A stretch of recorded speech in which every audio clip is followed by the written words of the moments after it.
the day's activities, we have cause to glorify your holy name through Christ our Lord. Amen. Hail Mary, full of grace, the Lord is with thee. Blessed art thou among women, and blessed is the fruit of thy womb, Jesus. Holy Mary, Mother of God, pray for us sinners, now and Our Lady, Mother of the Church, St. Leo the Great, St. John Paul, Blessed Cyprian Michael Tansy. In the name of the Father, and of the Son, and of the Holy Spirit.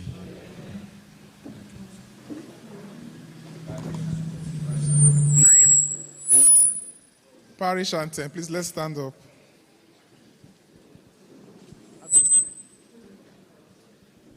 Parish anthem. With the family of Atikeja,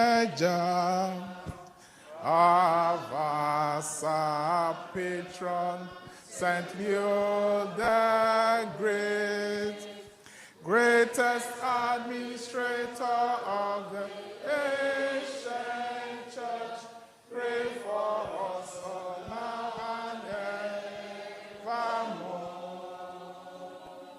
Saint Leo, Saint Leo, you through whom Saint Peter spoke so eloquently, Saint Leo, Saint Leo, pray for us all now and evermore. Saint Leo, Saint Leo, you through whom Saint Peter spoke so eloquently, Saint Leo, Saint Leo, pray for us all now and evermore. Saint Leo, please let's sit down. Thank you very much.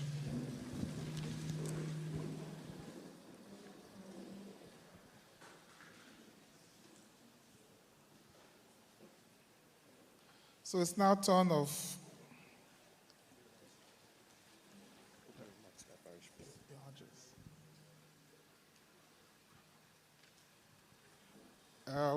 back to the parish priest and his opening remarks.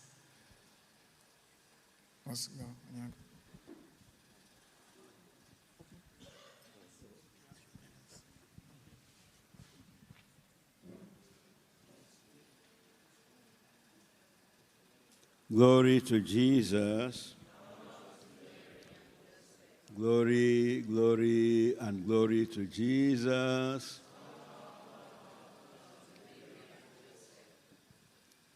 Our associate parish priest, guest speakers for today, Mrs. Israeli and Father Ogodo. All of you, my dear brothers and sisters, parishioners of St. Leo's and guests from other parishes. I am not the one who is supposed to, I think someone is slated to give a welcome address. Mine is just to say that we are happy to be holding this session here, this gathering with this topic, because it's something that is very much needed in our society today and in the church. 2 days ago, we had a session of the Archdiocese of Lagos on the forthcoming Synod of Bishops the Synod on Synodality. We gathered together to deliberate on what had come in from parishes and deaneries of Lagos Archdiocese so that we could put together our thoughts in the Archdiocese of Lagos to be forwarded to Rome through the Bishops' Conference of Nigeria. And during the discussion, well, at the gathering, the Archbishop was there, deans, priests, religious and lay faithful. A discussion that ensued. Many things concerning our topic here today came up about how to enlighten our people, how to catechize them, how to eradicate ignorance of the faith in our people. Many Catholics do many things because they don't know what they are supposed to know. So every opportunity like this one to enlighten us is welcome. And I noticed that the organizers, the Catholic Young Adults Association of Nigeria, in our parish, have invited competent people to handle this matter for us. I know Mrs. Ishweli very, very well. She's actually my sister. So I'm happy that she's able to be here because she has a lot to give on the subject matter. Father Joseph, I've never heard him speak, but I guess you invited him because you know that he has something to offer. I'm waiting to hear. But he has come all the way from Ondo State, which is wonderful indeed. Nowadays, traveling in Nigeria is it's not funny at all. I had to go to Ado-Ekiti 2 weeks ago. For the first time in my life, I had to take a flight from here to Akure. I was too scared to go by road. So for him to come from his place in the Ondo Diocese to Lagos, it's a huge sacrifice. So we are very grateful to him. He's our friend. He's a brother to Father Emmanuel. He has been coming here a lot of times. But to come for this, he actually told me that he's going back after this session. So it means he's very, very busy. He's going back today. So for him to have made that sacrifice, we are very grateful to him. So like the rest of you, I'm all ears to hear what the speakers are going to tell us and what you are going to say in response. I believe it's going to be an interactive session. So you won't be hearing only from the stage, but also we will hear from the floor, what you think, what you feel. All of this will help us in the church to be able to respond more purposefully to the needs of Catholics today, whether they are married or they are single. So on that note, as I said, I'm not the one to welcome you, so I'm not welcoming you. I expect to be welcomed myself. On that note, shall I say, I will declare this session open. Thank you very much. Thank you very much, Father, for that. To welcome us is the president of this great organization that is hosting us for singles and marriage. That's the person of our president, Mr. Uzoma. Please put your hands together for him. I still don't know how to call my son. Still doesn't know how to call my surname. It is one day we here. Good morning, everybody. In order of protocol, Monsignor, our parish priest, our chaplain, Father Omoroke, special invited guests on the high table, and our invited guests, Father Joseph, Mrs. Sweli, and our model couple, Yemi and Taiwo Alabi, and friends and families, elders in the house, CYAA, St. Leo. Oh, okay. Let me also recognize the president of CMO, Mr. Maurice Ofyong. He's here. Thank you for honoring our invitation. Let me also Mr. Maurice, please move to the high table. And one of my very good mentors from afar, and then when I eventually got to work with her, Mrs. Chinyelo Anya Mosigwe. She was very helpful to put this event together by her sensitizations. Mama, please come forward to the high table too. Okay? No problem. And then let me also recognize Mrs. Mary Onu, who offered after our sensitization to be here. Please just stand up for recognition. Thank you, ma'am.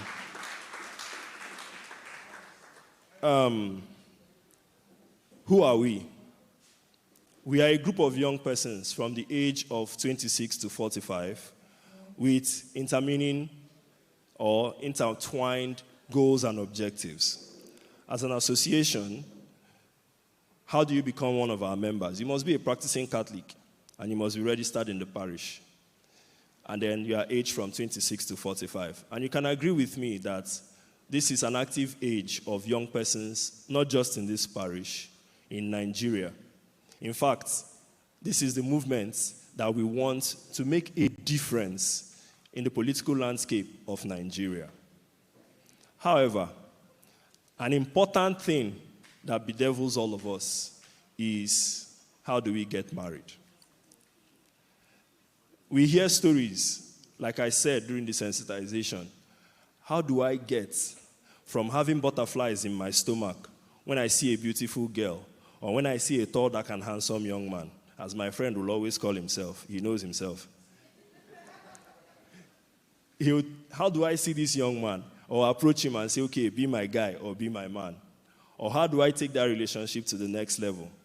And then, within a few weeks or a few months, you turn from having butterflies in your stomach to having bile in your mouth and say so many unsavory things. Or you can't even stand the person's presence. And that was the reason why, after a brief survey on several workshops and a discussion with some elderly people and our own members, we decided that we needed a workshop, not just for teaching, but for discussing. Because the issues are so numerous, you can't even cover it in 3 hours of discussion. But I believe that being here today is by divine providence. Because I know that at so many times, we might have had this function in July. But as it is, the Lord permitted us to have it today.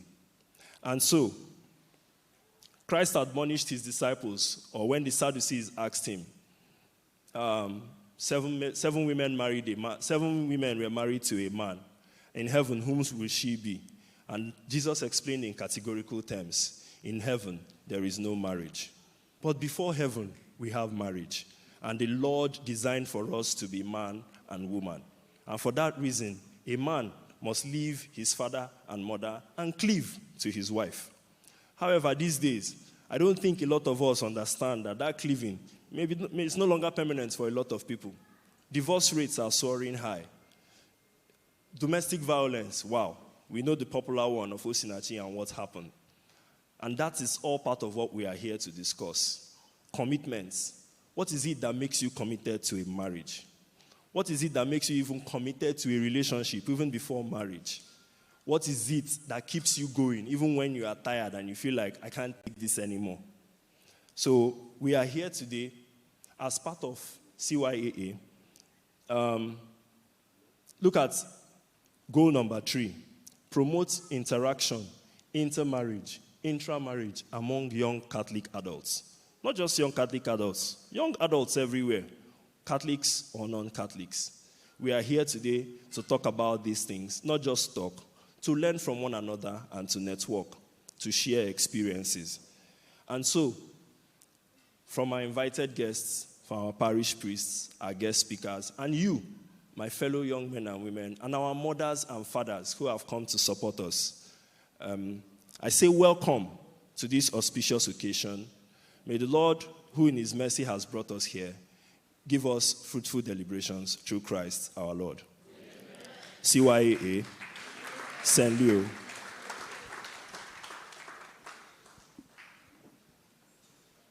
CYAA. Let's put our hands together for our president once more. Thank you very much.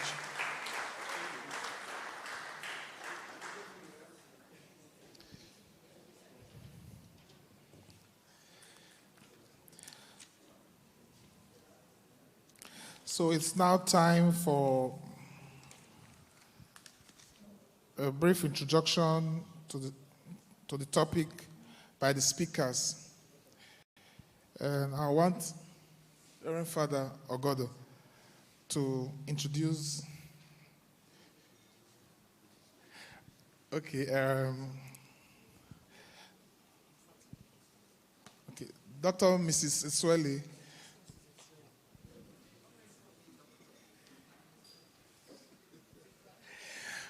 And now doesn't want us to add doctor, but she deserves it. So please, let's welcome Dr. Mrs. Bridget Isweli. Thank you, yes. So she'll just give the introduction and talk, and they'll both give, then we'll have some discussions on it. Yes. So, please, let's put our hands together for her. She didn't hear that the first time. She was distracted.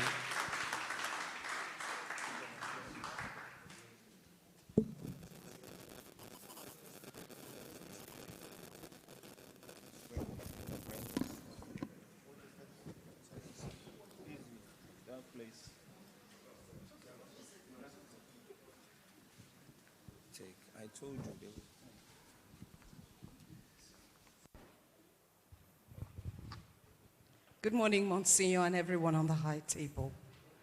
Good morning, my brothers and sisters in Christ. I am Bridget Isweli, simple. Let's just get on with this. Please, may I just know, for the sake of demographics, those who are married, please, can you just stand up? If your spouses are here, can they just go next to you and hold your hand?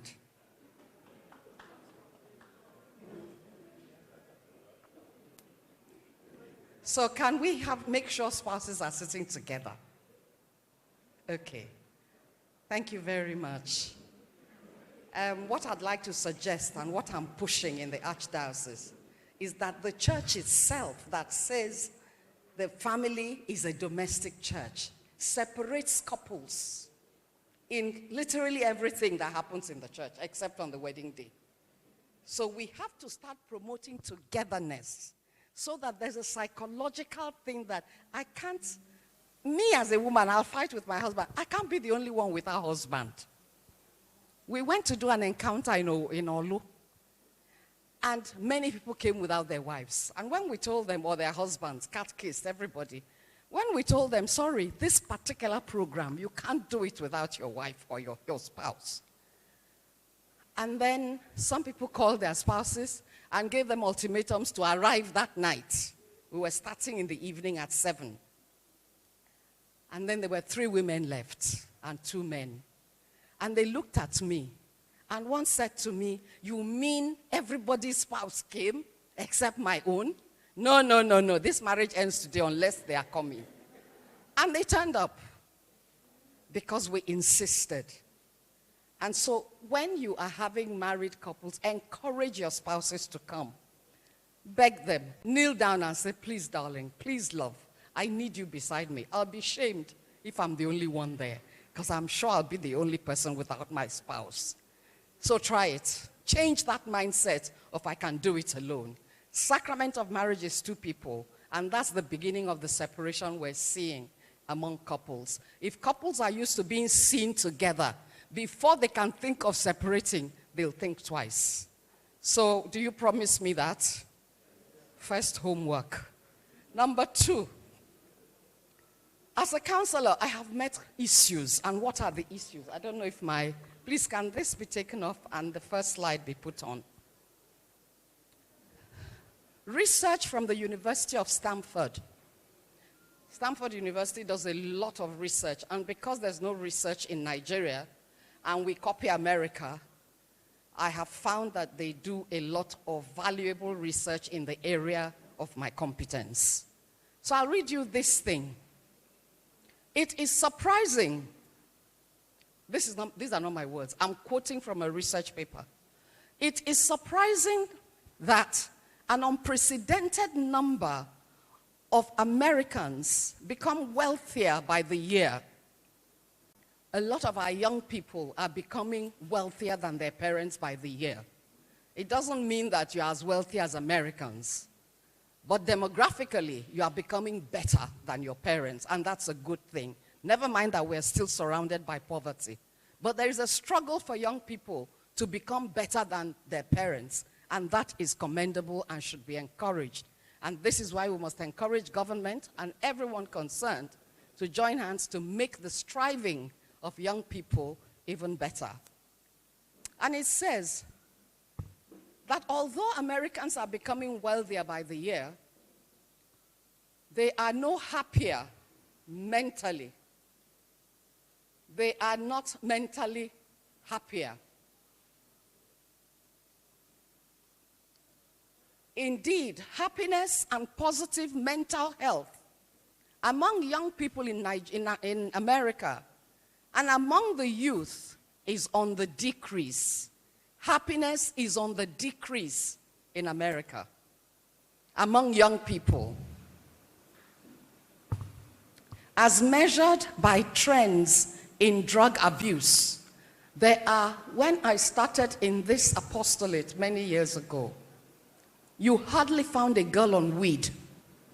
You hardly found a marriage where the 2 people are on weed or 1 person is on weed. Weed is marijuana or any drug. Today, it is taken as normal. So that one of my repertoire questions is, first of all, when they come to me for counseling, are you on drugs? Which one? The question is not even, are you anymore? It's, which one are you on? It's a crying shame and it's a pain. When they come for engaged encounter, I ask them the same question. What are you on? Which alcohol is your master? And you'll be shocked that people you see normal are taking something to help them cope with the unhappiness of the time.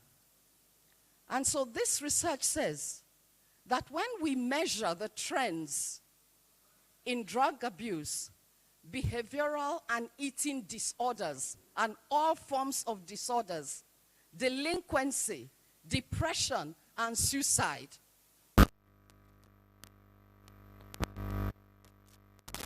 just 3 weeks ago on a Sunday, and 2 of the children, teenagers in that group of less than 50, maybe 20-something, there were 2 suicidal teenagers in that batch. Psychosometric testing shows it up. There were 2 teenagers that were suicidal. Their parents were in the church. It's on the increase. I am calling your attention to this because you are youth. And because it will be in your generation that your children will be faced with the fallouts of these issues. And so you need to be strong. You need to know what you're about. You need to know what you're doing. If truly Americans are becoming unhappier, according to the demographical study of a university like Stanford University, then you can imagine, is Nigeria any better? Where we are now, we have an additional problem of poverty. So there is poverty dragging people to the dumps, and then there is happiness or the search for it driving people to the dumps where they're all looking in the wrong places. My sadness, though, is that the people who have the answer, us in the church, are a bit silent. Our silence is shouting. And we need to be speaking that we have the answer to today's problem. We have it. In 1963 to 1965, the church sat in a council. And if you read any of those church council documents, you will think they were written today. That proves to me one thing. Truly, truly, as of a truth, the Holy Spirit leads the Catholic Church.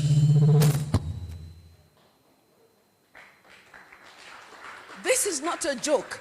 How is it that in 1963 to 1965, you read what the people sitting there are saying, and it seemed as if they are talking about today? Is that not what we call prophetic? That's prophetic. Prophecy is not seeing a stupid future. It is knowing how to address the issues that society will have, and the church is in the forefront. So when the popes or the fathers of the council said that the Vatican Council is the first council in the whole history of the church's councils that did not talk about doctrine, it was asking itself, Jesus is gradually receding to the background, and the world is taking over. And because the world is taking over, unhappiness is multiplying. Stamford is only just discovering what Vatican saw. If you read Gaudium et Spes, I know these documents are like very theological, but I'm hoping, and I'm doing some of them summaries of key points from 4 to 10 of that document. The Vatican Council was naming one after one by one, the issues, the problems that we see today, which they saw in 1963 to 1965. If you are in this church and you are proud of the church, please stand up and give the church an applause.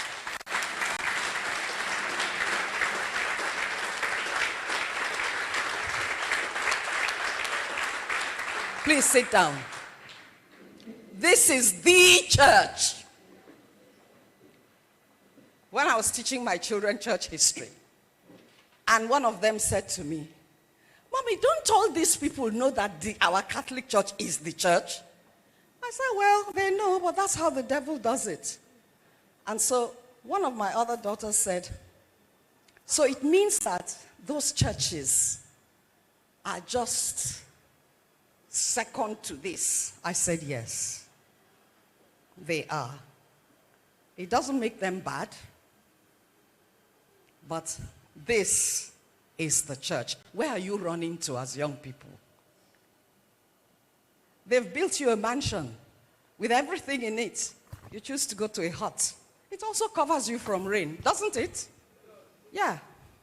But to whom a lot is given, a lot is expected. Before anybody drops the Catholic Church, sit down and ask it questions. It can answer you proudly about everything it does. If you've misunderstood, the misunderstanding is yours. Somebody will say to me, oh, the Catholic Church doesn't do this. I say, have you searched? Have you asked someone? I work a lot with Pentecostals. I teach a lot with them. And one day, one man said to me, why are you still a Catholic? And you are talking like this. I said, let me tell you, everything I'm telling you is not from me. It's from the church. It's from the church's documents. It's nothing that is mine. I take what the church gives me and I pass it on to you. Sorry. So, my dear ladies and gentlemen, trust this church. Trust it with your life. It guides you. And it is the only church that can stand and tell you that it can trace its origin back to Pentecost. So how much of history do you know? And so in the Vatican Council, the church says Jesus is receding. We must bring Jesus to the forefront of the world. He must lead the world. He must lead technology. He must lead medicine. He must lead family. He must lead everything that exists in the world, because the church, the owner of the world, is Christ himself. Through him, all things, including the world, was created. And therefore, you can't push him to the back. And who are his soldiers? You. You are the soldiers. You think you are confirmed for nothing? And what is your first area of fight? For the priest, it's their holy orders. For us, it's matrimony. For some, it may be the consecrated life, the religious, and people like the Opus Dei. Everyone has a task to make sure Christ is in the forefront of the world, so that when you begin to apply the values of the world to your life, you've lost your prophetic mission. The church has marked it out for us. So we start doing abortion. We start doing early sex, because everybody is doing it. Catholic men demand sex of the girls they are dating more than Muslims. Catholic girls complain to me. If they're dating a Muslim and they say, I am not going to have sex, it's against my religion, the Muslim will say, that's fine. Tell a Catholic, he will leave you tomorrow. And we Catholic women, who are supposed to be the bearers of chastity, because our reproductive organs are not like men. So we've been given that talent, women, to be able to say no and to put our foot down. And the more we say it, the more the men will follow us. But we shake like chicken. We offer sex for marriage. What a terrible exchange. Sex is just an infinitesimal part of marriage. But you give sex, and you think you can collect the whole marriage. And it's falling flat on our faces as women. Every marriage, by the second year, is dying. Whatever kills a marriage 20 years from now started even before the marriage, or started, you begin to see it at the beginning of the marriage. And we're not talking about things that make marriage an annulment. Make marriage annullable. We're talking more about the commitment. Is it there? Yeah. Here, this is what we're talking about here. That if Stamford says that we are unhappier now than ever before, Pope Francis puts it very nicely. He said, the crisis of faith is a sign. The crisis in the family is a sign of the crisis of faith. Do you know what he means by that? Let me give it to you in simple terms. Go down a street. Go from house to house.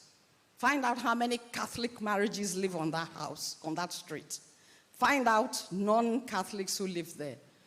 Non-Christians who live there. If you take your pen and paper and you go from door to door, you will find that you cannot see any difference between a Muslim marriage and a Catholic marriage in the way they live their lives. What does that tell you? There's a crisis of faith. Our churches may be full, but look at marriages. If they are sad and unhappy and falling apart, then faith is not being lived in those marriages. And if faith is not being lived in those marriages, what are the churches open for? What are we doing in the church? It's not about numbers. It's not about quantity. It's about quality. If we cannot see the difference between a non-Catholic marriage and a Catholic marriage, between a Christian marriage and a non-Catholic marriage, then Jesus has died for nothing. Because what Jesus did to safeguard us, sometimes I reflect on the teachings of the church when I'm doing the glorious mysteries. And I look at the resurrection. I said, Jesus, it's not, we finished the sorrowful. Then we go on to the glorious. He resurrected. And it was not enough that he resurrected and left behind for us all those powers.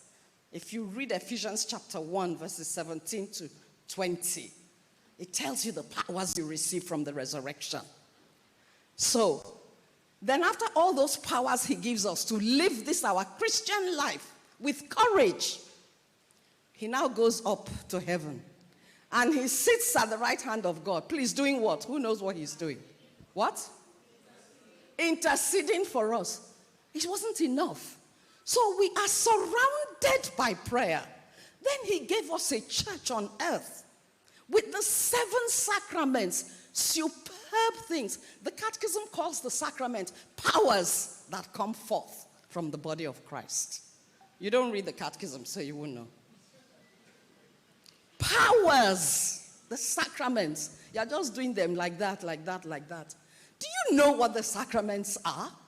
The real presence of Jesus' powers. The power of salvation in baptism. So you don't have to be a victim to sin. Your baptism follows you every day. When you are faced with sin, your baptism says, here I am, to clean you and to drag you out of it. That's the power of Jesus. No Catholic person can tell me with baptism that I'm a victim of sin. We sin because we choose to. And that is why there's confession. Jesus knowing that, interceding for us, and this my people safe. What thing I go do for them? Okay. I know they will sin again. No problem. Go to confession. Will they go? No. Will they go to the confession? Why should I confess to a priest? Why should I? They begin to argue with Jesus. Hey! Amazing grace that we scatter. See, these presences of Jesus in his powers culminates eventually in the sacrament of sacraments, the Holy Eucharist, where the whole Jesus now says, it's not enough he died and resurrected. It's not enough that he is sitting at the right hand of God, begging God for you. It's not enough that he said, okay, let me give them a crutch, a walking stick. Okay. Not only baptism. Okay, Kuku just take confession. Will we go? Even the Mass, when we go, do we remember what happens at Mass? Do we remember the readings? We're busy criticizing the priest. He's preaching too long. He's doing this. Tell me, sit down today. Take a sheet of paper. Let us be analytical and scientific about things. And 12 hours a day, waking daylight hours. Waking hours, 12 hours times 7 is how many hours? 84 hours, waking day hours. I'm not counting the night, so just sleep. 84 hours. Many people cannot give 2 hours to Mass with full attention. Ingrates, that's what we are. And that is what Jesus, there's a way I teach children the Mass. I say, when the bell rings, God the Father, God the Holy Spirit will say to Jesus, time to go down. Jesus say, yes, I know. And then as the priest is raising that thing, Jesus comes down in his full splendor as the priest raises the host and he is there. You can't see him, but he's there. And he doesn't lie. I will be with you always. When you do this, do it in memory of me. He's there. Value the sacraments with your lives. Jesus gave his life for you to have the sacraments. Now, marriage. Let me not talk about holy orders. Let me not talk about anointing of the sick. Then the Catechism teaches us that Jesus now came to marriage. It's a natural phenomenon. Everybody marries, whether you are a Catholic or not. But you know what? Jesus went to this marriage, and he picked up marriage in his precious saving hands. And he said, this marriage, I'm going to prepare it for those who are baptized in my name. I'm not just going to give them that other marriage. The world can take that. But for the ones who know me, I'm going to give them something in marriage. Their marriage will not be like the marriage of what? Others. So he took natural marriage. He brushed it with his blood. He covered it with the Holy Spirit. And he offered it to the church. The Catechism puts it very nicely. Jesus raised marriage to the dignity of a sacrament. Did you hear the word dignity? Christian marriage is clothed with a dignity of Christ. It's not just I fall in love, I marry. But what we have done, instead of bringing Christ into the marriage, no. Watch what happens on your wedding day. I'm telling you this so that I'm not going to tell you what to do. Father will do that. And the couple here, how to marry somebody, how to find who you will marry. Understand the essence of what you're doing first. Then you can work out your strategy and your methodology. That's the way it works. I'm speaking like this because I'm talking to professionals. And people I know are of a certain intellectual level.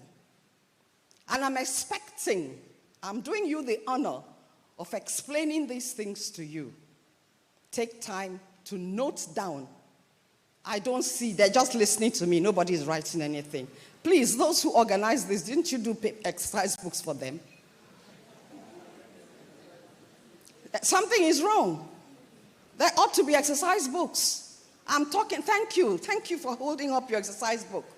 Thank you very much. Make notes. The Holy Spirit is speaking to you the whole day today.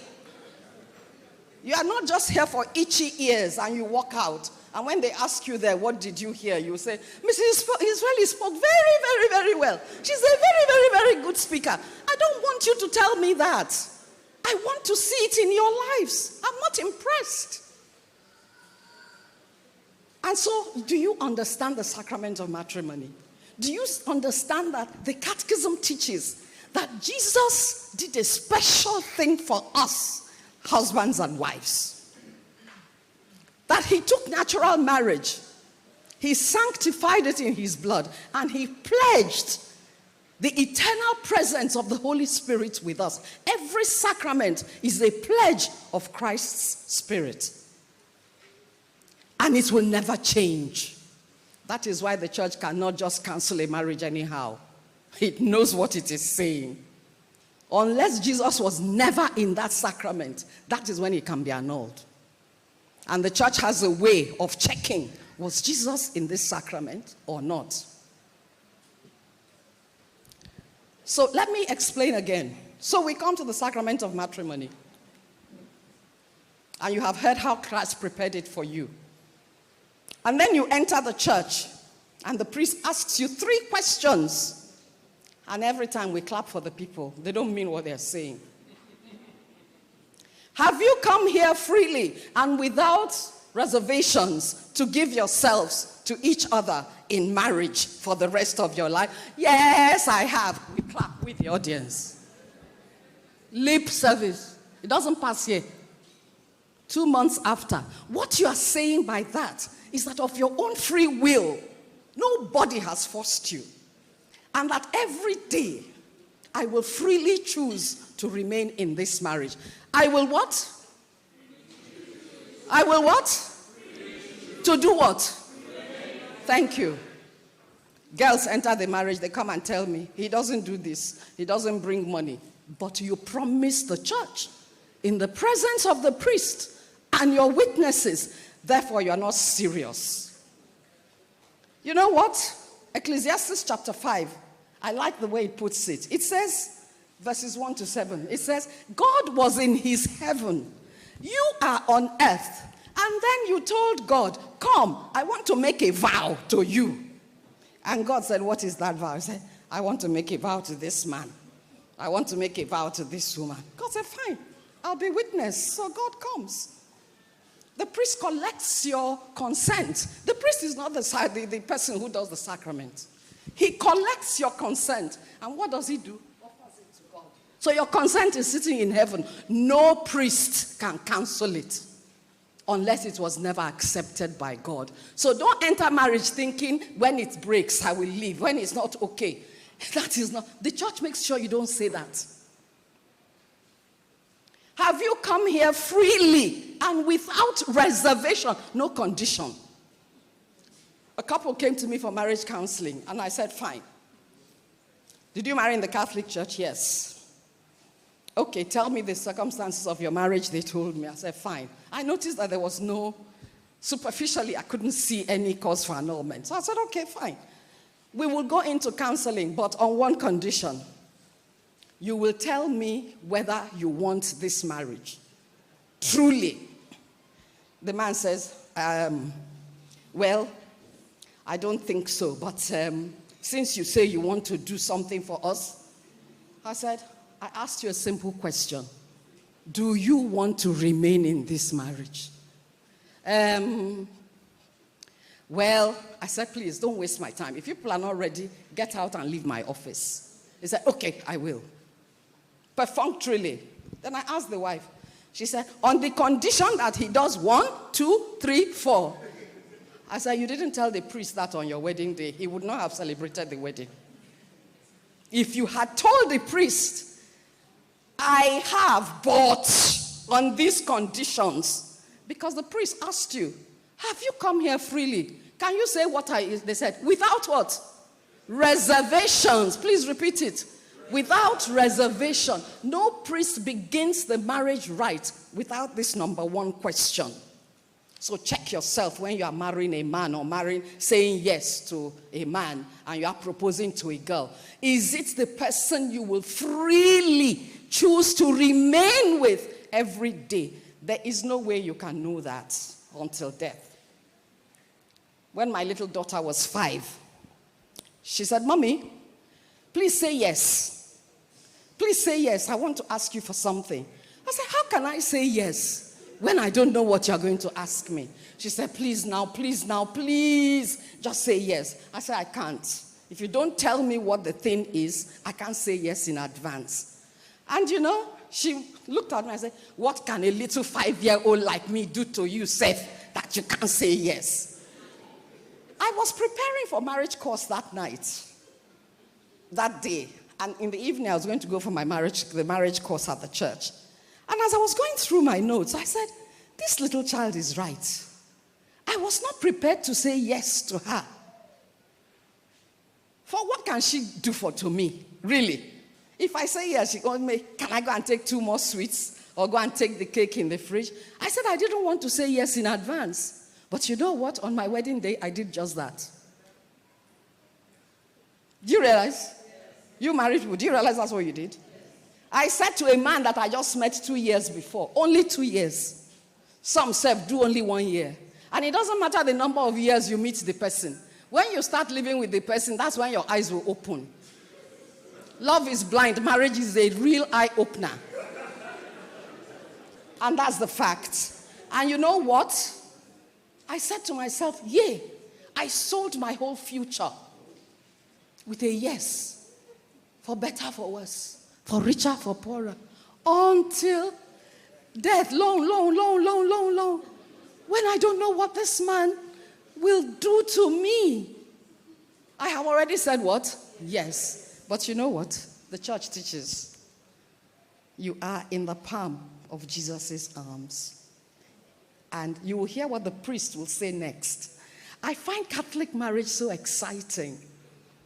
But let's go through that drama of what the priest then tells you. So the priest asks a second question. Will you love and honor each other as man and wife for the rest of your lives? Yes, I will. Remember, the priest didn't ask you, do you feel like? Because feel like, I can feel like today, and I will not feel like tomorrow. Will you? An act of my will. There's a difference between my feelings and my act of my will. It's a determination, an intentionality, and a focus. Will you love and honor? In other words, are you prepared to treat this woman as a guest of honor in your house for the rest of your life? Are you prepared to treat this man as the supreme guest of honor in your house? When I got to understand what I vowed on my wedding day, unfortunately, I didn't understand it before, but it was as things got on, and I'm thinking, this marriage, God, why did you create it? That I went to start reading up on it. And I saw what the horror of what I did on my wedding day. The sheer horror of it. And now I'm trying to renege. No reneging, no. You are in it. So understand it now before you enter. Will you love and honor each other as man and wife for the rest of your lives? In other words, me as a wife must come into that system with trappings of office to honor my husband every day of his life. Same thing he must plan to do to me. And as we struggle to do it for each other, we see our love grow. It's an intentionality, it's not a feeling. Because on that day, I didn't say feel like, I said will. I will order my will towards that. If you are having problems in your marriage or you know anyone having problems, let them address their will. And they'll see that that is where it has ended. Then the last question you're asked, will you accept children lovingly from God? In Igbo marriage, there's no honoring wife. I always say that if my great-grandfather, my grandfather was Christian, so he wouldn't be surprised, and he had only one wife. But if his father were listening to me from his, wherever he is, he said, yeah, how can a man agree to honor his wife? How? How is that possible? How can a man agree to do that? That's Igbo marriage. That's not the marriage of Christ. Make up your mind. You see, we straddle two marriages. Igbo marriage or Hausa marriage or Yoruba marriage versus Christ's marriage. Choose one. The church will not deceive you. And there is no marriage that honors a man and a woman, no marriage in this world, more than Christian marriage. Can I tell you why? Just two things before I conclude. Ephesians says, chapter 5, verse 22 to 24. Wives, love your husbands as if they are Christ. As if. And so, as if the husband becomes Christ in the home. That is why we can call the church a domestic church and not a corporation. As if. Husbands, love your wives as Christ. Always, the reference point is Christ. So as you are dating, as you are consulting, where is Christ in your two lives? Very important to take. And then you come to the priest says, John and Mary, you have come to this church so that the Lord will what? Seal and strengthen your love in the presence of the minister and this church, this community. Two key words. You have come to this church. We are told why we came. You have come to this church that the Lord may seal and strengthen.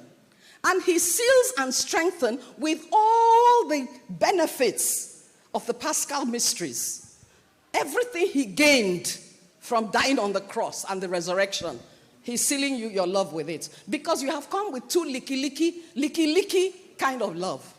We call them philia and agape. A man comes with attraction for his wife, big attraction for the girl. He's following her up and down, but that's for another day. And the girl responds with, does he have money? Does he have a job? Does he? And they agree. But you know what? These two loves are human loves. They are the way ordinary human beings love. But when you stand at the altar, the priest tells you one thing that you didn't know before. He says, Christ abundantly blesses this licky love. He doesn't say licky, that's my word. But he says, Christ blesses abundantly. You know, sometimes I say, this church is amazing. Why did they put abundantly? Why wasn't it enough to just say, Christ blesses this love? Christ abundantly blesses the human love. Because Christ is impressed by the eros you come with, by the philia you come with. God wants you to be attracted to the woman you have married. God wants the woman to be attracted to you sexually, because you're going to do the thing you are not going to do with anybody else in this marriage. So you better be prepared for it. You must have eros and philia. And he says, Christ abundantly blesses this love. What does he bless it with? Agape, his own way of loving, which is this. Can we go back on that one? We enter with power for pleasure and for profit. Eros is for pleasure. Philia is for profit. That's our human love. And then we struggle for power. And today's educated girl is struggling very much because she's fighting the ambient culture of discrimination against women. We find that in Matthew chapter 19. But see, and so marriage becomes a ground for power struggle. And so 3 P's. These words are not from mine. These particular ones, the power, pleasure, and profit, are Pope Francis. Marriage becomes a place of power, pleasure, profit.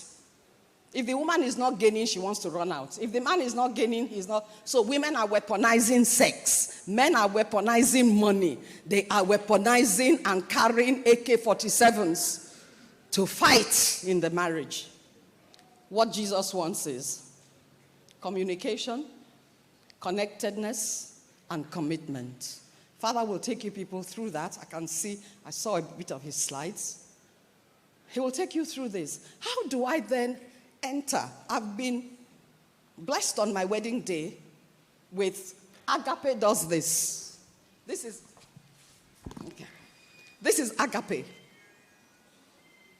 The power to sit and listen to another person is a gift. If you are dating a boy now or dating a girl, practice listening. Practice listening and responding to what you hear. 2, practice connectedness. Connected means, we use the word in church documents, communion. The capacity, I understand what you're saying. I feel you. I hear you. I won't do as you've done, but I agree that you have a right to feel the way you do. That's connectedness. I hear why you say, if it is me, I won't do to him what he's doing to me. But he's not you. He's not a clone of you. Neither is she a clone of you. And so connectedness is learned behavior. You have to learn it. And you learn it by daily practice, especially when you're married. In your courtship, it's harder to practice it. But in marriage, Father will give you indices today of how to be able to live with this. And then commitment is that first thing you say, I will remain with you and accept you every day, irrespective. And once you take that decision, the power of the sacrament overshadows you. And what you will birth in yourself is holy behavior. Thank you very much.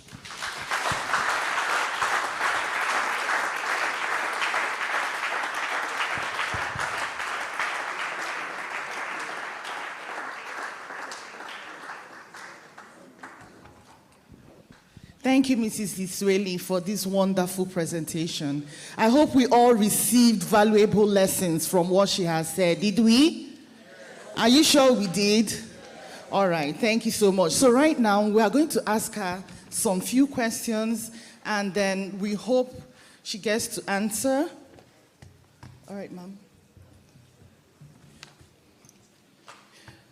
From all what she has said, I was able to pick out so many things from what she said, especially as important as, having that mindset, especially for those who are yet to get married, to understand what marriage is all about before entering it. You also have to look at yourself. Am I ready? Am I ready to enter into this sacrament called marriage? Because marriage is not just your wedding day. It is what happens afterwards. All right? So from what you have said, madam, I want to I want to ask this question about how do we now make it possible?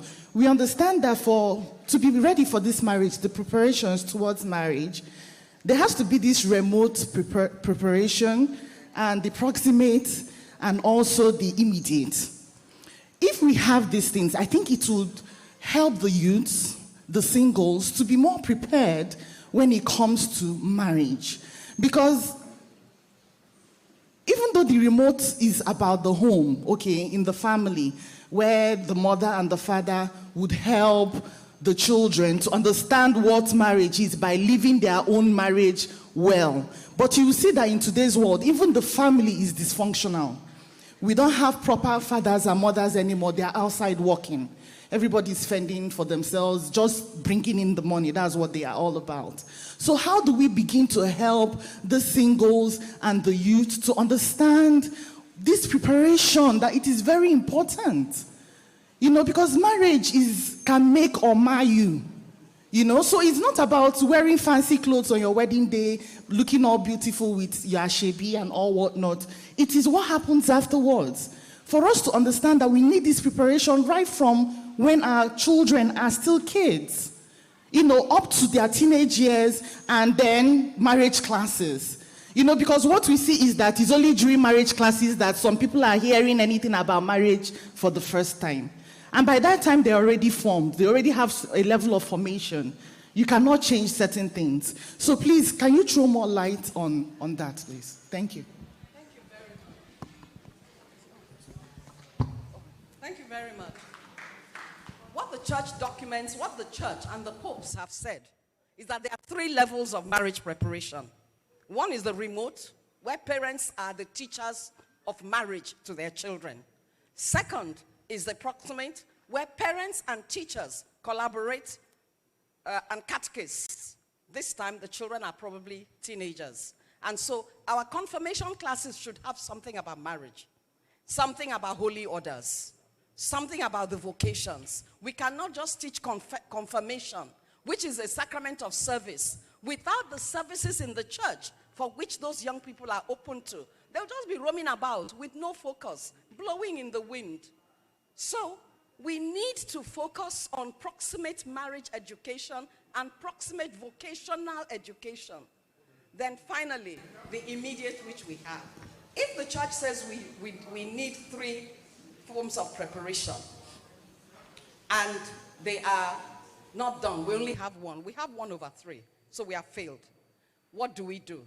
The answer, the popes have also come up with the answer. They said pastoral accompaniment. Pope Francis in his Amoris Laetitia says 5 years. We must follow couples from marriage preparation for 5 years. In other words, we must raise mentors. I am actually screaming about that right now. We must train mentors and have mentors attached to couples. They will be like a kind of basic Christian community, but of marriage. So each couple may have 4 couples, 4 young couples to mentor. We have a fantastic organization called Catholic Couples for Christ that was started by Reverend Father Oye, a Dominican. And it is not in most parishes. They create a mentorship system. What we also know, we did research that we asked the University of Nsukka and NISA to help me with at the Resource Center. And it was on marriage. And we discovered from the findings, and because we raised the questionnaire together, we realized that Catholic marriages have 37% domestic violence by men, 12% domestic violence by women, 25% domestic sexual abuse. These are serious figures, and these are Nigerian figures, worked on us for us by University of Nsukka and NISA. These are the figures. So if you bring somebody in marriage class, he did not do primary school, remote. He did not do secondary school, proximate. You put him in university. Will he pass? That's why marriages are failing.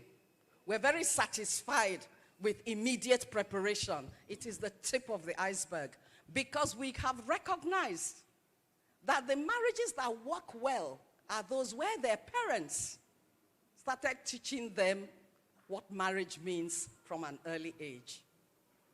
So if you don't have the advantage of that, sorry, and the church is not helping. So we must institute this mentorship program, particularly among you, the youth.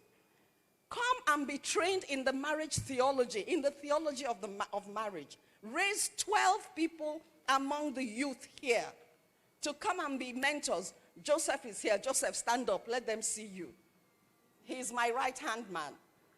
He's a young man. He's not married yet. But he is strong on marriage theology. I didn't know he'll be here.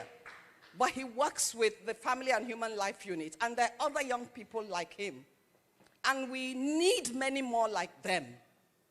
So it's important that we look at that. Thank you. So if you've got one person here, we can get more. And I'm ready to be at your disposal for any program you want us to help you.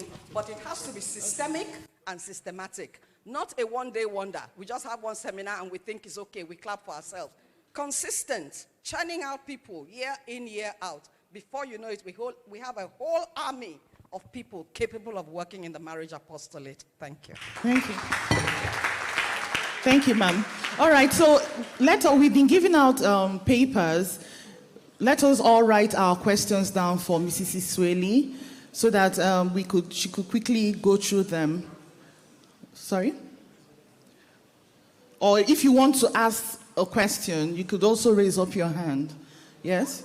Not now, not now. All right. So one more thing I would want to talk about. Okay, so we mentioned about the preparation, and we said remote, proximate, and immediate.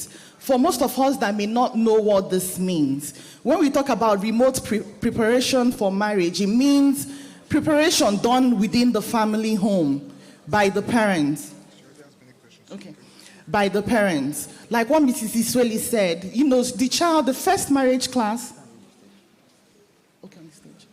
the first marriage class a child would ever experience is that of her parents or his parents. Okay, so we need to be able, as parents, for us who are married and have children here, to give our children that remote preparation towards their own marriage by how we live our own marriages. So we should all check our marriages. Are we living that kind of marriage that would want our children to emulate?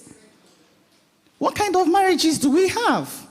Because it's what your children see. That's what they will do. All right? So that's remote preparation. Then proximate is basically what we're doing now. So if we have the young people who are not yet married, you know, so these are done in the church, societies can organize seminars, workshops, where you are taught things about marriage and how it is to be that wholesome person that is ready to enter into this institution called marriage. That is the proximate preparation for marriage. And then the immediate is when you now are ready to get married, you have found somebody to get married to, and then you go to the church and attend marriage class. That is immediate preparation. Okay? They say marriage is an institution you never graduate with, and then you think that having the immediate preparation is enough? 3 months of preparation? So you see why it's early to start from the beginning, you know? So that is how the church has done it, and I hope we here would learn and do the needful. Okay, Mrs. CYAA, I would want to also ask, now we're talking about preparation, marriage preparation. Today's generation I don't want to say they have a different mindset to what marriage is all about. You know, so their idea of marriage is just to live my life the way I want to live it. So that self-giving in marriage is most times missing, because marriage is all about self-giving, self-sacrifice.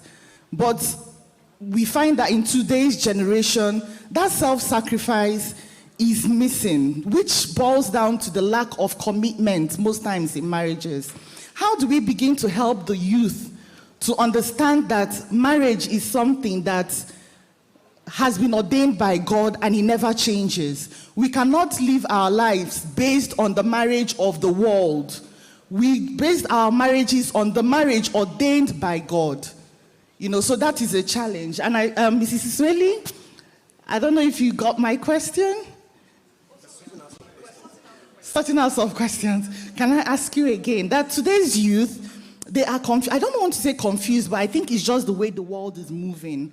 And they have this skewed idea of what marriage is all about. Marriage is, if it pleases me, I stay. If I'm displeased, I leave. Okay, so that self-sacrifice, self-giving, that is supposed to be one of the fundamentals of marriage is missing, which contributes to lack of commitment in marriages. But how do we begin to explain to them that the marriage of the world of today is not the marriage that was ordained by God? I think you mentioned a few things. For them to understand that if you are entering into this marriage, it is not marriage by the world. It is not marriage by the world. Is there any... No, I want you to give us. You're right. Okay, she says I've practically answered the question. I don't know if we got it, if we got what I said. So what I said basically is, for us who are yet to get married, and even those who are married, because she's also mentioned things about feminism, which also affects marriages of today, and women think that, what a man can do in marriage, I equally can do. Okay, forgetting that there are roles and responsibilities in the home, and that the way marriage has been structured by God is that the man is the head of the home, the head of the family, and the wife is the helpmate. Okay, so it's something that we should bear in mind, and not just what the world is teaching us today. What the world is teaching us today is that once it is good, stay. Once it is bad, you carry your bag and go. So this one is not carry me, they go. Carry me, they go, my husband's house. This one is, after carrying you to your husband's house, if it's not pleasing you, go and go where? To another man's house? It's not so. All right, so basically it's for us to understand what marriage is. I don't know, madam, are you ready to answer some of the questions? All right, thank you.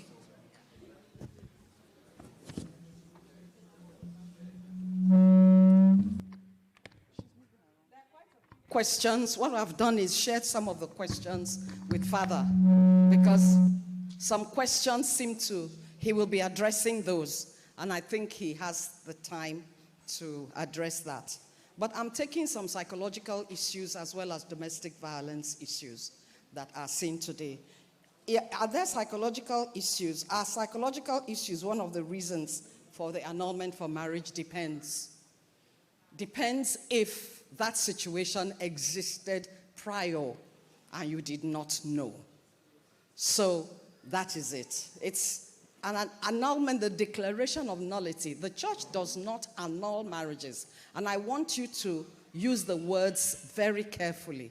The church declares a marriage null and void. Why? Because the church cannot say, just wake up and say, your marriage is not okay. Okay? It has to look into it. It has its rules and regulations to check, was this marriage ab initio, we say on the day of the wedding, did it have these issues? And the issues are technical. It's not just you come and say, we don't get on anymore. I discovered he's a drunk. First of all, if he's a drunk, we can, right now, the Family and Human Life, we now have got a team of people working on addictions, alcoholic addictions. Okay, so we have a couple who are now qualified. So we have Anonymous, Alcoholics Anonymous, and we've helped 3 or 4 people. Drug addiction, we are trying to work on that. That's more difficult, but we're working with a Pentecostal church who has a remand home. So we send them there. They do it for charity. But if there are people who can afford it, we make them pay the home because they stay there for 3 months to have it worked out. I'm praying that we should have this kind of home in one of our Catholic centers so that we can start addressing drug abuse and that. Also, for youth, you have to have sessions on drug addiction and drug abuse. Usually, domestic violence comes from the catalyst is usually alcohol, drugs. The remote is usually an anger issue, a trauma, a CT, we call it a childhood trauma that occurred at some point. So if we can find out what the childhood trauma is, this year I'm going to have meetings with guidance counselors and psychologists and psychiatrists in the church to say, how can we address these matters? What do we need to have? We need to have an office where we assess people, particularly married people, because it is getting really, really terrible. Okay? So, yes, the church, if it's a problem that has existed, it can be done. I had a couple that came. The boy had a mental age of 15, but the family didn't tell the girl. It was an arranged marriage, and the families knew each other and never knew. This boy lived abroad, so the girl, I think, had her own reason. She wanted passport, so she didn't make inquiries. But the thing is, the boy had a mental age of 15 and truly couldn't have got into that marriage. And that mental age did not start from the day of the marriage. It was always there. By the time I discovered, the boy came to me crying like a baby. My wife has left my house. And I thought, why is this man behaving like a little boy?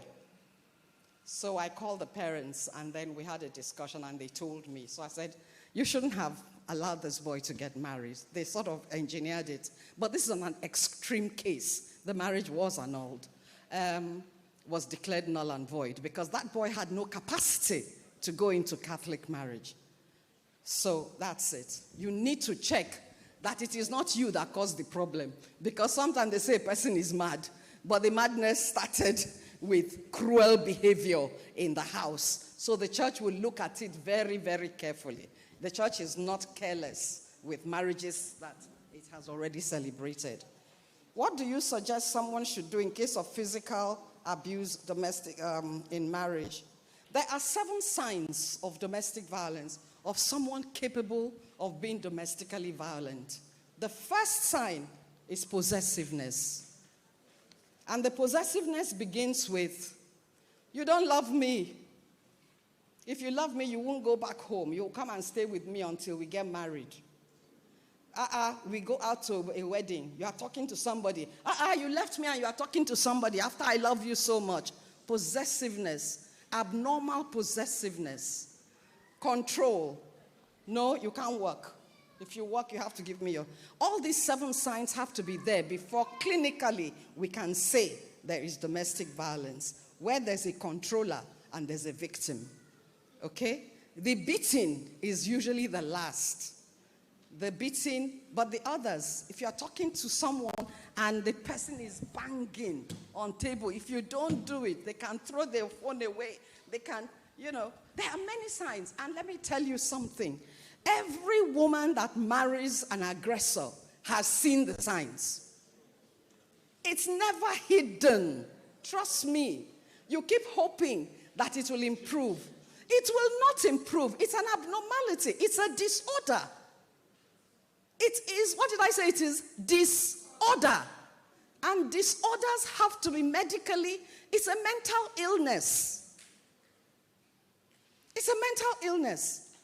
So please, and it is not just because a man slaps you or a woman slaps you that it means domestic violence. It has to be followed by control. Lack of allowing you to see other people. Holding your salary. Refusing to let you go to church. If he's not a Catholic, he will decree that you can't go to the Catholic Church. Nobody has a right under the United Nations Charter to tell you not to go to church. Freedom of religious worship remains enshrined in this country. And so no husband has a right to tell a woman you can't go to your church. If you are dating a man like that, stop it now. You don't need marriage to that kind of person. Okay? That's a bad, bad sign. It's a red flag. So there are many red flags, and there are quite a number of them. I've just given you 3. The other one is pushing, shoving. Sometimes a man can just stop the car. Get out. Get out now. He's not checking the time of night or day. Those are signs. So if you're having these things during your dating, you say, it's because he's annoyed. One particular man beats this girl to nonsense. Beats. He doesn't even do the signs. And she went to complain. They told her, it's because you are doing virginity with him. The minute you start having sex with him, it is the myth. There are many myths about men and sex, and they are all stupid. The God who created sex is the one who said no fornication, no adultery. True or false? So what are we talking about? We fill our brains and tell our men how weak they are. Men are not weak. Men were created noble by God. When Jesus died, he collected your power that we lost before over concupiscence. Concupiscence is there. But if we make up our minds to fight it, we don't teach our young people. We need to teach them. What we keep saying is, a man is weak before women. When he sees the woman, he'll be shaking. She's wearing a dress that is showing her this. Go and find out in Saudi Arabia. They have more cases of bad sexual behavior where they cover their women from head to toe. If morality stems from that, it should be a very holy place in Saudi Arabia. It's not. Their women are writing books now, and I'm reading their biographies, and it's horrible what's coming out of there. So please, it's not anything. It is me. Socrates says, man, know yourself. And one of the things we should add in all these our groups, young Christian men, young Christians, professionals, young Christian, put a lot more leadership training courses, self-training courses, short-term courses that would help the growth of human behavior. I met a girl who left the Catholic Church, and I was talking in this Pentecostal thing, and when she came out, she came to me and she says, I'm a Catholic, and hearing you talk, I just feel I should come back to the Catholic Church. I said, why don't you come back? Come, I'll take you through the things you disagree with in the Catholic Church. She said, no, it's not that. I don't disagree with anything. My problem is, I don't know what to do with myself. I'm a single girl. And the Catholic Church does not have activities and encouraging talks to keep me on the straight and narrow. In this church, there are things to do. They monitor, they check. They know that we are victims of this, what I call concupiscence, and they make plans. So it's important. That is not to say they don't misbehave there, but there is at least a bit of help. Let me tell you that the Catholic Church is well ordered. There's nothing you can tell me about the Catholic Church that I'll tell you is so bad. We need to improve. We have the structures. All these youth groups, what are we doing? What are we doing? I keep hearing, help us get jobs. And I smile. Nobody helped me get jobs. My father said, sit down. Write 700 applications. And I said, my hand will be paining me. He said, let it pain you. When I paid your school fees, my pocket pained me. And my skin was like you're pulling hair. Sit down and write 700 applications. I wrote 100. I got called for an interview for one. And that was the one I accepted. So please, young people, stop all this spoon feeding. I know the times are bad. Do any job you find. Stop deciding that you are good for this, good for that. And all because we have not taught people who they are. You are not your job. You are not your car. You are a person of character and a person of vision. God created the male sex. A Carthusian monk wrote 3 qualities of maleness. And I want to share it with you now. 1, vision. Macro vision. Women have micro vision. That's what is coming out in psychology right now. Justice and strength. Justice, men have a greater sense of justice than women. Strength, science, medical science teaches that a man, no matter his size, uses more energy per second to breathe than a woman.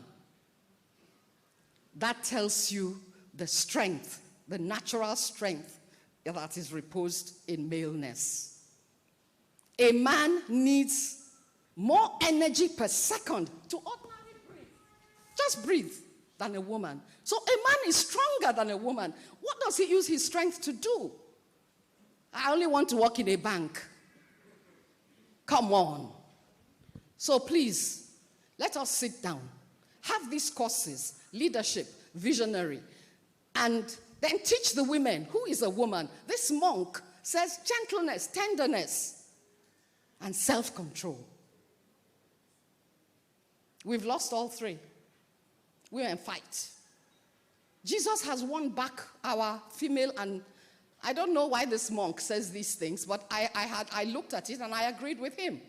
He didn't have his name on the book. He just says a Carthusian, you know. So it's important that we know it's true. So as for domestic violence, no man.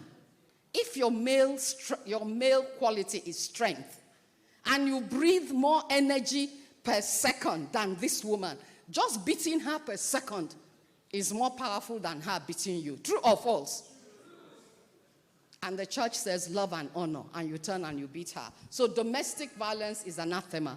Lagos State has a very good system of addressing the crime of domestic violence.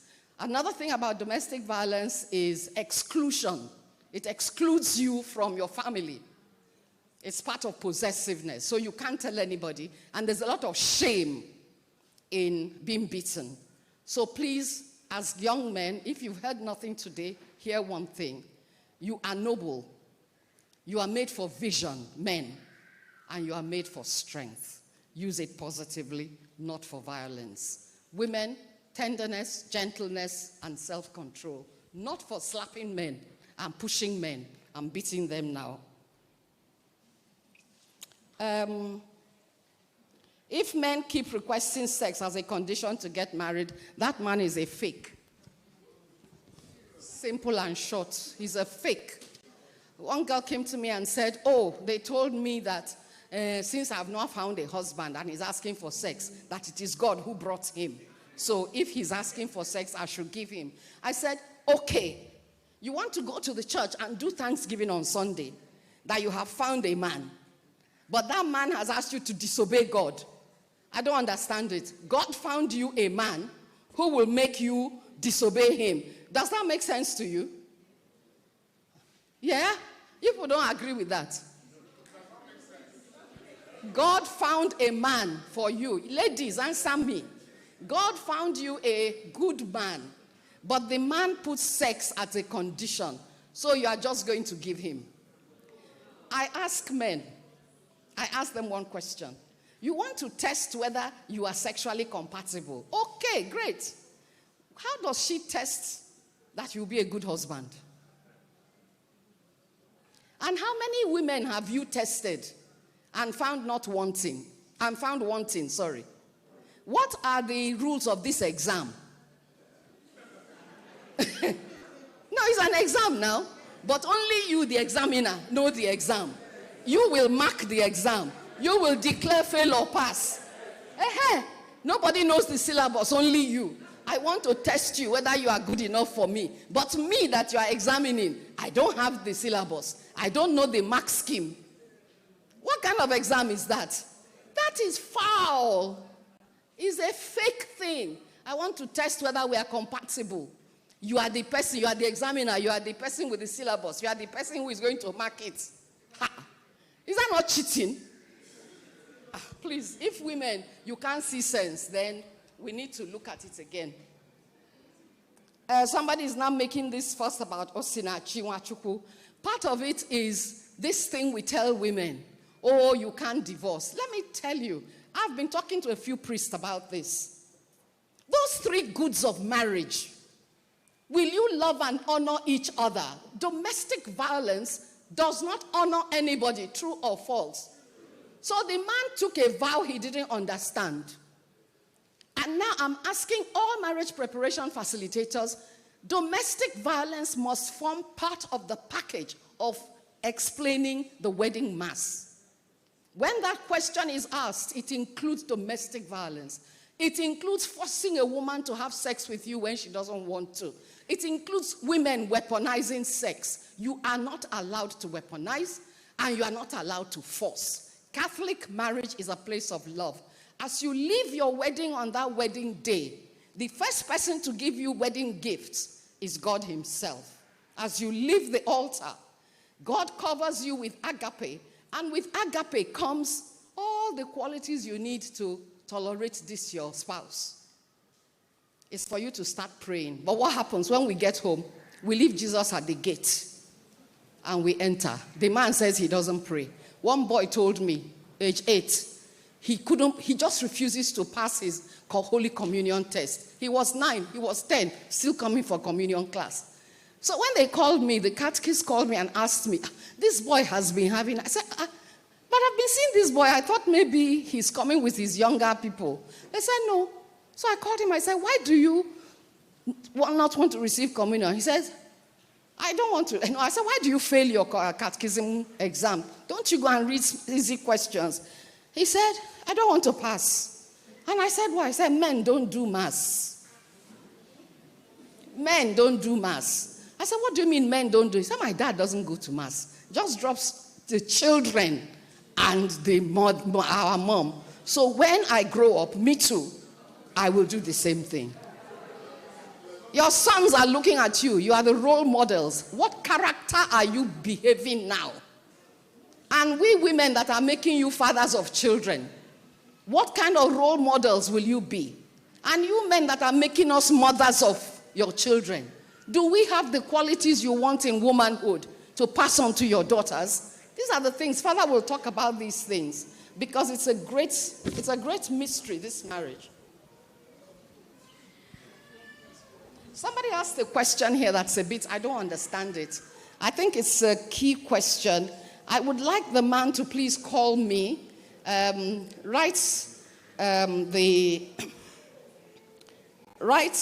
my phone number down and send me a text message and I can answer this question. It has to do with divorce arrangements and that's not part of this. So about a man accepting money from his ex-wife and all that. It's not something I can answer generally because it's not a part answer and it's dangerous to answer these kinds of questions without knowing the truth. So I'll ask John, who sent me this message, to please take my number down, collect it from one of the, from Mrs. Rowland. Please collect it from one of them and send me the same question and I will talk to you about it. But I can't address it here. How can counseling programs handle terrible financial difficulties? Again, it would depend. I can't answer such a general question. It depends on the couple. One of the things we have come to see, the domestic corporation called the domestic church, it's a corporation because in the definition of marriage as a sacrament, it says marriage is a sacrament, a partnership, and a covenant. And therefore, if it is a partnership means we share certain things. The Catechism of the Catholic Church, please, 1601, defines marriage. Write it down and check it out. In the red or blue Catechism of the Catholic Church. Check it out as your homework. Let it be something you academically do as a tribute to this class. 1601. Divide that definition into 4. What is marriage? Who is marriage for? How long is it for? What is it for? Those 4 questions, that 1601 will answer it for you. 1601 of the Catechism of the Catholic Church. Not penny catechism, oh. Did you understand the catechism I'm speaking about? Yes. 16, paragraph 16, not page, paragraph 1601. Okay? So look at it and ask yourself, what is marriage? For who is marriage? How long? And for what? So this will now depend, finances depends on the talents. As a domestic corporation, the first thing a visionary husband does is to sit down and say, I don't have the gift of money, but my wife does. We work out our program depending on our temperaments, remembering at all times that a laborer deserves his wages. That the wages of a person are remuneration for him. And therefore, because you have agreed to freely come here. Remember your first answer to the first good of marriage. Have you come here freely and without reservation? What happens is reservation makes people, I can't share my money. I can't put down my money. My dad, when I was growing up, my dad said to us, he has 5 girls and 1 boy. And he said to 5 of us, he said, I'm going to give you the best training that I can because I've raised you in a certain way. So that when you do get married and your husband's hand is not strong, you will support him to make sure the standard of living of your family does not go below what you need. And so I grew up, remote preparation, believing that I will bring my money to join with my husband's money to raise the standard of our life. That's how I was trained. So if you had another training, let the person you are getting married to. So it depends on your socialization. What is your financial socialization? What is your financial outlook? How do you spend money? Is your husband a spender? Are you the spender? Who is a better money manager? Who can manage this, our assets, best? So finances are not the man must be in charge, the woman must be in charge. This is an area of partnership, okay?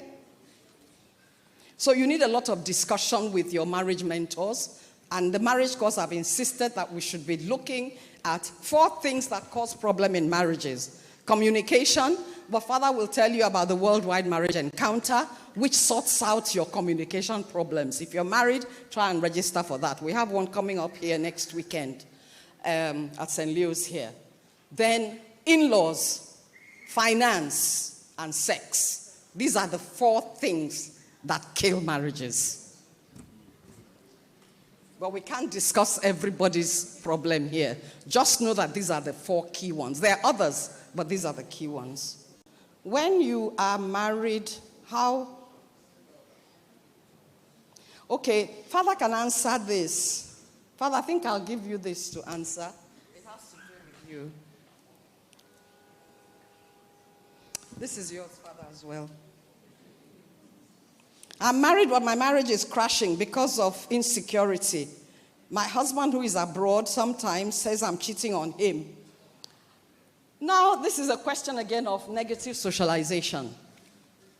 Before you agreed to this kind of distance, certain things ought to have been kept in place.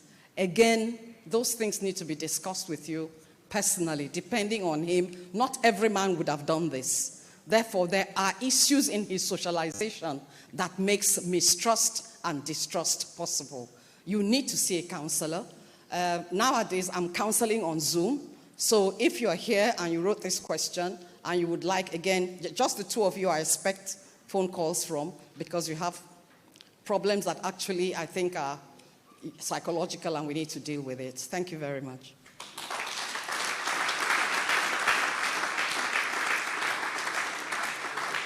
If I haven't answered your question, I think it's because it fits with what Father is going to talk about. So I promise you, Father will take those questions and answer them. Thank you.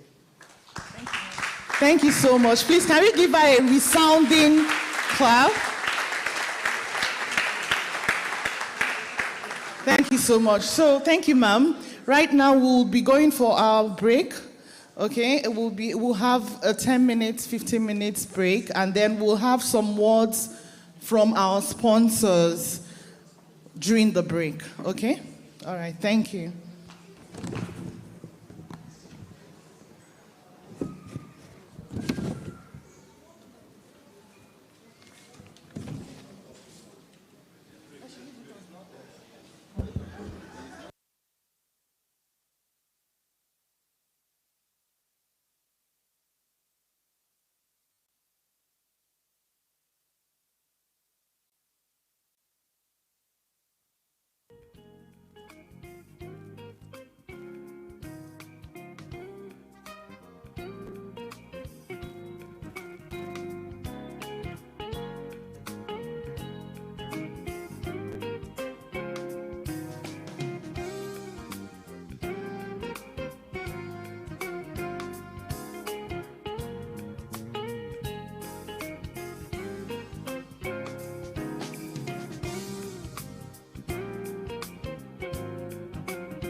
Please, let's sit down. We have a little skit. Please, The skit is not for us to go out, except for our high table. Please, let's sit down and listen and just watch. We have one of our sponsors, Omega. They will be here to talk to us. So they want us to listen to them. And also the skit. Please watch while we listen and watch the skit. Thank you very much.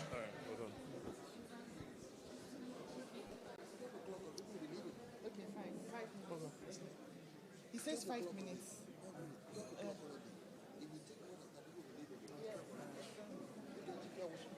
So, no voice. If she's leaving, you have a question. She said she wants the class to benefit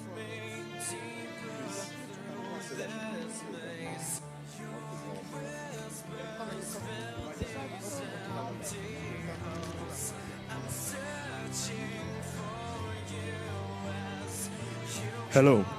Please, if your vehicle number is SMK 130HH, Volvo XC60, please, you have an emergency, go out and remove your vehicle. Sorry. If your vehicle number is SMK 130HH, Volvo XC60, please go out and repark. Thank you very much.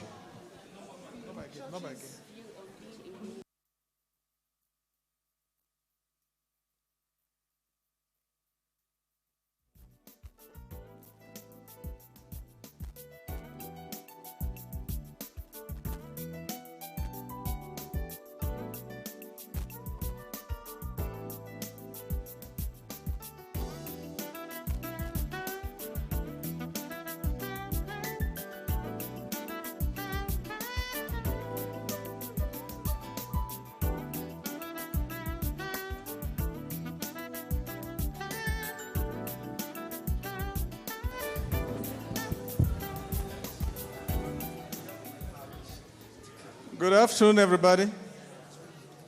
My name is Charles. First of all, I must say I'm so happy that I'm here today. I'm learning a lot from the one speaker we've had. But I came here to talk to us about one of the topics that have been mentioned, about one of the destroyers of marriage, killers of marriage, which is about our finances. What I want to talk to us about, many of us know about the situation around us and how each and every one of us makes money today. It's either we are employed or we are self-employed, or we are business owners or investors. Like one of my mentors, Mr. Robert Kiyosaki, wrote in his cash flow quadrant, those on the left side of that quadrant are the employees and the self-employed who spend so much of their time to work for money. And they are paid based on the money, on the time they spend. And they don't have any time for themselves to really take care of themselves. But then on the right side are the business owners, not just people who set up shops and big businesses, big business owners like the Adenugas, the Dangotes we have, who leverage on other people to make money. And all those people they leverage on, they pay them very well. Then talk about those investors, people who use their money to make more money. Their money works for them. Now, how do you transit from that left side, where you put in so much to make money, still the money is not enough? We have a system that has been tested and is working very well. It's a system I have used for the past 3 years. That has been very successful. That system, we trade on Forex. Not that I trade in Forex by myself, but this system trades Forex for me, pays me every day, In a month, I make like 10% of whatever capital I put in. And if I leave my money with the company to be trading for 16 months, I will make 300% of whatever I started with. The company I'm talking about is called Omega Pro. It's an international organization in well over 120 countries of the world today. It came into existence in 2019, and it came to Nigeria the same 2019 as the first African country before it spread to other places. We've been working consistently, and there's no place in the world anybody has complained that Omega Pro has in any way, at any point in time, defrayed or didn't pay them their daily output, because they pay every day of trading. And when your capital that you put in there has gotten to 16 months, what you get is 3 times that capital you put in. You know, like it was said, finances cause some problems in marriages. That's very true. People can testify that once there's money circulating in a family, it's happier. You can do a lot of things you want to do without having to consult anyone. Omega Pro has touched lives and continues to touch lives everywhere in the world because of that simple system. The system of Omega Pro says, just trust us with a little capital of yours. And I'll give an example. Who can trust me here with just 1,000 naira, with it just as I'm here? Is there anyone that is ready to trust me with 1,000 naira? Let me show you how we work. Please. Let me have it. Yes. Thank you very much. So Omega Pro says, you give us your 1,000 naira, or let me call this $1,000. You give it to me. I start trading with it after 1 week when I have registered it with the brokers, with the insurers, and all the processes. It takes 7 days. After 7 days, we commence trading on it. And every day of trading, you make 0.40% of this capital. For this $1,000, that will be like $4 for every day. Now, if you continue not taking anything, allow it to trade consistently, for the first 7 months, Omega Pro will say, your $1,000 is now complete. After 7 months, they will say, my brother, please come closer. This is your 1,000 naira. Hold on. So by the next 4 months that follows that 7 months, they will say, have another 1,000 naira. That makes it 200%. And by the 16th month, sometimes before 16 months, it will be your 300% is complete. Your $1,000 plus 200% profit. That's what we do in Omega Pro. Yes. So that's yours. So if you come in with, it's late. When I asked, you didn't respond. It's late now. So what we'll do is, you come in, if you come in with a little amount, your profit margin is low. But if you come in with a higher amount, you make much more profit, just like in any investment. It's very good to invest in properties. That's good. But liquidity is always a problem. If you want to sell your property, it will become a problem for you to get cash immediately. You may have to sell under duress. It will be a distress sale that people will underprice you on your properties. But when you have money in Forex, in hard currency, not in Naira, at any time you call out anybody that you want to sell this currency, there must be somebody willing to buy it. Even in the Bible, foreign exchange has been in existence. Remember, Christ chased out those who were changing money in the temple. So it's as old as creation. It was in existence before even Christ. That's why they were there in the temple doing the same thing before he drove them out. So Forex, foreign exchange trading, is the highest, the most liquid financial market in the world. As at today, it trades about $6.6 trillion every day, Monday to Friday. So it's a good place for you to tap into to make very good money, quietly. We haven't promised you that we give you 20% every day, every week, or every month, because we know how it works, the dynamics. A lot of people will come out and tell you they will give you 30% in 1 week, or it's not sustainable.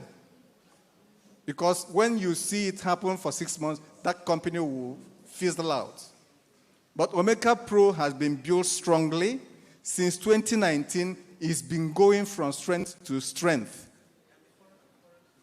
We have Zoom meetings every day by 7 p.m. We have live seminars every Sunday in various locations, here in Ikeja, on the island, in other places around the country. So let me not take so much of our times. Anybody that has any questions or for further inquiries, I'll be outside so that you can come to me and we discuss further. Thank you so very much.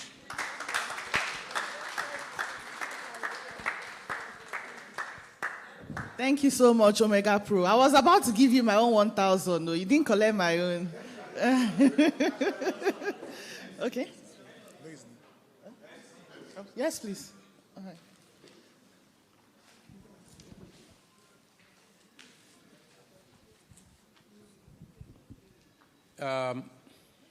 Sorry, I wasn't here when you started, but I want to thank you for being part of this program.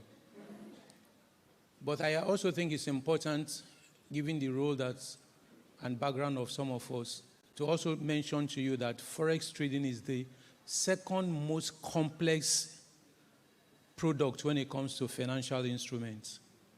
You have arbitrage. Arbitraging is a major, just like Forex trading, but they are the two most complex. So if you don't have the time to learn the technique of what it is, please don't go into it. Secondly, the reason that is important is that you don't have a registered and regulated organization that helps you to follow Forex and arbitraging. If you go to the bank to go and keep your money and the bank misbehave, central bank will take control. If you go and invest your money in shares and equity, SEC will take control. Nobody is in charge of blockchain technology. Nobody is in charge of arbitrage. Nobody. So please be informed as well. And I thought I should mention that to you. Once again, I want to thank you for your presentation. Thank you, sir, for that clarification. Like Omega Pro said, if you have any further questions or inquiries or explanations, I'm sure he will do a good job to clarify you on those issues. You have the name of the Father, isn't it? Okay, so we'll be moving swiftly to other items on the program. I want to gauge our participation so far. I hope we are getting a lot of information that would help us in our relationships and our marriages, are we? We have a lot of young people here. I can see some young adults, 2 of them here with their phones. Hello? Okay, come. You, the lady, come.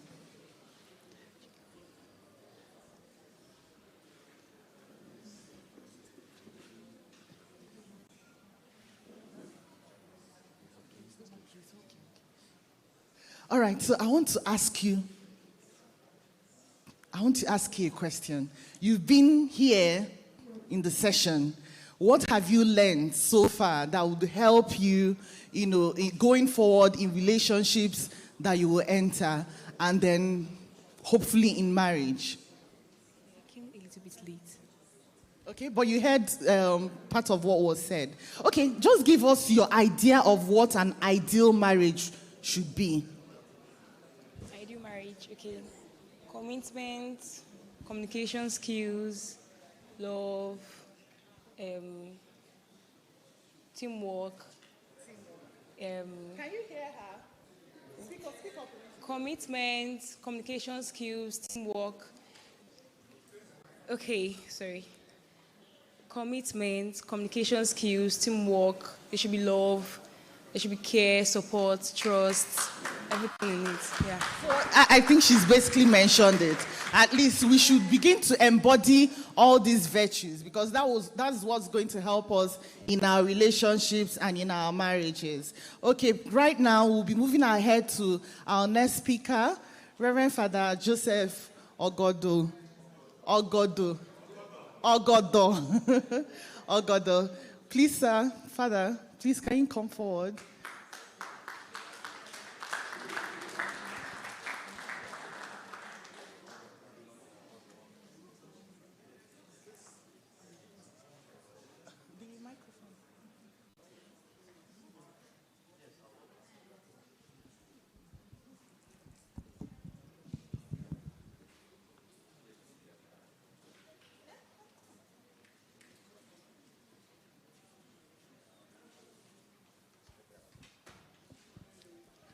You're welcome, Father. Please, can we give a resounding clap for Father as he goes up to the podium to give us his talk?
Good afternoon. Is it loud enough? This way is the other mic. This one is not loud. MC, the other mic.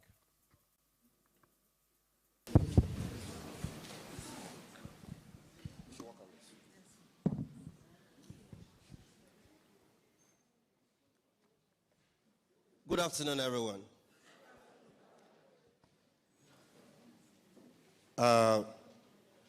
Do I say I stand under the existing protocol? And I wish to say that I'm not actually comfortable taking statistics of those who are here. I got to know that we have 70 to 75 for 80% single.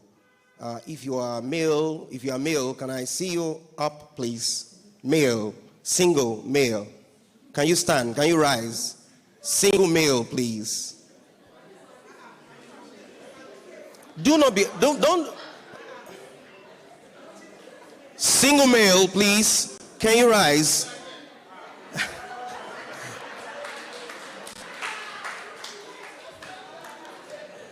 Okay. Please have your resume your seat. The single female. Please, single female. There is a reason why I'm doing that. Is to also help me in my talk during the course of my talk. I'm just trying to confirm the statistics I have. It's not something we often work with so much good number of times. Please, if you have any table that has only one male, any other male here, please go and sit there to mix them up. Please, if you know you are single and there is any table that we have more female than male, please move.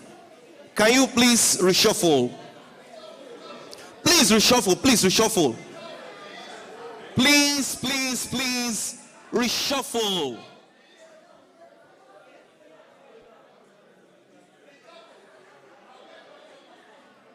Yes. Father, please, you can help me out as the talk resumes. There is a reason why this is not the first time I'm having a group program for single. And one of the things I've come to realize is that our level of interaction is one of the major problems that we seem to have. And we run away from the obvious. We run away from the obvious, which is not necessary. But however, I want to thank Mrs. CYAA, who has done great justice to the theological aspect, the spiritual aspect, and the statistical aspect. All right. Okay. Okay, except if you are not single, but for those who are single, you can reshuffle. All right. Thank you. Thank you very much for that. Let's all put our hands together for Father for assisting the ministry. Are we together now? Okay, so I want to thank Mrs. CYAA for doing all of that. Mrs. CYAA has succeeded in telling us what. She has told us what. My own mission here is to actually try to do how. She has done what. I like to do how. And so I would like to begin choosing your life partner. Choosing your life partner. There are a lot of questions we ask. How do I go about it? How do I know who? How do I know when? What do I do? And so on and so forth. A lot of these questions. This talk is not intended to answer all your questions, but it is actually supposed to be a thought-provoking talk or a thought-provoking discussion that will bring further discussions. Shall we begin? The next slide, please.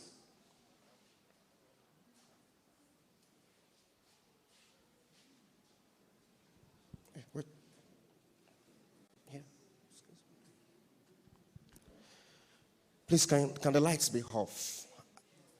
Are their smile genuine? These smiles you are seeing, do you think they are genuine smiles? What you are seeing, or what you see, do you think it is genuine? Okay, the next slide. Are their smiles genuine? Do you think so? From what you see. Okay.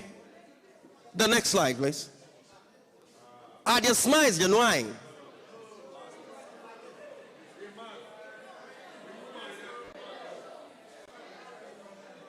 The other slide. The other slide. No, the other one. Previous slide. Okay. No. The next one. Yeah. In this case, the woman's smile looks genuine, right?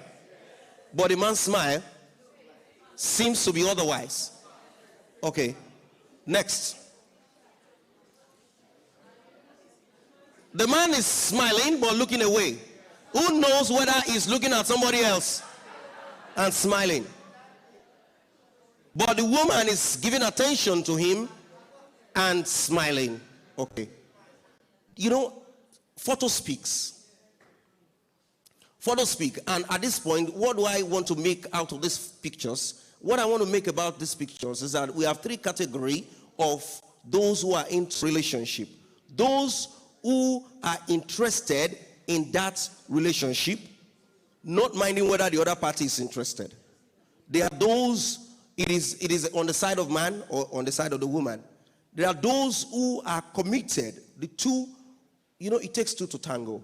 So the two are committed in that relationship. Next one, next slide, the next one.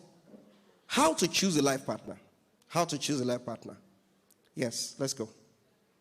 If you thought about marriage, you know, there are different, today we are having a whole lot of complicated world, and it's hydra-headed. How do I mean? The understanding of marriage is very important at the foundation, because the psalmist says, foundations once destroyed, what can they just do? A group which consists of, if you thought about marriage, these are just words of some persons, their idea about marriage, a group which consists of a master, a mistress, and two slaves, making all making in all 2. You may not get that, I will explain myself. We stay together, but we distrust one another. Yes, but it isn't that a definition of marriage? The next one says, a lady's imagination is very rapid. It jumps from admiration to love, from love to matrimony in a moment. Are you relating? A loving wife will do anything for her husband except stop criticizing and trying to improve him. Are we relating? It's a very good way to promote civilization. If you get a good wife, you will be happy. If you get a bad one, you become a philosopher. Is it absolute? The reason why I have to do those quotes is that your basic understanding of what marriage is and what you are going into will determine how you are going to live it. Because if you have preconceptions that are not corrected, wrong preconceptions that are misconceptions, if they are not corrected, when you get into marriage, you'll have problems. But if you have the right orientation, what happens to you is that your marriage will bloom. With whatever challenges that comes with it, it will actually bloom. And that's why going through one of the works of Chiwenzu, a woman was asked, how will you describe your home? She said, my husband is the head, I am the neck turning it. Said, my husband is the head, I am the neck turning it. So your understanding of what your relationship is matters a lot, and whatever you are going into. I was chopping tomatoes for dinner and my husband thought I was doing it wrong. I finished cooking dinner and he refused to eat it. Instead, he ordered pizza with every single topping I don't like. We had a standoff for almost a week to see who would give a first and finally buy toilet paper. For the record, I won. You see, in this relationship, it's about competition. How to promote Cameron Diaz's name, I said Diaz. And he insisted it was Diaz. Who cares? I didn't speak to him for the rest of the night. Petty problems, petty issues. We got into a fight while assembling the furniture in the new house. If we had made it through that, we'll make it through anything. Understanding. Whether or not to talk in the sheet at the end of the bed, whether or not to tuck in the sheet at the end of the bed, every time I make the bed, I tuck them in, and every night he untucks them out. Authority. There are first things we should know. First things first. Partner. Let us understand what it is.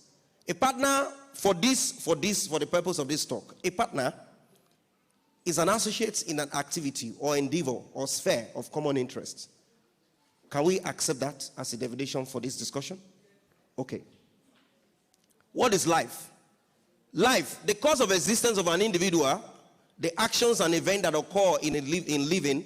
A life partner can therefore be understood to be one who goes through the course of our existence with another because of a shared interests or common interests in the endeavor of life. Will we be correct to define life partner that way?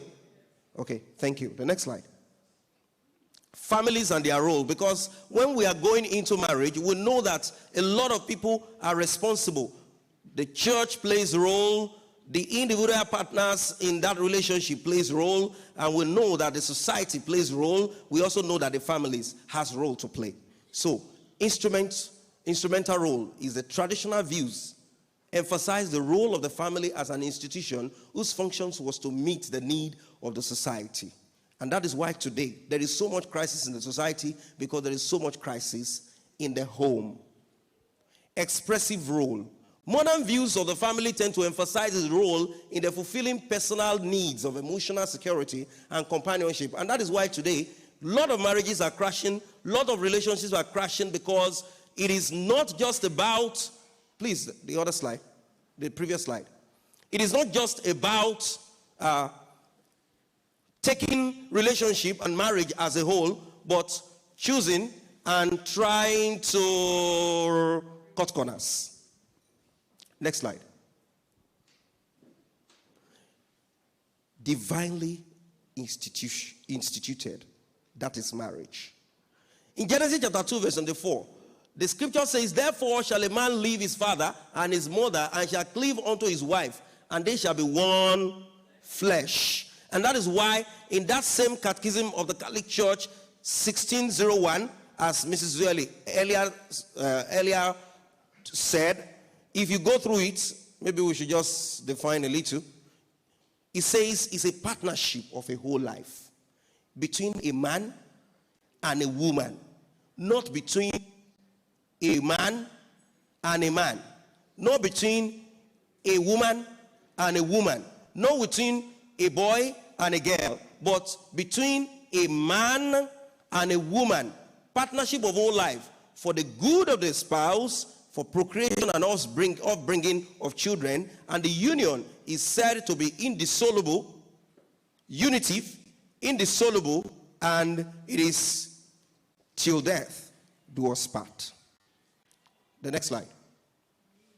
Understand what Christian marriage is. I've just mentioned a few of it, but let's continue. The next slide. This is a cartoon that explains something. God's invitation to everyone. Marriage exists, and marriage is sustained by grace. By grace. God gives the grace to live the commitment. And so that's one of the things we must prepare for. For no matter how many promises God has made, they are yes in Christ. And so through him, the amen is spoken by us to the glory of God. 2 Corinthians chapter 1, verse 20. Grace. When you have grace, even the impossible can be done. Next slide.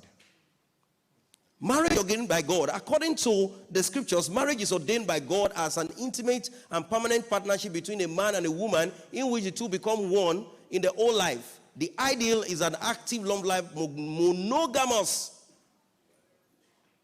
heterosexual relationship.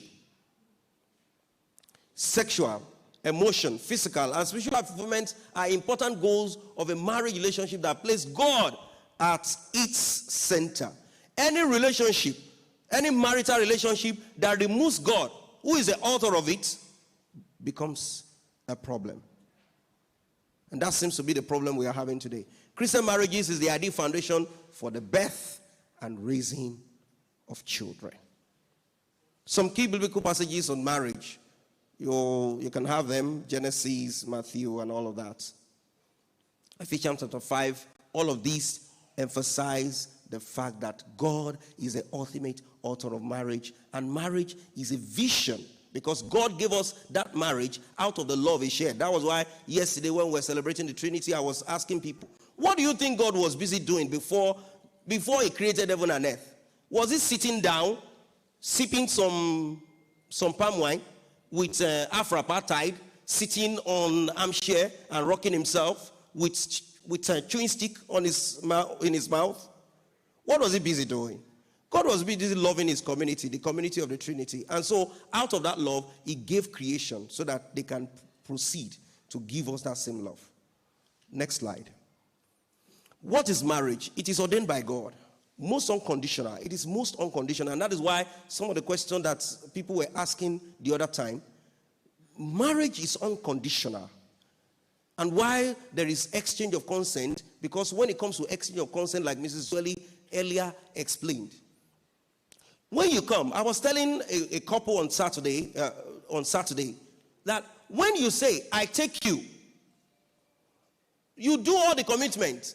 There is no condition. It means that if you fulfill your own part, it doesn't imply, your commitment does not imply that if you don't do your own part, I won't do my own part. No. But before the priest, you say, I will.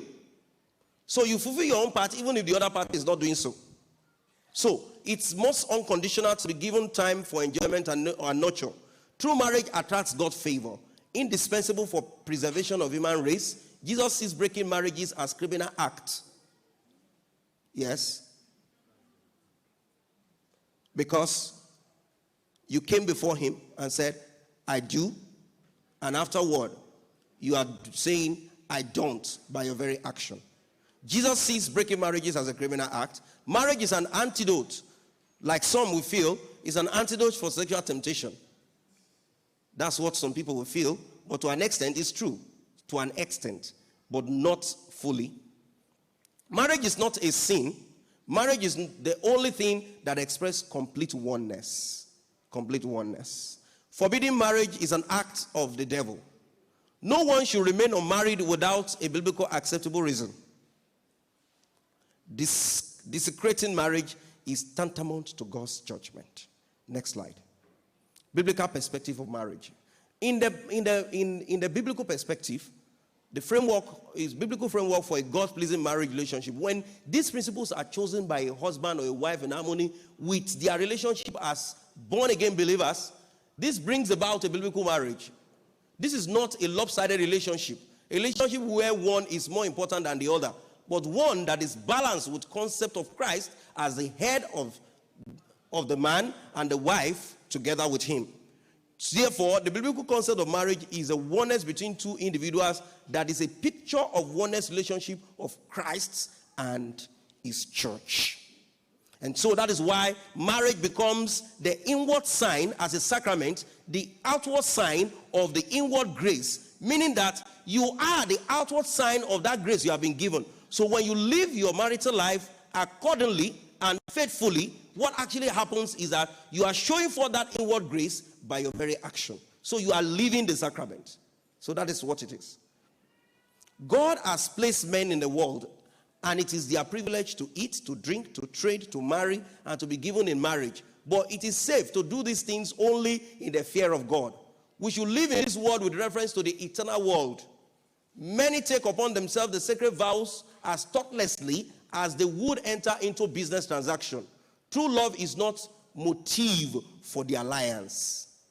So if you are going into marriage, if you are going into a relationship, it has a motive that God is at the center. The next slide, please. Is a happy marriage possible? Is a happy marriage possible? Sadly, so many enters into marriage with no understanding. They enter marriage with no understanding, no preparation, no training, no idea of how to achieve a lifetime happiness with their chosen partner. Many couples spend far more time planning for the wedding. That's how one came to marriage class the other day, and in my presence she was busy calling Dubai to ask if our wedding gown and our shoe and all of that was ready. Obviously, I knew that marriage may not last. Because she was never concentrating. She was never ready for the guy. She would come late to class. Our basic concern was the bridal shower and all of that. And today, marriages are breaking because a lot of people, they want to have that wedding so that they can do bola le pepe them. So many couples spend far more time planning for one-day wedding than for the lifelong marriage. So, my friend used Bugatti, I am going to use Ferrari. My friend used Ferrari, I am going to use Lamborghini. My friend used Lamborghini, I am going to use Rolls Royce. My friend used Rolls Royce, this time around, I'm going to have my wedding in the air. So as a result, over half of all marriages fail, ending in divorce, often with former partner becoming mortal enemies. Other couples are just as unhappy, but perhaps cannot afford a divorce or stay together only because of the children and other social business concerns. That is why some people will say, this marriage, if I leave now, what do people go talk? The next slide. Have you faced the myths of marriage, honestly? Have you faced it? The myths of marriage. The myth one, we expect the same thing from marriage. The unspoken rules. Everyone lives by a set of rules that are rarely spoken but always known. Needless to say, unspoken rules becomes more vocal when our spouse breaks them. Unconscious rules. Just as actors in a dramatic performance follows a script, so do married couples. These are from a blend of personal disposition, family backgrounds, and marital expectations. Sometimes the expectations, in fact, there is a saying that our problem begins with expectations. The expectation that people have from us and the one we have from others. And sometimes the expectations we have for ourselves, and good number of times, they are over expectations. Why will you over-expect from yourself? Some people are not even kind with themselves. How would they be kind with others? The next slide, please. Myth 2. Everything good about our relationship will get better. That is another myth. It will get better. You see the signs and you are saying it will change. It will improve. It will do this. And you are becoming blind by the day. Love is blind. Abby? Love is blind. There is a saying that the most foolish person in the whole wide world is a woman in love. It's not only woman, no. Even a man in love is very foolish. Each of us constructs an idealized image of person we marry. It is planted by our partner's eager efforts to put its best foot forward, but it takes root in the rich soil of our romantic fantasies. We need to realize that our marriage is not a source of constant romance, so that we can enjoy those moments of romance that come to us from time to time. So, romance will not sustain a marriage. Romance will actually make you to come together. But what sustains a marriage is your ability to face your challenges together, your ability to work as a team. That is what will sustain the marriage. Next slide, please. Myth 3. Everything bad in my life will disappear. Ha! Is it true? That's how a couple, that's how a guy said the very first day they came into the house. He said when he saw this guy, he said, "Ha! I don't enter around." The guy can fart. So, but they had to cope with it after some times. After some times, the woman became an expert in farting. So, many people marry to escape from unpleasant situation. Marriage usually does not heal the soul or massage the spirit. It does not erase the way we felt. Lonely, fear, personal pain, and so on and so forth. Because there are so many persons who are married, yet they are very lonely.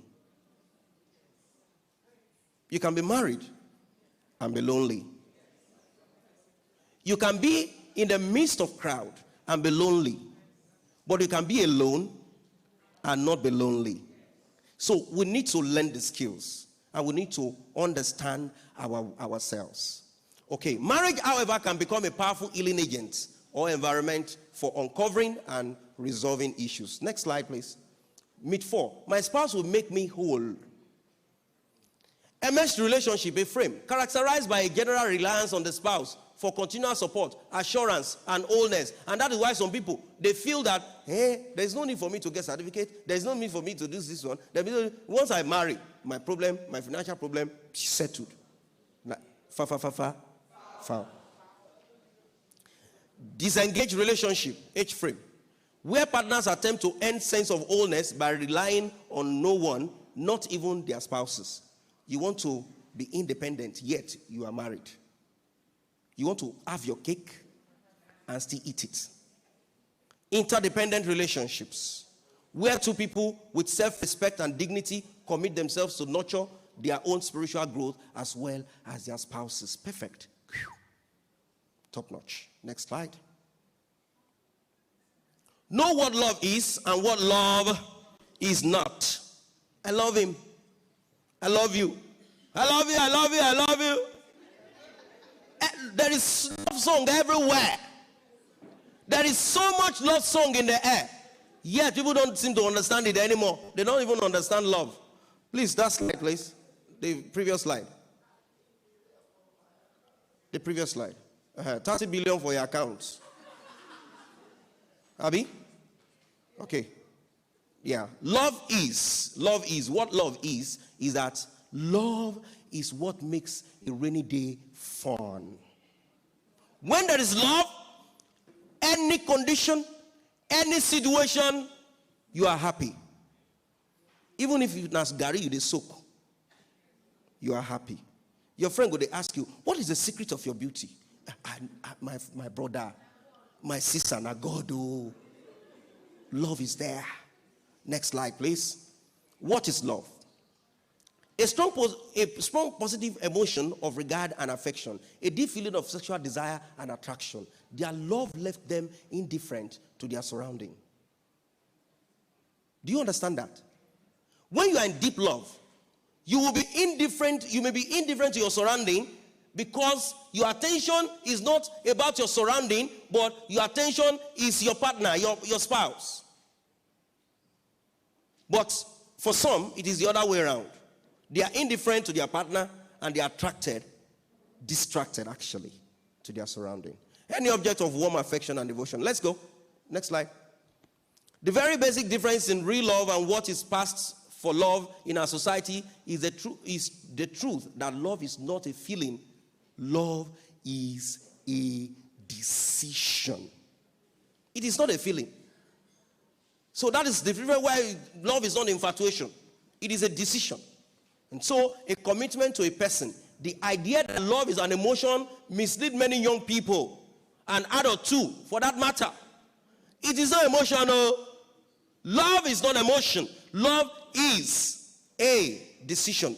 You can write that down. Love is a decision. In fact, it's a whole topic. When we are doing marriage encounter, it is a whole topic that we discuss for almost 45 minutes.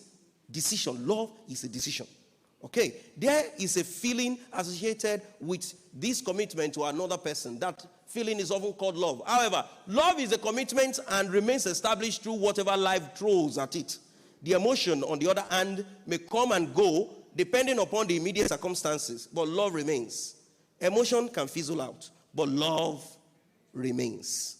That is why some people fall into and out of love as often as others of us change shirts.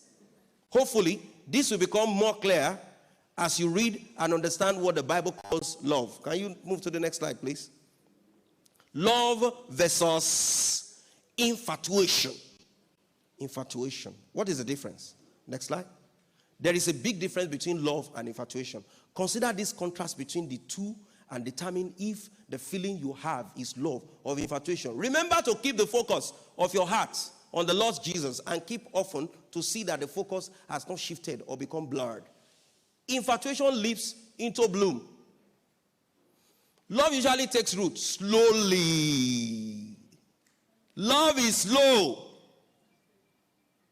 Infatuation is fake and it can be very, very fast. It's like petrol fire. But love is like diesel fire.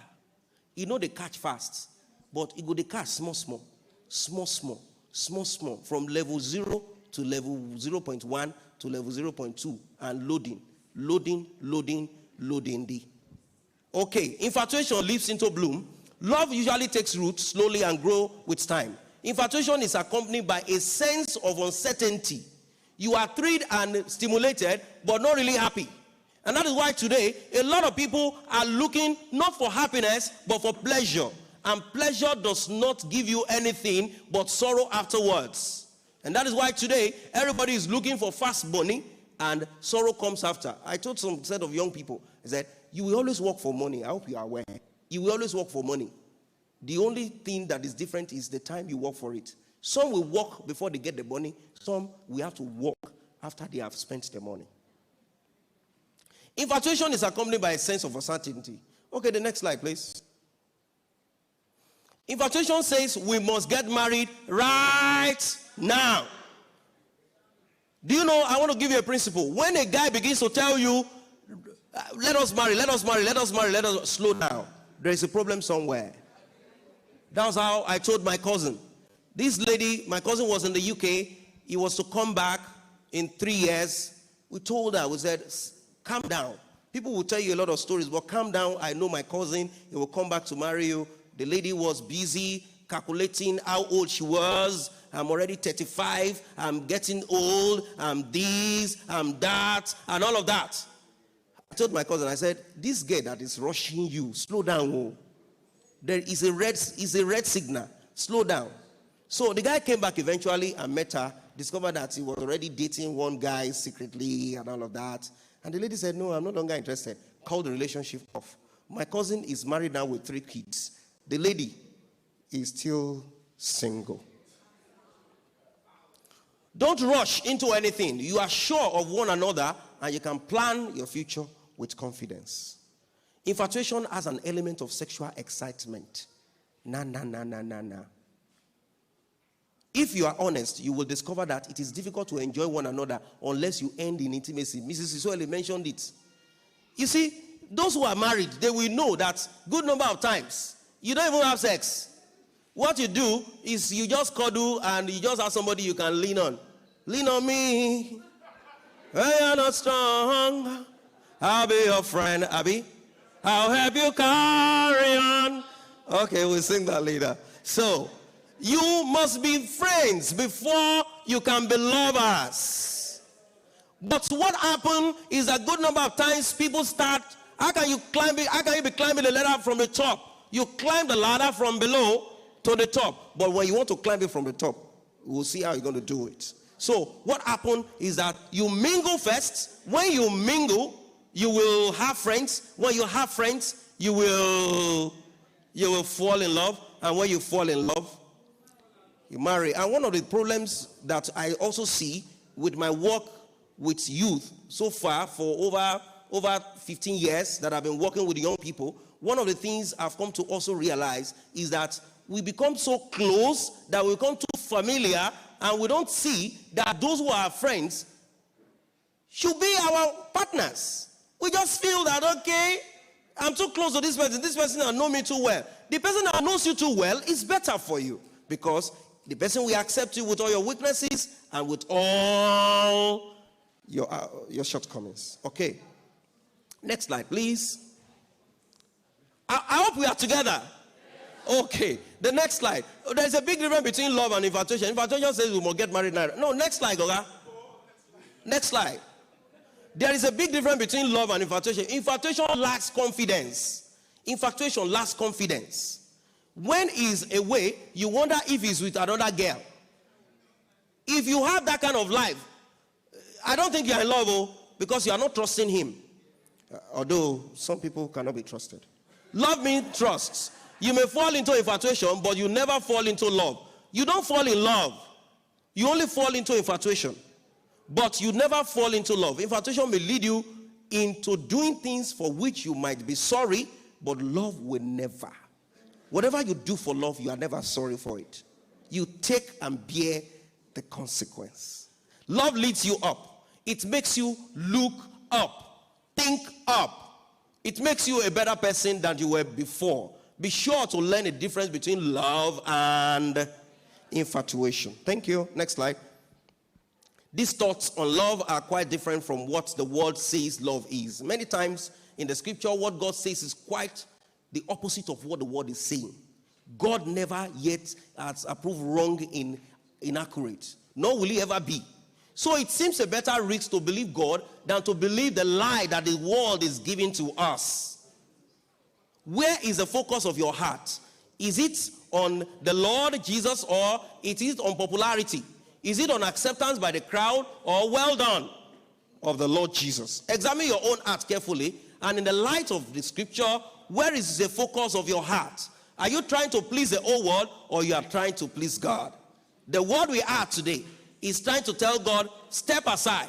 And when you tell God to step aside, he is the most polite being I have ever seen in the whole of the universe. When you tell God, God, give us chance, God will come out and say, okay, I am waiting for you. You will come back. And when you come back, next slide, you will finish that story for me. Know yourself. Know yourself. The next slide. Know yourself. Please take note of these things. Know your background. Know your background. Man, know thyself, says Socrates. If you don't know yourself, your life will be messy. You must discover yourself before you can really do anything meaningful. Okay, physical attributes, career, health, finance, family, religious background, and so on and so forth. And that is why some persons will tell you, my religion does not matter. And those who have said, when people tell you it does not matter, the things people say does not matter eventually leads to matters arising. Your personal character and values, honesty, faithfulness, hard work, and wealth. Today, these 4 things is leaving our society. What is being pronounced is not just wealth, but dubious life. Your dislike. Know your dislike. Know what you don't like. And what you don't like, let others know you don't like it. There is a saying in Yoruba that will tell you that what does it mean? What I will not take as a rich man, I will refuse it as a poor man. That gives you a good integrity. How you feel about your children, the touching, godly living, and talking is very, very important about yourself. Next slide. This determines what you expect. What do you expect him to be? What do you expect her to be? That is what going into relationship is all about. You expect him to be a Christian. You expect him to be tall. You expect him to be athletically built. You expect him to be sensitive. You expect him to be affectionate. You expect him to be a stockbroker. You expect him to be a nurse. You won't be angry forever, will you? What do you expect her to be? A Christian, a figure 8.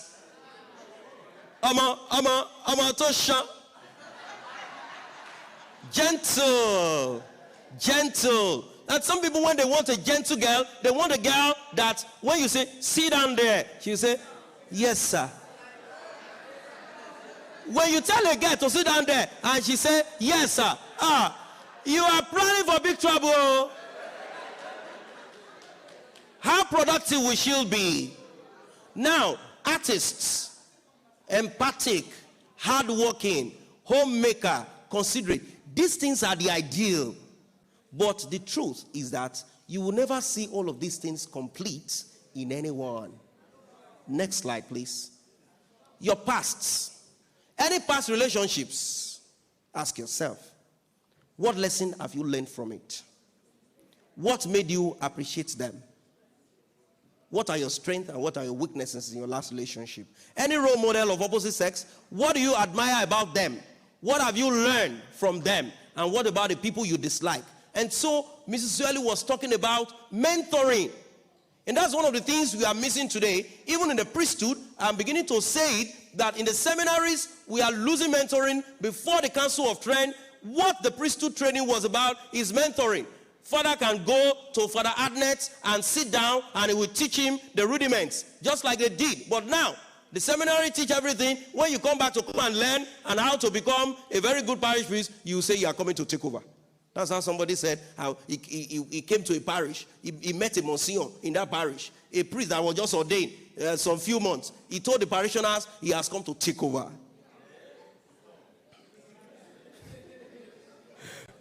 See Jesus. It happens everywhere. Even in relationship, it happens. It happens. We need to learn. Any lesson that we have to learn, we need mentors. Those who have gone through this journey and they are succeeding. Who do you make your mentor? Let's go. The next slide. Know what to look for according to Proverbs. The character traits of a good friend. You know, we said friendship before love. Love comes after. Let's go. The next slide. Character trait of a good friend. A good friend is faithful. A good friend is faithful. Maybe you should just read the headings. Or should I read through? Okay. Fair weather friends are numerous. Fair weather, you know them? When things are good. When we need to go to ShopRite. When we need to go to... But when your balance is down, you are on your own. Oh, yeah. A good friend rebukes us. Listen to this, please. Listen to this. This is important. A good friend will rebuke you when it is necessary. Don't see it as arrogance. A good friend will rebuke you when it is necessary. When you have a friend and the friend is not rebuking you, sometimes do things, when you are in a relationship, sometimes do things purposely to know if that person will rebuke you. If he refuses to rebuke you, there is a problem. So, a good friend is thoughtful and tactful. Not just thoughtful, is also tactful. Tactful. A good friend is sensitive to our needs and speak in such a way that we are encouraged and enriched. His sensitivity is demonstrated in his understanding that variety and goodwill is not always appropriate nor appreciated. It matters not only what we say, but how, when, and why we say it. It is very, very important.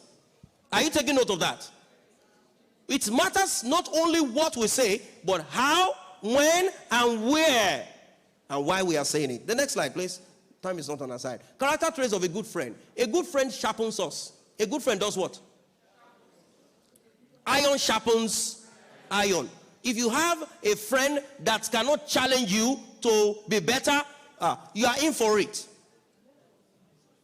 You have a problem yourself if you don't have a friend like that. A good friend offers us wise counsel. A good friend will offer you wise counsel. Wise counsel. That is why some people will say, hey, I'm having this issue in my relationship. Hey, leave him now. What's wrong with you? Do you want to turn yourself to a slave? You have a relationship. The person that is giving you advice does not have one. Next slide. Character traits of a good friend. We should shun the following. If you want to know a good friend, shun the following. We ought not to associate with a fool. Don't associate with a fool. They would end up dragging you down. We ought not to associate with those who have an uncontrollable temper. Uncontrollable temper. Anytime you speak and is angry, he's beating the table. He's beating the table. When you go into a relationship, he will start slapping you. When he slaps you, when you get married, he will start punching you. It is step by step. Next, okay. We ought not to associate with those who have an uncontrolled temper. We should not associate with those who are evil. Some people are intrinsically evil. Their thought is evil. They think evil. They eat evil. They belch evil. They drink evil. They fart evil. They shit evil. In fact, their being is evil. Next slide, please. Character traits of a good friend. By their fruits, we shall know them. We should not associate with one who is revolutionary. Are you listening? Don't associate with somebody who is revolutionary. My son, fear the Lord and the king. Do not associate with those who are given to change, for their calamity will rise suddenly. And who knows the ruin that comes from both of them. So there are some who are always out to change everything. They want to change everything. They want to change the society. They feel that these rules they are too costly. These rules are too much. Let us relax the rules. We should not associate with those who have no control over their appetites. All appetite, food, and especially sexual appetite. Anyone who cannot control sexual appetite will not control any other thing. There is a likelihood that if you cannot control your sexual appetite, you may not be able to control many other things. Go and tell them I said it. Next slide. Character traits of a godly wife. Next slide. A godly wife is godly. If she fears God, not a church goer. Not a church goer. The difference between a church goer and a God-fearing person. Some people just go to church. They are worse than the devil. So, a godly wife is wise. Wise. Wisdom. Next. Not corny, not corny. Wise. Next slide. A godly wife honors her husband. Honors her husband. A godly wife is also gracious. Gracious. Next slide. A godly wife is faithful to her husband. Next slide. The qualities of godly husband. Husband. Men, listen. Don't be distracted. A wise husband is kind and compassionate, meaning that he is empathic. He understands. So when you are in a relationship, you'll be able to understand. You'll be able to know. You'll be able to know what that lady is feeling. You'll be able to know what your partner is feeling. You'll be able to know what must have. Women are very complicated. Men, let me tell you today. Women, they are very complicated. They switch mood and swing mood like So you need to understand them. They are so complicated. God created them that way so that we can take care of them. And that's why God gave responsibility and said, love. Because he knows that it's not easy. You have to love them. Because sometimes when they switch, especially when they get pregnant, it is not their fault. It is just nature that has made it like that. So they need to be pampered. A wise husband is honest. This is one thing I want those who are going into a relationship to know. Any guy that is not honest with simple things will be unfaithful. Simple rule is that any man who is not honest with anything, a simple honesty, he will be unfaithful. He will be unfaithful. There is no way, there is no two ways about it. He's always telling lies. Any little thing he's trying to hide and cut corners. A wise husband is hardworking, not a lazy sharp who is looking for sharp money. Yeah? A wise husband is truthful. Truth. A wise husband exercises self-control. A wise husband has a gentle tongue. A wise husband is generous. Next slide, please. Qualities of godly husband. It continues. He's willing to correct and is willing to listen to counsel. A wise husband is a man of integrity. A wise husband is faithful and reliable. You can see that the one that is given to men is more, Abby. Have you noticed that? A wise husband is forgiving. It's not easy to be a man, no. It's not easy to be a man. A wise husband is willing to admit his wrong. When you see a guy, you are in a relationship, he cannot admit to say he is sorry. Be watchful. Watch him. Watch him. Because one of the things you get to know about a very good man is that he will apologize and accept his mistakes. A wise husband is humble. A wise husband is not contentious, but a peacemaker. You see some people. This other one is very important too. The other, contentious. Contentious. Somebody comes to you to tell you he loves you, and he's coming with an unnumbered car. These are ways of knowing some of these guys. So he's coming to you. The car is not having plate number. Is he a car dealer? Every conversation he tells you is living on the island. When you ask him what he's doing, he's forwarding and backwarding. He's clearing. Contentious. To be contentious. The next slide, please. Hey, you see, has he plenty? Wise husband has control of his temper.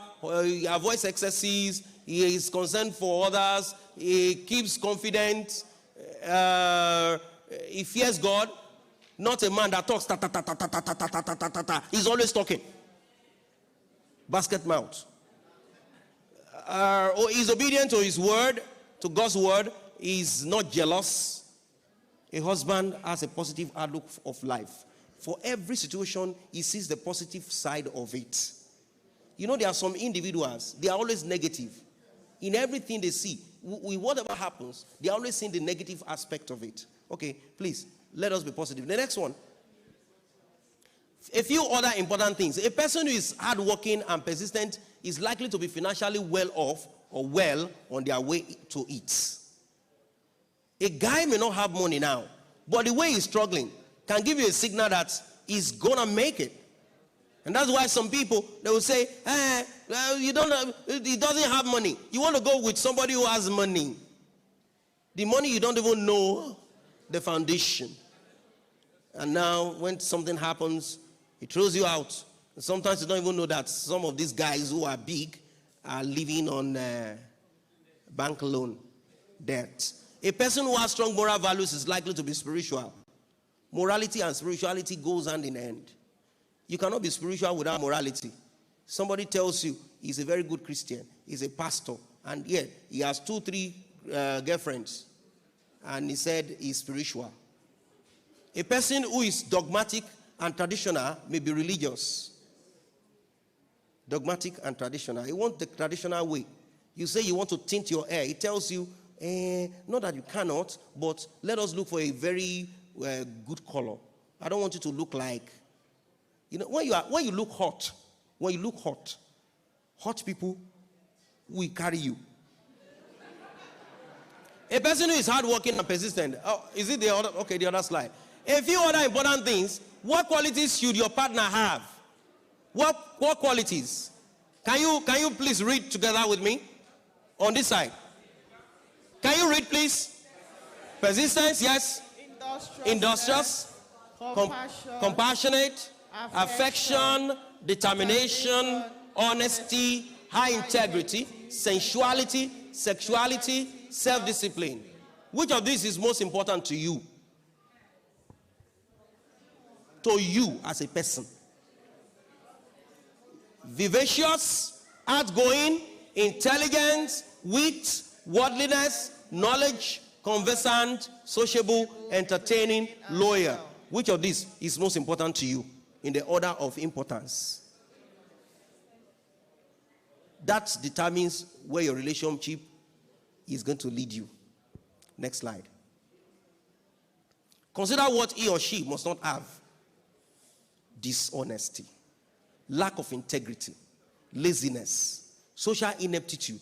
Some people, they hide under the guise of religiosity. They are not social. Now lie. Be social. Follow him out. Take him out sometimes. Know where your partner is and know where they are going. Very important. I know a lady. The husband goes to club. He follows him. She does not like club, but he follows him. Said, let me go and see what he's doing. Let me supervise him. Social ineptitude, disorderliness, indiscipline. Some people are disorderly, they are indisciplined, they don't have plan and all of that. Next slide, please. Nowhere to look. Where? Social network. Offline. Some people are saying, I don't have husband. They are always staying indoors. Is he in Gabriel? I'll come and give you a husband in the house. Some people are saying, nobody is looking at me. They will call youth gathering. You will not be there. They will call this one, social program. You will not be there. They will call novena. You will not be there. Church, you will not come. This one, you will not come. You are always found in the wrong places at the wrong time with the wrong intention. And you want to get to a partner. It's not possible. It is not automatic. So, at school, at church, at work, in different gatherings, show yourself. Show yourself. Interact. Some people will come to a program like this here now. He will not even take somebody's number.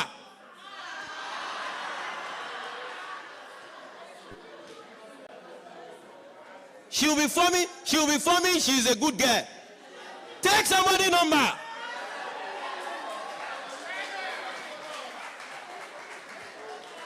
And if you're a guy, go and meet a lady. If you see and she looks beautiful, go and meet her and say, okay, you are beautiful. Can I have your number? Be courageous enough to do that. If not, you remain the way you are. Go collect somebody's number. You people should start chatting. It will lead somewhere. If it does not lead finally to something, it shall lead somewhere. But it should not lead to sin. The next slide, networking is very, very important. You need to network. And you also need to know that if you meet someone and that person is not compatible with you, you should be able to know who else that person is compatible with in the group. You should be able to know. And you should be able to recommend. Yes. You should be able to recommend. Some people feel, since this one is my last chance. It's not your last chance. I did a wedding last month. The lady is 40. The lady is 40. She has been waiting for the past 15 years, saying that she wants to marry a Catholic. Not just a nominal Catholic, a good Catholic. And she said, it's either a Catholic or I remain single all my life. And eventually, she got a Catholic guy who has been waiting also for the past 10 years that until I see a good Catholic girl. They are not from the same tribe. They met in Abuja. And today they are married, happily married. In each case, it seems more advantageous to marry an old friend who is not afraid to spend the rest of their lives with you. Marrying an old friend. Marrying an old friend. Do you have any guy who or any lady who you have been together from childhood and you are having feelings for the person? I say, hey, but it's my childhood friend. If you have feelings, tell her. If you have feelings, tell him. Before somebody now will now come in between you people, you will not be jealous. Tell him you love him. And the person will now ask you, hey, these people, you have been together as a young chap. Do you love each other? I said, no. You are denying what is. I pity your life. Next slide. Online social network. This one is very dangerous. You have to know what and when and how. Facebook, Yahoo Mail and chat rooms, online groups. These also abound with scammers, 419ers. So don't be scammed. Seeing is believing. Distant relationship. You don't know what is going on at the other side.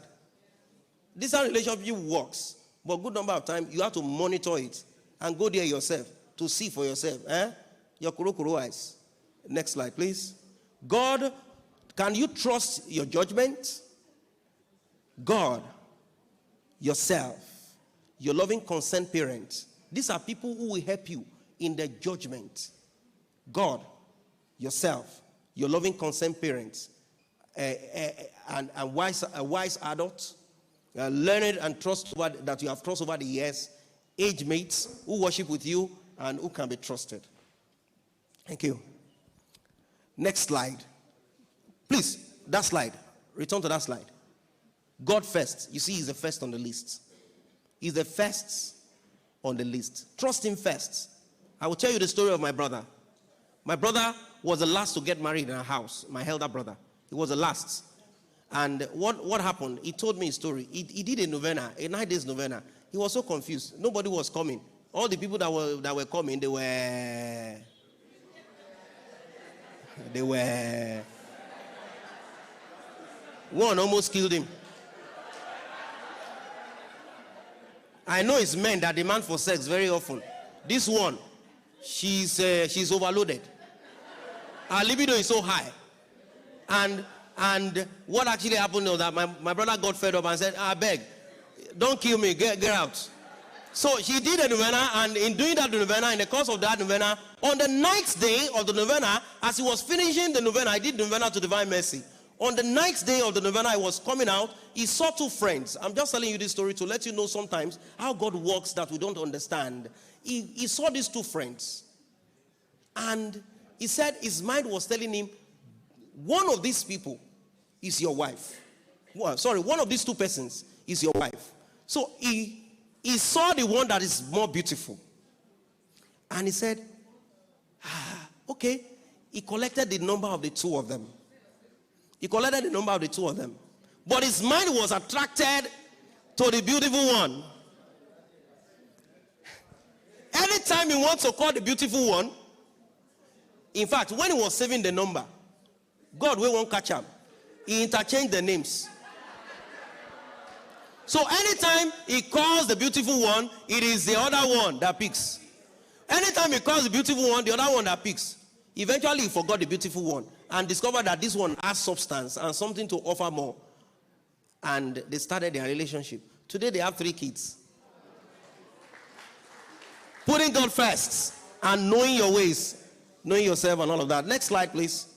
I don't have time on my side. In all of the book, finally stop with you, but you must be considerate when making your financial decisions. Very, very important. Consider your family, your fiance's family, statement made well-meaning, and including your parents. In Africa, we don't marry individuals, so me and my family, it don't work well, because when the chips are down, you need them.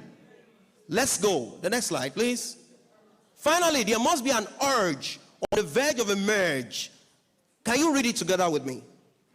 Finally, there must be an urge on the verge of a marriage. At the end of the day, the two of you must be matched, not mated.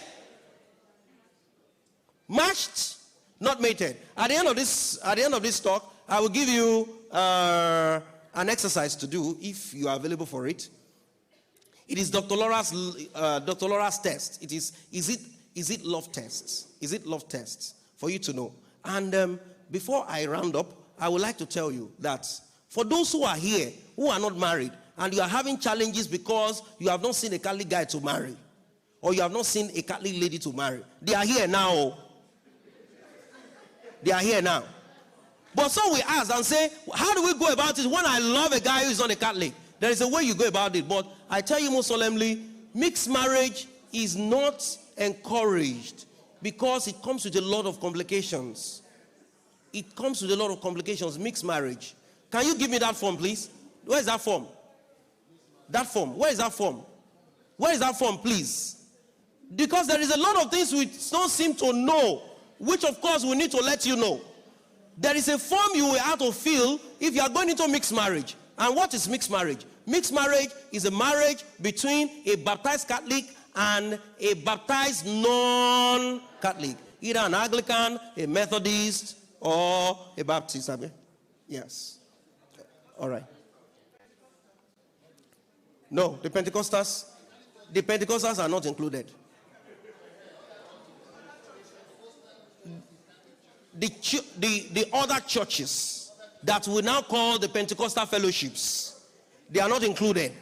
The baptism that is accepted by the church is that of the Methodist, the Baptist, and the Anglican. We recognize their baptism as a sacrament. The other ones are not sacrament. They just it's just show for show. So any Catholic marrying any of those is mixed marriage. What is expected?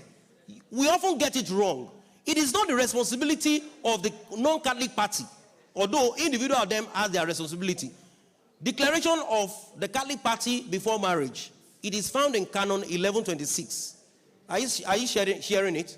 It's just a sample from one of the parishes in my diocese. It says, I, Ajan Sare, Ajan Lekoko, Obumnu. They undersigned on this 24th day of November 20 to 28 in the presence of my fiancé or fiancée, the Catholic party, and you, Reverend Father, of this so and so Catholic church, do hereby declare before marriage in the church that I shall remain steadfast in the faith and teaching of the Catholic church, and that I shall guard against the danger of falling away from the Catholic church. I sincerely promise to do all in my power to ensure that all the children born of our marriage will be baptized and carefully brought up in the knowledge and practice of the Catholic faith. You will sign. Witness will sign. The parish priest will sign. Then they will now take you to the bishop's house, where the bishop will dispense you, because if you contract that marriage, it will be invalid without the dispensation. Bishop will now say, by the virtue of the faculty given to me, I hereby on this day dispense you so from the impediments of disparity of cults to enable them contract a licit and valid Catholic marriage. I also permit them to celebrate mixed marriage. That is what the law gives. So the Catholic party has greater responsibility. Some guys will tell you, Father, I am not ready for this. Some of them will tell you, Father, I will do everything. I know a lady, there is what we also call disparity of cult, which of course, disparity of cult means you are a Catholic, you are marrying a non-baptized person, either a Muslim or a Babalawo. Yes. And I've seen, it's rare, but I've seen a man, he's a Muslim, but he allowed the wife and the children to be Catholics. In fact, he brings them to church on Sunday and any other day they want to come. He will park in the car lot and wait for them and take them back home. He does not disturb them to come to mosque. It's very rare. Mixed marriage, there are some, they will deceive you. They will say, don't worry, we'll contract it. But later, they will tell you, where are you going? This and that. Please, let us take notes.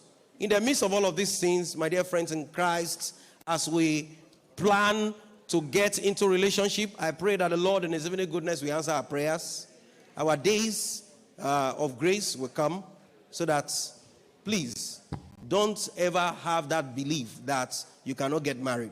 And please, finally, don't rush into anything because you think time is not on your side. If you garbage in, you will garbage out. God bless you. Thank you. Thank you very much, Father Joseph Ogodo. Thank you so Ogodo. Ogodo.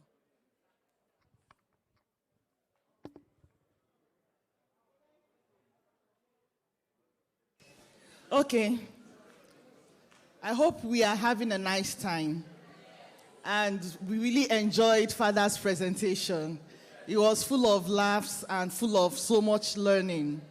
All right, right now we are going to move ahead to display a skit on the projector, which I hope you would enjoy. After that, we are going to hear from our beautiful couple here.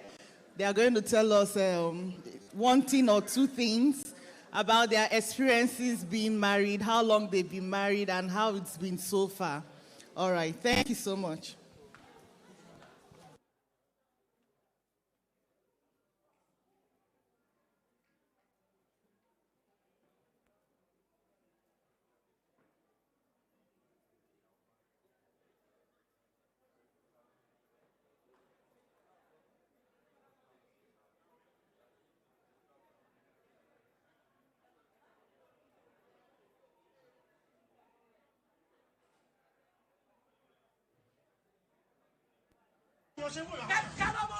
Okay, pẹ̀lú gbogbo èyí tí mo ti ṣe láti òru ní táìmù yìí.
Please, let's hold on. There's another skit, please.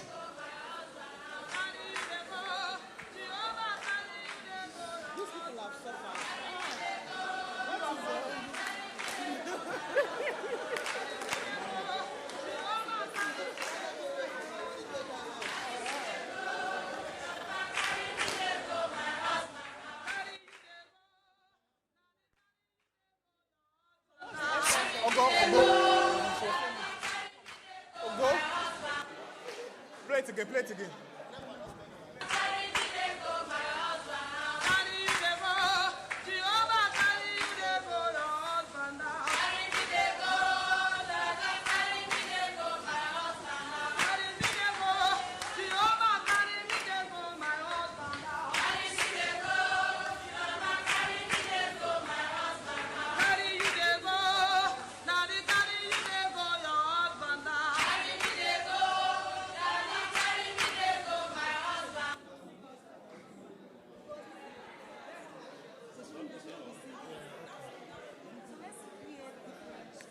Play the first one again.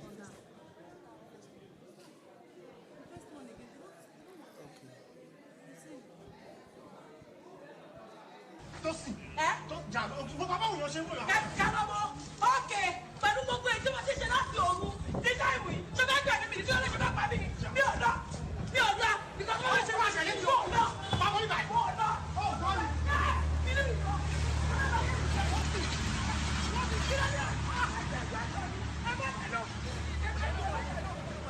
ẹ bá tẹ̀lé olórí ibùkún ẹ bá tẹ̀lé mi mi ò tẹ̀lé bó ṣe bá tẹ̀lé fún kiri tó bá tẹ̀lé mi ni látàwọn ọ̀nà ti ṣe látàwọn ọgbẹ́ fún mi rẹ̀ yà ọgbà ẹ̀kiri ọjọ́ òyìnbó ṣe wọ̀ mí àtọ́wọ́ ìgbẹ́ ọjọ́ òyìnbó wọ̀ mí kọ́lá ọ̀gbẹ́ kọ́lá ọ̀gbẹ́ kọ́kọ́ mi pọ̀dà kiri.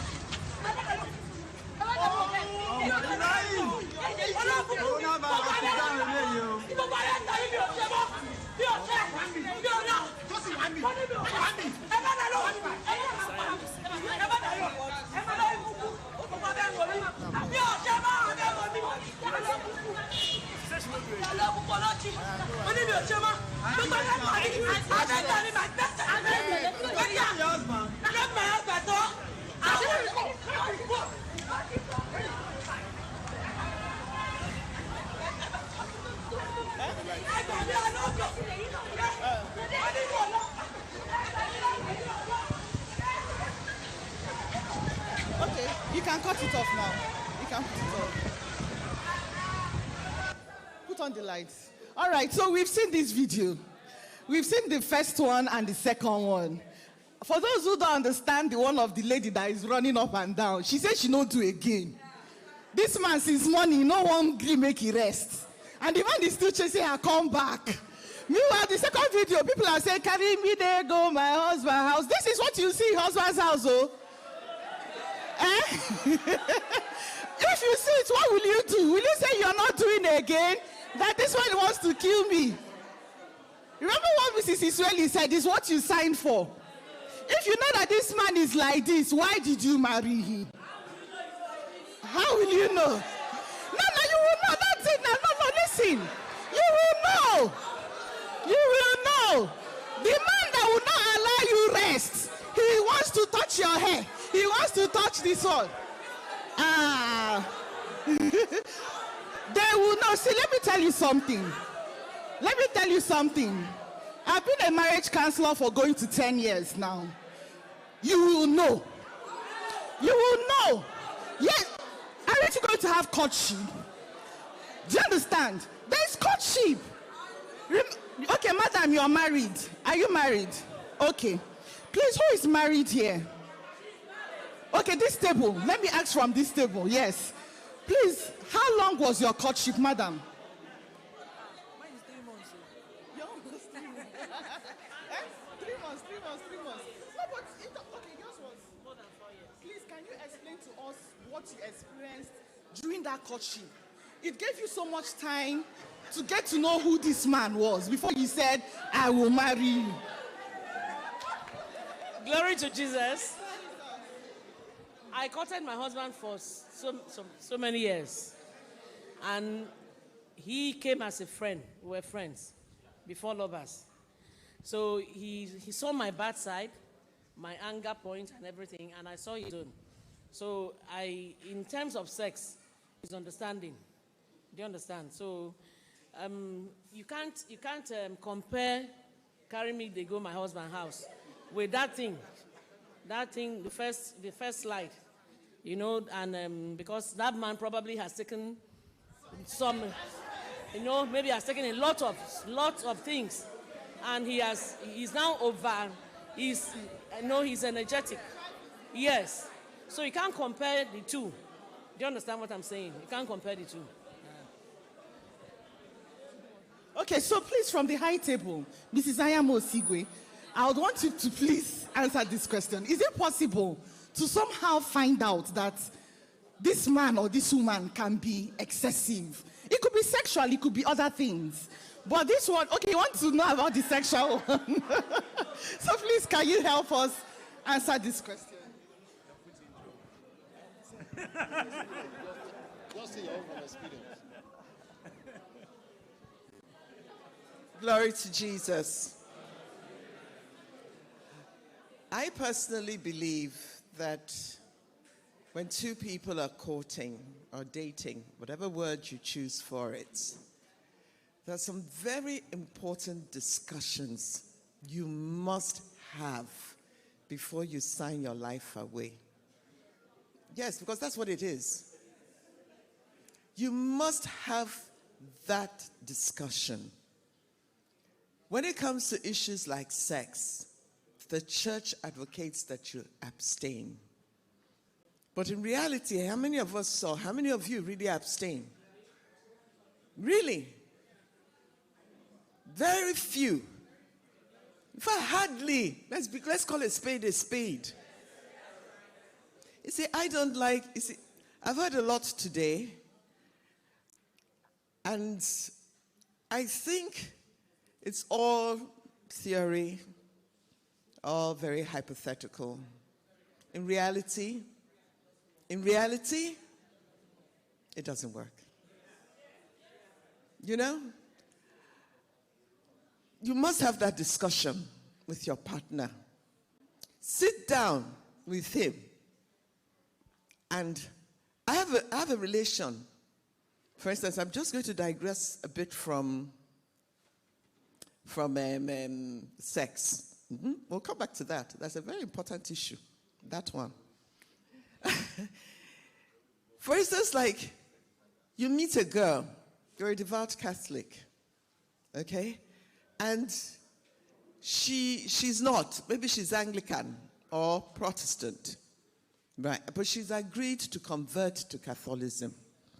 She goes through all the process. She receives communion, and then she signs on the dotted line. A year later, she's back in the Pentecostal churches. And you want a Catholic marriage. You didn't really feel her. You didn't really sit down to get the message. You know? Like, for instance, should I say this? My husband actually sat down. I loved then my brandy and coke. Put the bottle of brandy down. Chinyalo, sit down. Sat down. We're going to talk. I had a hard time in my own personal marriage. I waited 14 good years. And people say to me, why are you still in St. Leo? Because of Monsignor. I went to Monsignor. I said, I'm a Catholic. My mom went to a convent at the age of 5. She was raised by Catholic sisters. Yes. So you can imagine the kind of home I come from. And my father, who grew up, comes from an Anglican home, converted to Catholicism because of my mother. Do you understand? I can't even see that even happening with my own husband. So I thank God today that I married a Catholic, because it would have been really traumatic for me. I even tried the Pentecostal churches, though. Yes, I tried the Pentecostal churches. I went to Bible school. But I still came back to the Catholic Church. And I would always be in this church. I would never leave the Catholic Church again. Nothing will drive me from the Catholic Church. But when it comes to marriage, please have that conversation. You young people, please sit down and talk about things. If you're working today, is he going to allow you to continue working after marriage? If you're a banker, I have a friend, she was a banker with UBA. They go to work very early in the morning, they come back late, and she would take her baby to work and come back. I did the same thing, actually. I had 2 babies almost back to back. I would carry them to NTA. I would put cloth on the ground. I'd have all my colleagues looking after my baby. Yes. I did, even when my kids were grown, NTA started 24 hours. I'd leave my house 5 a.m. I'll come back after newscap 11 o'clock. I'll be on 3rd Mainline Bridge as from 1 a.m. Yes. My husband said to me, you have to decide, honey, your family or your work. When I go for PTA meetings, people will be asking me, are you here to give us a talk? They didn't know I was here because I have children in this school. Yes.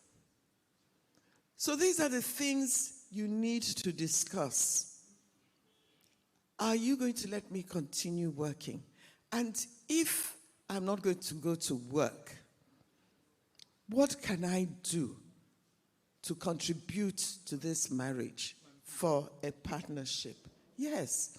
I went for a talk the other day, and they were talking about remote work, jobs that you can get online, you can be paid in foreign exchange, and you can do it from the house at your own time. If there's so many things that you can do and still bring in income without sacrificing your marriage and your home. So please, you need to sit down and talk, and really talk. Agree on some basic things. Love is, yes, communication. That's the word. Communication. Because when you get, in fact, talk about in-laws. How are you relating to my sister? How are you relating to my mother? Talk about it before you enter. And if you go to your husband's house or to your quote-unquote boyfriend's house, and the sister is saying,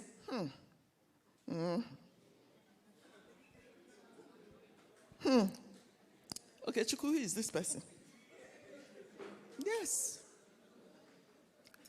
I have an only daughter. She's the baby of the house. She's 23 years old.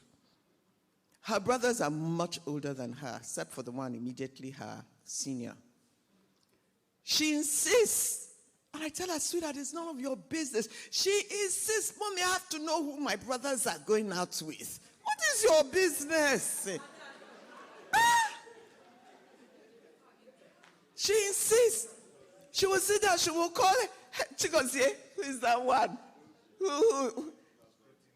She's scrutinized. Is she going to live with them? It's the same thing I tell mothers. In fact, let me use this little opportunity to talk to us mothers in our age group. Your children are grown. You have entered the empty nest syndrome. Please don't live your life through your children's lives. Let your children be. Don't go to your son's house and be counting the number of meat that she has put inside the pot. Where came you? What is your business?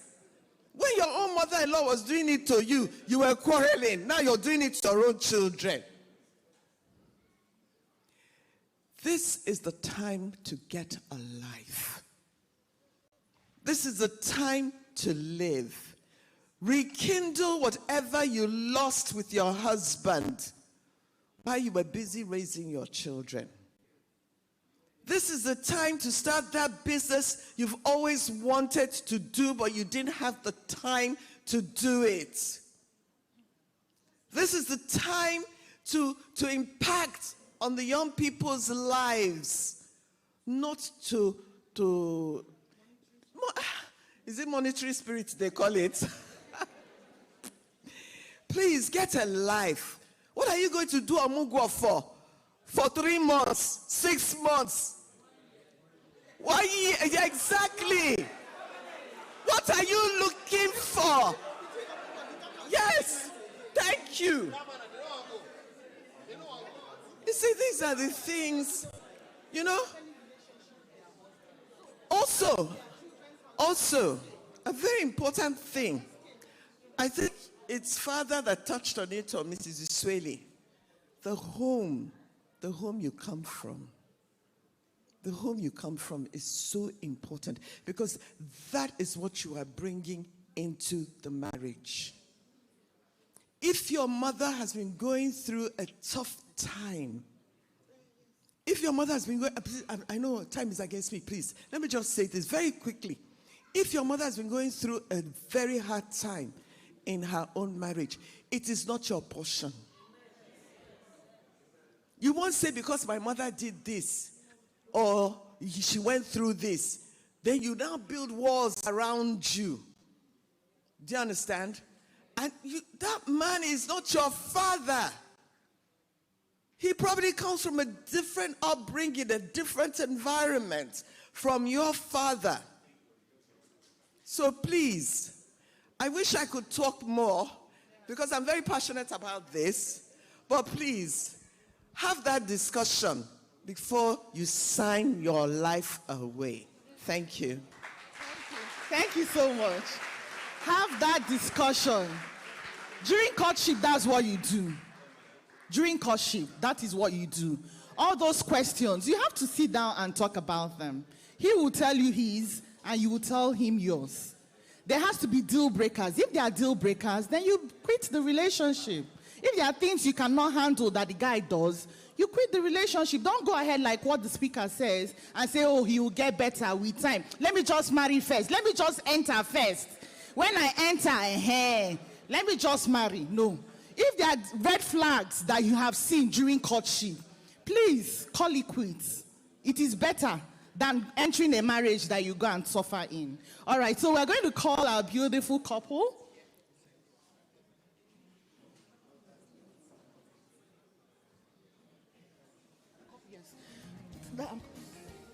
For them to come and give us their experience so far being a beautifully wedded couple. Mr. and Mrs. Taiwo Alabi. Please, a round of applause for them as they come to the stage. All right. So you can, how do you want to present? Are you going to be the speaker or she's going to, or both of you, a joint? All right, thank you.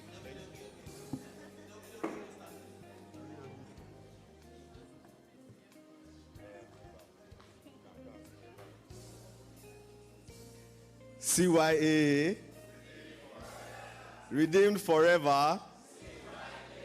CYAA, redeemed forever. Glory to Jesus. Glory, glory, glory to Jesus. I think we have to both stand on the existing protocol. Is that okay? Okay. We are really happy to be here. I'm Yemi, this is Taiwo. Yesterday when I was introducing us to Maximus the Merciful, that's your president, I said I'm Taiwo and she's Yemi. I got confused. That was love, Abi. We are really happy to be here. It's a profound privilege and we over-prepared. Let me put it that way. But we are still excited to be here. So I want to run through some little things that can help through marriage, getting into marriage, and help through marriage. You know, a lot of people have spoken today, and they've always said, the woman, is the man too, they marriage, a man, they suffer. Abi? Yes. And we usually downplay this thing. Do you know that the woman is just loved for being a woman? Children are just loved for being children. But men are not loved for being men. If you don't bring something to the table, the love will die. Abi? Those of us that are married, we understand. So, a baby is loved for just being cute. A woman is loved for being beautiful. If you get married, you cannot decide as a man that you want to be a house husband. Can you? It's not possible. So as a man, if you are trying to get into marriage or you are already into it, you should know that you always be loved for the value you have, not just for having fine haircut though. So then there's another side I want to start. I just want to start with this. We have people that study to be PhD holders, people become professors and all that. But I have this thing in me that people should actually study marriage in school, right from maybe GSS class, because we have no clue. We spend so much time studying fencing and wiring, cockroaches and rats in the lab, and we don't study something that is actually one of the most important decisions we will ever take in our lives. Then there's something as Father and Mrs. Swelly have said severally, that people don't change. I want to repeat it. People don't change. I want to say it in, should I speak French or Chinese? People don't change. You won't forget it, oh. People can try to be better, but they don't change. So,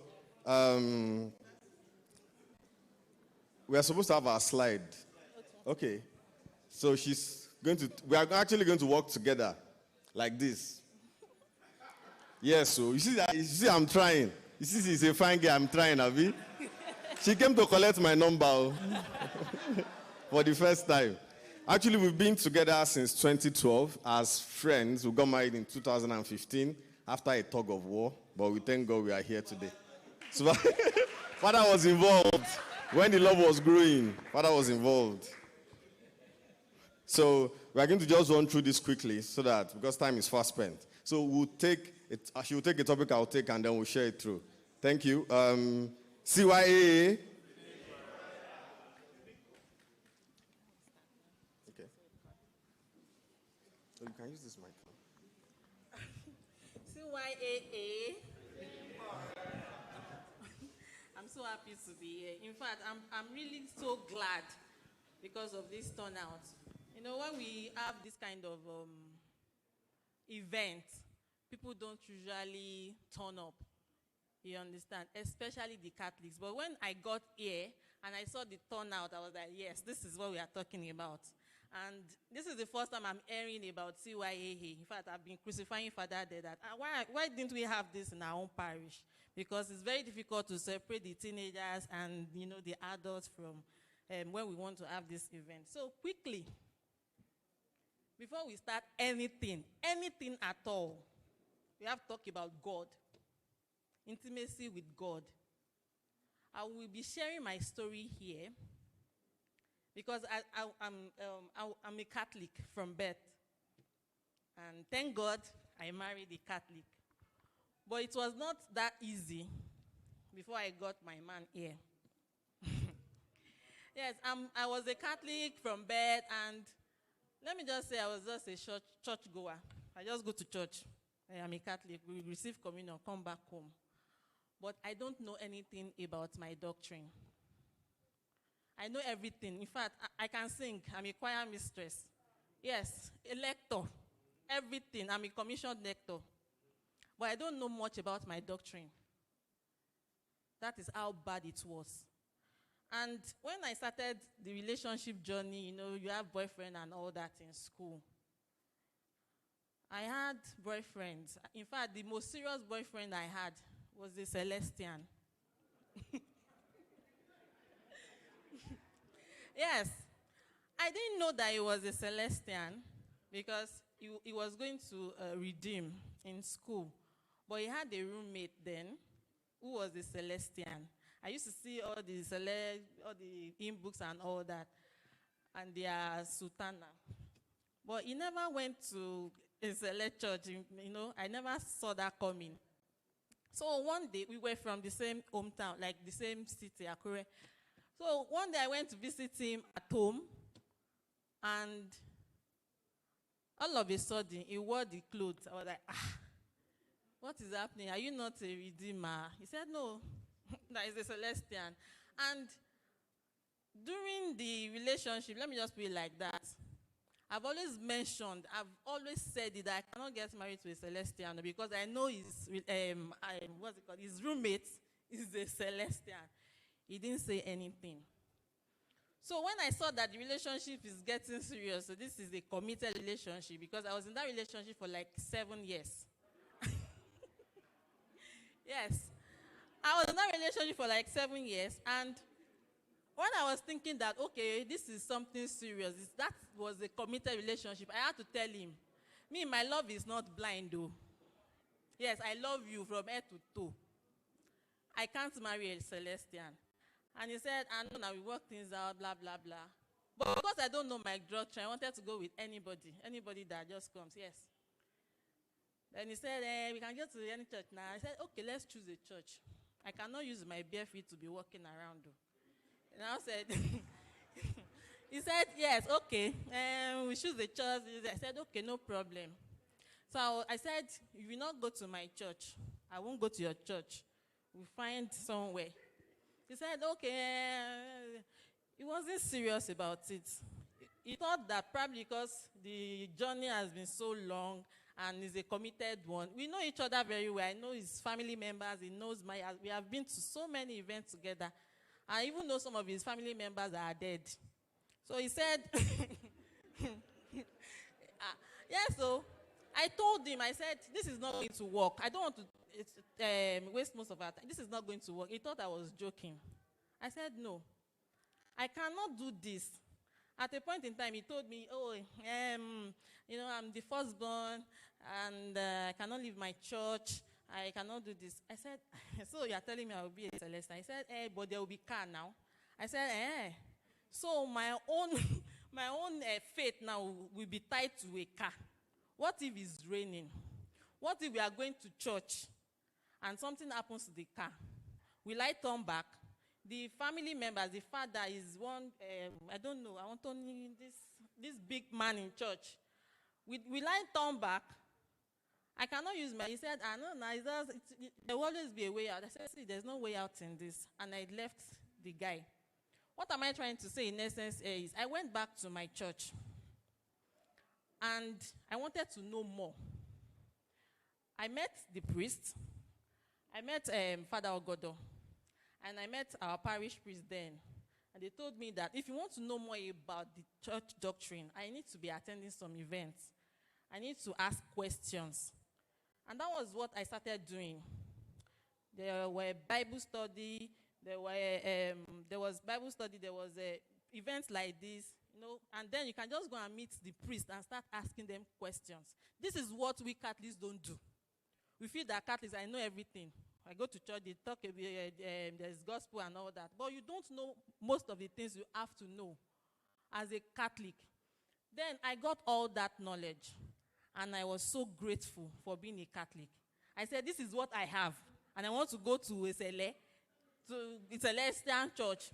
So that was what I did. And coming to that, I was looking for people to help me too, spiritually. So I was looking for a friend that can help me through spirituality and grow in this faith too.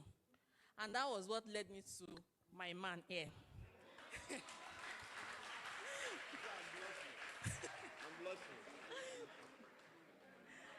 So it was a friend of a friend. So when I saw him the first time, I saw him briefly, I think it was in Thanksgiving church. I said, that guy, they're fine. But I didn't know anything about him. So one day, I went to the hospital. Yes, I went to the hospital. I went for checkup, eye checkup. So I just saw him. Really? You work here? All right. So he didn't recognize me. He didn't know me at all. I said, no problem. So I was just going about my normal checkup. He even came to that place because he was working at the emergency A&E. And one way or the other, he came to that eye clinic. I said, what do you want me, baby? So I said, okay, let's see. So one Sunday, after Mass, my friend, Innocent, after Mass, we used to talk and chat. So for the first time, I want to go to that guy's house just to relax and talk. And he came with my guy here. I said, this guy, okay. So I was just there. And I was just observing. I wanted to know who he was. But before the Mass ended that day, after Mass, I was still talking to my friend, Innocent. And he just came briefly. He was just talking to the guy alone. I was like, she could notice me. Am I not attractive enough? I wanted to, greet him. And I was just like, yeah. I said, oh, okay. You are going nowhere.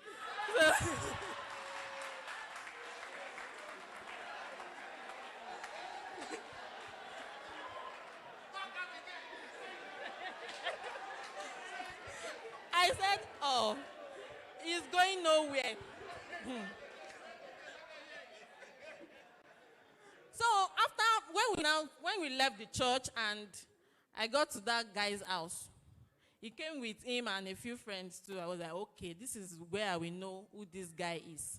I just sat down there, Innocent and some other people. They were like 5. Now, what I'm saying now will lead to the other topic. Now, when I saw him, I said, okay, let me just see. He's intelligent now. He might just be fine and nothing upstairs. That's something I look for. So when they were discussing, they were talking, they said a lot of things. And I found out that, okay, this is somebody that can be my friend. I will learn from this person. I don't just look for somebody that will just be there. Somebody that will help me, that will sharpen me. I'm not looking for wood. I'm looking for iron. Somebody that I can look up to, somebody that will be my mentor, somebody that can guide me, because I can be so blunt when it comes to men. So I grew like that, and at a point that was how I knew him, and we became friends. So I knew him as a very good friend. He helped me through. We had our challenges, but God prevailed. It was not an easy journey. It wasn't. It was not. And my intimacy with God and knowing my doctrine actually made us to be here today. Before I could even choose him, it was difficult for me because then I had 5 suitors. Yes, and I was ready to any one of them, I would just go with any one of them. But I was like, no, this is not right. I need to do something. But because I was rooted in that faith, I had to go for a novena. This is not just 9 days novena. It's not 7 days. So this is 9 months novena. Yes. And I didn't just look for a priest. I told the priest what I was going through. And he said, see, we have tools in this church, but we don't know about it. We have prayers. We have a lot of things. Ordinary, we say it's ordinary. Our Father, Hail Mary, glory be to the Father, is so powerful. But we don't know. But there are novenas. So I chose one. And the priest told me, Taiwo, if you have faith and you believe God can do it, because it was tug of war in my family. This war I'm talking about is between myself and my own family. Just me and the whole family. You know, if you let me just say morning prayer and they are putting you in prayer. Your mom is praying, and you are the prayer point. And you say amen. You know? But then she was doing her prayer. I was doing mine. You understand? And the priest told me, Taiwo, if this is it, by the 6th month, you will get your answer. I said, yes, no problem. And I did that novena. The 6th month, it was Marian month, May 29th. That prayer was answered. And I said, really? So novena in Shishebai. And till date, I don't joke with that novena. I don't say, no, I will do the novena every year. I do that novena. So that is what you should just hold at the back of your, today, just hold it. You should start with God. Start with God. Intimate yourself with God. And everything will align. So that is one. So my guy here, we talk about the next point.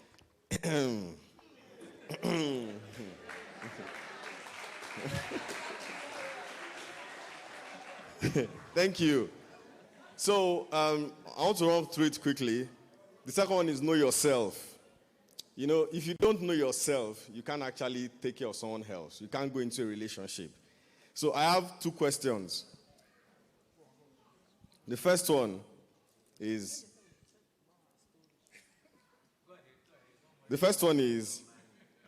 what makes you happy? That's a very difficult question. No? You need to write it down. What makes you happy? If your name is Chinedu, what makes Chinedu happy? Then the second one is, can you marry yourself? If someone was to make a photocopy of you now and is female, can you marry yourself? Then there are 3 things you need to note when it comes to knowing yourself. Temperament, love languages, and reality filters. You can find out about temperament and love languages on your own. Reality filters, that has been talked about severally by all the speakers. It's just, reality filters is the prism through which we see life. If you are born a Jehovah's Witness, you will never understand why people are Catholics. If someone that is born and bred in Aba, have you been, anybody has been to Aba here? Osisioma. If you have been to Aba, someone that is born and bred in Aba, you tell him to come and marry someone that is born and bred in Omaro, in Kwara State. You know, the perspective is different. Extreme. Yes. You see, in Kwara State, if you understand Yoruba, everything starts with Edakun. Edakun. Shen Shefa. Everything starts with please. In Aba, it doesn't start with please. You take it by force. In fact, when I stayed in Aba, every night there's a gunshot. Every night. So you see the difference. It's an extreme. So reality filters. So you can read, just if you don't know yourself, it's going to be difficult. She had problems with temperament, and she's very blunt too. But me, I observed. Oh, she's displaying. She will calm down. She's the choleric. Me, I will just, she can say everything. Okay. I say, okay. I'll say, calm down. It's not like that. Do you get? So, but because I know her, I understand her person. It's easier. Then the other thing is know what you want. Okay, let me just run through my own, so I should run through our own. There's something called gender difference. A man is different from a woman. You see, a man likes what he sees. It's important. It's importanter. A man likes what he sees. A man cannot love a woman he has not seen. Just hear her voice. Her voice is sweet. But a woman can love someone she has not seen. If the voice is sweet, it's giving you the words and your vibes. Thank you. The lines are Kiss Daniel standard. You get? So you understand. Then communication. I want to talk about gender difference quickly. You know, the thing is, you can say something and someone can hear something else. That's the difference in gender. Let me run through it quickly. You see, a man, for instance, the wife has been saying, you want to go and play soccer, you want to go and watch soccer outside, you want to go and watch match. Come inside. The man says, okay, let me come out, watch match at home. The woman says, he has done a great thing for me. Let me also enjoy the match with him. You are watching Man U, Man City. And she's asking you, where's Ronaldinho? You know, the woman is saying it with love because she just wants to make you feel like you're outside. She's trying to contribute. What you're hearing is rubbish. Like, what is this one? What are you saying? Then something happens. NEPA takes light. Bah. Then you're already pissed. Maybe the person is not here. Maybe the person has played Niger bets. And it's a big game. Hey. Now, thank you. So he's already, then he goes to switch on the gen. The gen is not starting. He's trying, the gen is not starting. And the woman does not know what to do. Do you know what she will say? Have you checked the fuel? Do you know what? You know what she's saying is, I love you so much. I don't know what to do. But so that I don't sound unconcerned. Have you checked the fuel? Do you know what the man hears? Are you foolish? Have you checked the fuel? You just see him. You just do the gen, bah. pick his car key and drive out. The woman will say, Kinemoso, what did I say? She will say, what have I done wrong? Gender differences. Now, communication. Now, in communication, I want to run through it quickly. I'm going to talk about listening. You see, we have 2 ears, 1 mouth, so that we can listen twice. 2 ears, 1 mouth. Now, in listening, it's important. There are 5 kinds of listening. There's not listening. I can be talking to you and you're pressing your phone, you're not listening. Then there's selective listening. That's the listening we give to our kids, the toddlers. You don't listen to everything. Daddy, mommy, you can't listen to everything. That's selective listening. Then there's listening to reply. Yes, sir. There's this problem, this boyfriend. And you say, when I was in 1992, he picks a chapter from his own life. That's listening to reply. Then there's listening to understand. But when it comes to marriage, you need empathic listening. That's listening and putting yourself in that person's position. Empathic listening is also dangerous because you are completely vulnerable. You will hear everything. If the person is lying, you will fall for it. So it's a kind of listening that is only for trusted people. Then, marriage itself takes a lot of work. There's no love in marriage. There is no marriage that love is inside. You have to bring the love inside. And love is not a feeling. It's a decision. The only advice my father gave me was, I said, Daddy, I want to get married. He said, do you know what marriage is? I said, no, sir. He said, marriage is loving somebody even when the person is unlovable. I say, hey, this one is serious. So I wrote it down. I say, when the person is unlovable. So, that is important. Then there's something I want to quickly run through because there's this mindset that a woman is the spiritual pillar of the house and then the man just has to, let's say, wing it. Back up. Well, Mr. Sueli said that the woman has macro vision. Now, there's this saying in Yoruba, Ile oko, ile eko. That means the house of the husband is a house of learning. People think it's for the woman.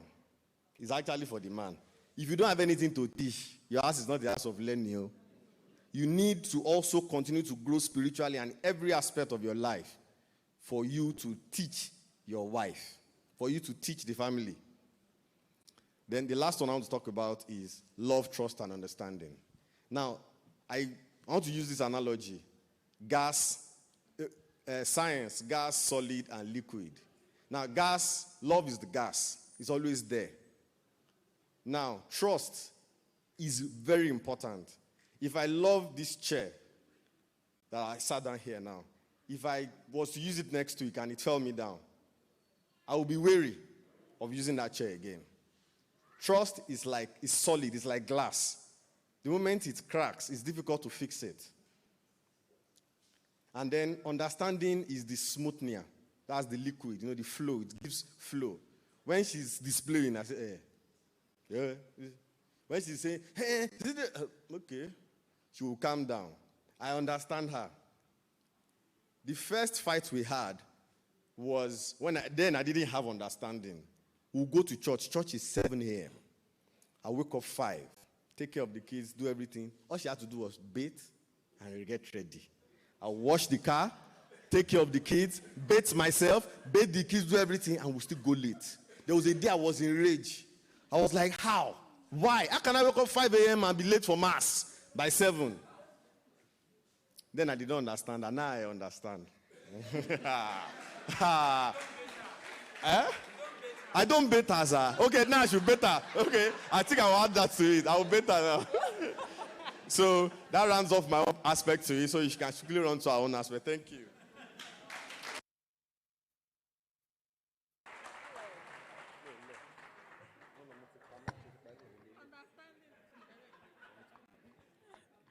Understanding is very, very important. It's not easy to be a woman, And it's not easy to be a man, yes. Now, that brings us to know what you want. Know what you have said. You have talked about knowing what knowing yourself.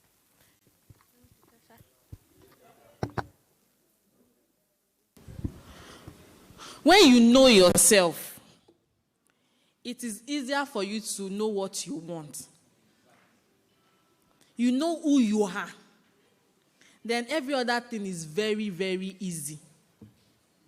Know yourself, like, you know your likes and dislikes. You know what makes you happy. He has said it. You know, probably you like helping others. You like growth or progress. You have to ask yourself some basic questions, and you don't have to lie to yourself. Just be truthful to yourself. Then you should know what inspires you. It's not every time that you are happy. It's not every time that you are excited. Note what inspires you. Probably you like music. You like reading books or his movies. Know the exact thing that makes you happy and inspires you. These are what will form you to know who you are. Then it will guide you to know what you want. Now, in selecting life partner, it's not easy. Father listed a lot of things here. She must be persistent, she must be this one, honesty, that. Can you get somebody like that? You will search and search. You just conclude, yes, I'm not getting married. But there is something very simple that you can do. Before you start looking for, he's honest, he's persistent, and all that. First, get a book or a sheet. List out the things you don't want in a man or in a woman. To the littlest of things. Anything, just, no matter how little it is, write it down. What you don't want. Some people don't even know what they want. So, when you list out what you don't want, it will guide you to what you want. Now, when you meet that person, when you've listed what you want, like, okay, these are the things I don't want, then when you are listing out what you want, it will be very easy. Now, when you meet somebody, and, okay, the person meets 1 to 8 out of 10 of what I want, that does not guarantee that this person is for you. You understand? Now, you have to open your eyes. There are red flags. They've said it all. You understand? So, you can do that exercise when you get home. Make a list of what you don't want in a man or in a woman. It will guide you through to what you want. Then, in a relationship, or let me just put it through, in marriage,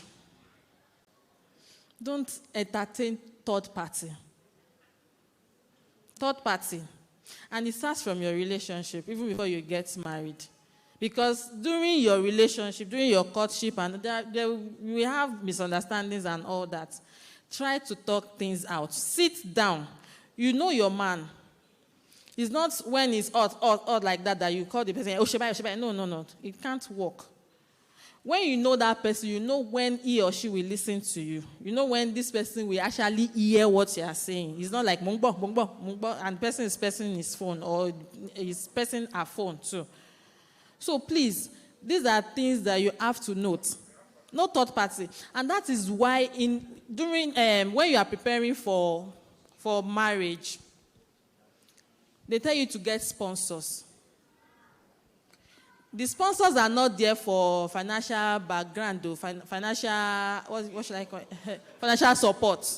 Because we don't really know the meaning of sponsor. Most people don't. They think sponsors are there to just help them, give them money and people they can run to every time. No. You have to take your time to look for role models. These are people that you will go to when you feel that you can't sort it out yourself. Not running to your mother-in-law or your father-in-law. No. It will even expand it. That is why you have sponsors. So you have to be careful when you are choosing your sponsors, because these are the people you will talk to and they will advise you on what to do. So That is just my simple tips to have a lasting and healthy marriage. Thank you.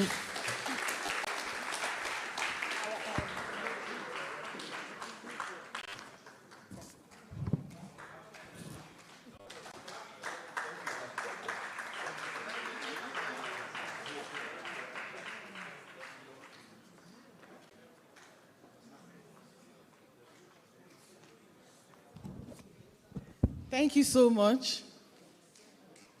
Okay, you want to show a video? Okay, so let's watch the video. While we're watching the video, if you have any questions to ask the speakers, please put it down. So at the end of the video, they can answer the questions. Thank you.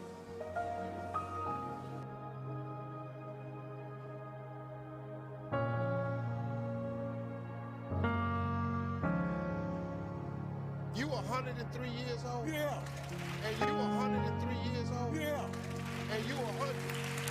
Son, you got to be the prettiest 100-year-old. They get married 82 years.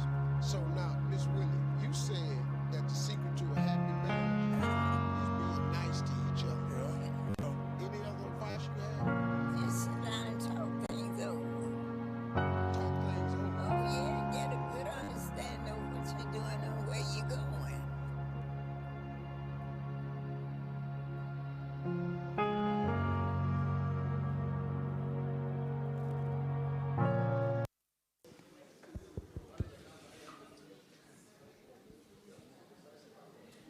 Is there still more of the video? Okay.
saw the pictures and what he said.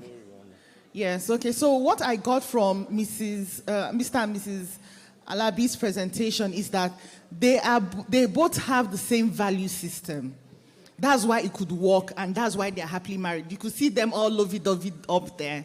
It's because they both understand themselves and they have the same value system. I think Mrs. Israeli said something about that you cannot, or I read it up somewhere, you cannot have a relationship with somebody that their value system is different from yours. There will always be clashes of those value systems. So you have to, first of all, know what your own value system is before you know if it aligns with who your partner's value system is. All right, so moving on to the question and answer session right now, we are going to call on Mrs. Ono. Mrs. Ono, is she around? Yes, please. To answer the question, she already has a question with her. If you can please come forward. Please give her a round of applause as she moves up. All right. Glory to Jesus. I have a question here that was given to me, and I've been trying to look at it to figure out what's happening here. I wonder why people skip sex a lot when we're talking about marriage. It is very, very important. I was listening to my sister here when she wanted to talk about sex, but then we pushed it a little bit aside. Now, this paper here that was given to me says a 35-year-old guy is dating a girl. I think they've been together said I started dating her, my 7 years friend. By the way, I personally, I'll be 60 years old next year. I don't advise anyone to date anyone for 7 years. That's too long. That is too long. You know, I can't tell you when, but 7 years is too long. I feel that in the short run of talking to the person, you should be able to get the grip right. So, but what happened here is that they were together for a long time, and the girl was pressuring him that they should have sex. And in the middle of all of that, the girl wanted to know if he was impotent. I think that's what she said. She wanted to confirm. I mean, it's a silly thing to want to do, but, you know, people do these things all day long. And when they now ended up having sex, from then on, the whole relationship collapsed. They were having too many issues to the point that they are no more together. So the guy is now very angry, asking the question, did he do bad? First of all, the couple have spoken, the young, beautiful couple there. Well done. First of all, you have to be very careful. I don't recommend people, young people like you, when you are starting out a relationship, don't go to too many places alone. Always be in the public where you'll be seen. It's very important. You don't have any reason going to a hotel with somebody that you're not married to. You know, you're just trying to ruin your life before it started. You know, I've been married for over 30 years. I have 2 children. But to be very honest, I dated my husband for 7 months. Because then I was almost in my 30s when I got married. So please, this guy now is now saying, did he do the wrong? I don't think he did wrong. It's just that he would have held himself stronger. You know, our priest here has talked about the grace that God gives to us to be able to control our sexual disposition. So we should be able to call upon. I was talking to a lady outside that was telling me, she said, look, marriage. I said, marriage is beautiful. I would do it over and over again. People say marriage is difficult. It is not. It's all how you get into it. There is one thing I want to recommend, right? When years ago in this country, people don't do it now. People marry from wherever they see. There is something, the Igbos call it Ijo Ajuju. I don't know whether they still do it here. I lived in overseas for 30 years, so I don't know what they do here now. But there is something they call Ijo Ajuju. You know, the Hausas call it Mujemutambea. You have to go and ask. That thing is very, very, very, very important. The Indians do not marry anyhow because they ask questions. That is one thing we need to bring back. I had a guy that came into overseas after 3 months. He got together with a girl. They quick, they decided to get married. The girl had another little boy already, but he decided to ignore it and just marry her. In the course of getting all of that, it was too late before the guy now found out that the girl is actually HIV positive. You see, they did the test, but there's a way now whereby I think the virus, they call it the viral load, some of the antiretroviral drugs that they give them, it will lower the load to the point that even if you make a test, it can show negative, meanwhile you're still positive. I have a lot of friends who have HIV, plenty, So please, we have to be careful with the issue of sex. The Catholic Church teaches us so much about chastity, And when we are talking about sex in marriage, you can ask a lot of the married people here. Believe me, what we've just watched is not like that in real life. So many married people are starving of sex. I'm telling you the truth. I'm a married woman for more than 30 years. You don't get it that easily in marriage. Now, when you're new like this couple, they'll be falling all over each other. But when the kid starts coming, and all the hormones begin to turn, believe me, sometimes you have to beg for it. You have to beg for it. And even if you take a shower and put on the most expensive perfume and everything, the man might be thinking about how to pay bills. He wouldn't even notice it. He wouldn't even notice you. And then the woman will be buying beautiful lingerie, because I know sometimes I do the same thing. And then if I try to, get my husband to notice, if he does not notice, I'll just quickly say, you know what, baby, come. I'll just, catch him because I'm starved and I'm married. It's only one man I vow to, and I would stay with him until I drop dead. That is what the Catholic Church teaches us. So this guy wants to know, did he do the wrong thing? Yes, he did the wrong thing, but look, we are Catholics and we are taught to forgive. It is just that if he's here, I will congratulate you because God actually removed the troublesome woman for you. I had a little nephew who had a girl. The girl is a lawyer, and this girl was so persistent about them constantly having sex that it actually turned him off. So, ladies, I know sometimes some of us have very irrational hormones and stuff like that, but we have to learn to control ourselves. We have to learn to control ourselves. And it is not good to put someone on the spot, thereby, being the aggressive one. And these are things that men do. And we know that. So we should be at the point of saying no. Not trying to put the person on the spot where I want it. We should look into that. But what I'm here to tell you is that marriage is good. I will do it again, especially the Catholic marriage. Especially the Catholic marriage. The Catholic marriage is so dignified. It's a sacrament. There's everything beautiful about it. But please, if you want to go into the Catholic marriage, keep your eyes open. Because my father and my mother were separated for 55 years. My mother could not marry another man, and she died at 94. And God forbid, if anything, I hope not, because I love my husband, and I've told him, if you don't like it, I will like it, and we'll stay together until we drop dead. But just in case, if anything happens, I would never marry another man. I would never marry another man. So please keep your eyes open when you want to get into marriage. It is magnificent. Don't allow the Kim Kardashians to deceive you. These are fake marriages. Marriage is beautiful, especially under the Catholic ethos. Thank you.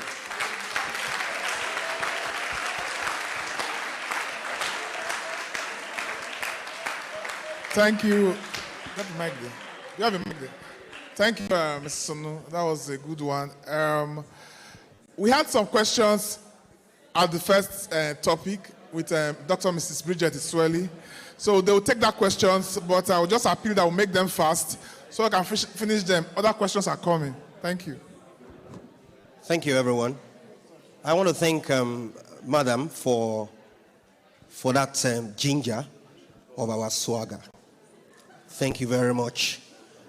You see, it's one of the things I remember, Yemi and Tai, you remember that was one of the reasons why, while they were courting, and why many of the young people in that parish that time, I was trying to organize programs like this for them. I remember the first public Valentine's celebration that was done in Akure was done in that parish. And I organized it for the young people. And the parents then reported me to the parish priest, who was the vicar general, that I was supervising irresponsibility. Yes. And part of those irresponsibility is what you have seen today. Because for them, it was a new thing. For them, it was a new thing because one of the first topics we discussed that day was, let us talk about sex. And good number of them came in large number. Sex is something very important. In fact, Sigmund Freud has made us understand that the good part of our life is determined by sexuality. Because there is more to our life when we understand our sexuality. And so, it's not something we should shy away from. It is something we should understand. And I will answer some of the questions here. And let me begin by saying that there's somebody said, somebody help. I am not attracted to the lady or girl God is leading me to. God is leading you to her. You are not attracted to her. Are you sure you are not attracted to her? Have you given it a try? Even if God is leading you to her, dear friends, God will not do for man what man can do for himself. That is the only thing God cannot do. God cannot do for man what man can do for himself. Go and meet her and tell her, I love you. You may not have the reason why, but something is telling you that you love her. Don't spiritualize everything. If you love her, tell her you love her. Let your shy and whatever is hindering you, just courageously go meet her. If you cannot say I love her, admire her. And let us start from there. If it doesn't work, call my number. I will tell you other things to do.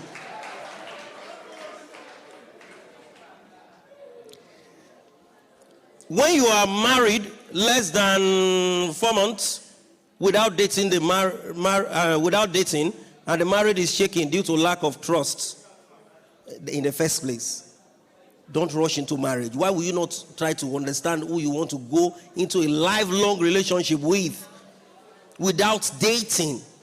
Please, let us watch it. You pick a call, the woman or a man, you will ask, who is she? And so on and so forth. That man is insecure. Insecurity. And you should, in fact, you must have seen the signal while the relationship was going on. And so one of the things you must do to help yourself, if you're already married, one of the things you have to do is you can begin to, I can be very practical in relationship matters. You can begin to use each other's phone. Meaning, I know a couple, nobody owns any phone in the house. The first one you pick is the one you take. Maybe that will give him some level of confidence. But I tell you most solemnly that if you begin that, he may likely return your phone and collect his own phone. Because whatever he's trying to talk about you, insecurity, it may be that he himself has a problem. Am I? Maybe he has a skeleton in his cupboard, yes. So that can help. I'm just trying to profess solution. That can help. So that anyone picks any phone, so some level of trust may come in. Okay? You can also seek the help of a counselor. I think I've tried to do justice to that. What are the key things a man should look out for? Focus when looking for a life partner. They have mentioned some of those things. I think some of this answer must have been answered. When there is domestic violence in marriage, what is a victim supposed to do? Mrs. Swelly, answer that question. Please, life is sacred and precious. Consult a counselor immediately and those who are competent to handle that matter. How can marriage counseling program handle the terrible impact of financial difficulties in the families? Because men and women in marriage tend to react differently in handling challenges and Catholics. Well, when it comes to finances, one of the things I tell people when they are preparing for marriage is that what you give is what you get. Sit down. one of the major problems is that we don't communicate. Sit down. You are partner in business. The terms and conditions are there. Study. What do you want to do? What do I want to do? It may not be very easy, but take the courage to sit down and discuss it. What you want your financial system in your house to look like. What you want your finances, and it is based on whatever you are bringing in anyways. So try and see how you can sort that out. I know a couple, the man was not working for 25 solid years, and the children didn't know. The children told me, they said, "Father, we didn't know our father was not working. We thought he was working from home." The man was making the money. The man was spending it responsibly. Responsibly. Because anytime the children ask the woman, "Mommy, we need to," he said, "Go and meet your father." And go and meet your father. What is wrong with you? Go and meet your father. For 25 years, one day they said they asked their mom, "Why is daddy not going to work?" He said, "You guys are stupid. Do you have to go to work to work? You don't have to go somewhere, places to work. He's working online because he's always with his laptop." That is what it is when you love your spouse. Trust and responsibility. Marriage. How long should I date a guy to know if it will lead to marriage?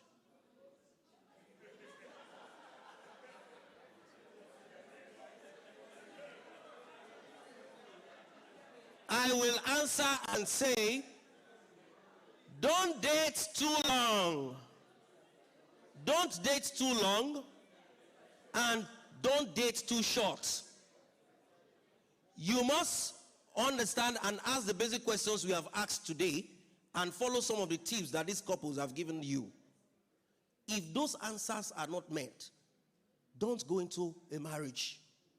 There are certain questions and certain things you look for. If you get them and they are there, go ahead. Marriage is all about risk after all.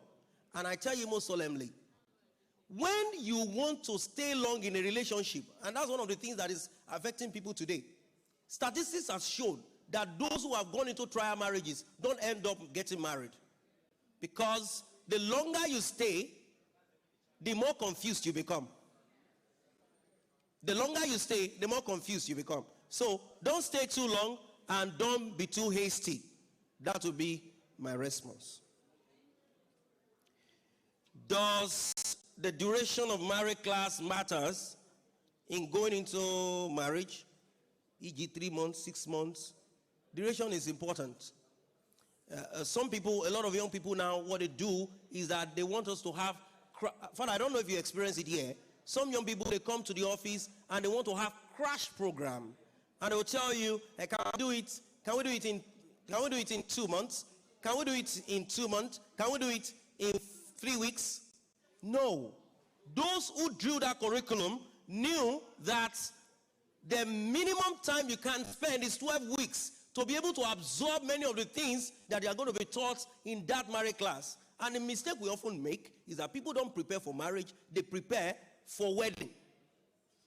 And so, if myself and other priests who go to the seminary study for 9 years, to some 12, some 15, it took me 11 years plus. If in the midst of that 11 years plus, 90% of what we learn is about marriage. So, priests spend years learning about how to be a priest. And those of us who have more important vocation and responsibility, we want to learn in 2 months. It's not fair. It's not fair on your part. And so what I will advise is that don't see marriage preparatory class as requirement. And that's one of the first things I tell those who come to me for marriage class. Don't see it as requirement. See it as tool that empowers you. What I call it is capacity building.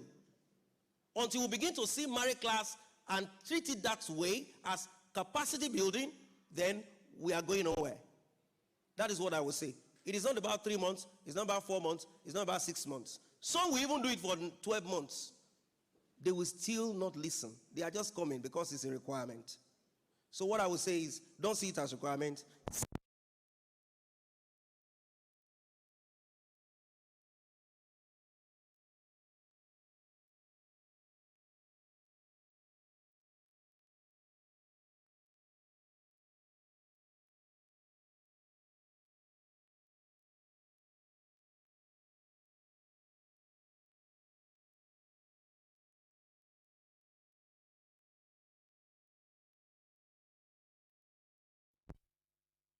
How do you know someone is not for you?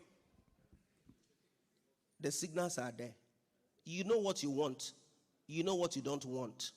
When you come to me and say, Father, I have 2 names. Help me to pray about it. Is this person or that person? I will tell you that, yes, God will not do for man what man can do for himself. We pray, but you know what you want. Go for it. You know what you don't want. Discard it. Thank you. Somebody talked about if there is somebody having Igbo marriage that does not honor wife but treats her like a slave that has been bought at a price and is only to be seen and not be heard. What is the church doing about it? It's not church. It's your decision. Before you go into marriage, if you want to marry, talk to your family. Bride price, when it's outrageous, these are the kind of results you get. You are not being bought. Bride price. I don't know what has happened today that a lot of parents now see their children, especially female, as investment. Female children are now seen as investment. That is the problem that comes with it. But I will say that in whatever situation and condition it is, we have equal rights and equal dignity. But what I don't support is male and female. There is no equality. What I promote is equity. Because women that are crying for equality are shortchanging themselves. What we need is gender equity. And that is the best. Gender equity. It means you give to each person what each deserves. A man cannot be a woman. A woman cannot be a woman. What a man can do, a woman can do better. Nalayo. What a man can do, a man can do. What a woman can do, a woman can do. And that is why the sexes are not opposite sex, they are complementary. So let us take it that way and see that we promote equity. What is just and right to everyone is given. Domestic violence is what this person is still talking about. Domestic violence. Please, when it's getting to life being threatened, the church says we should separate.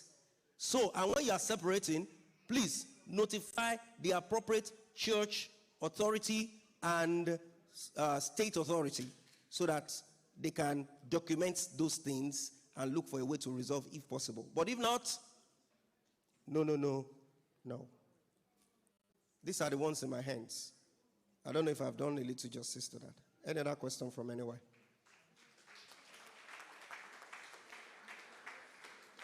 Any other question? Please, let's put our hands together for Father again, please. Your hands together for...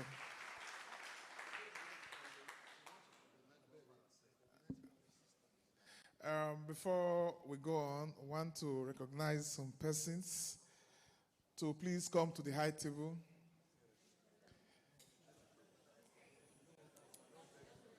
The Reverend Sister of the parish, let's put our hands together for her. Please put your hands together for the parish, Reverend Sister. Sister, please stand up so they can actually see you and recognize you. Yes, there are seats on... Also, to recognize the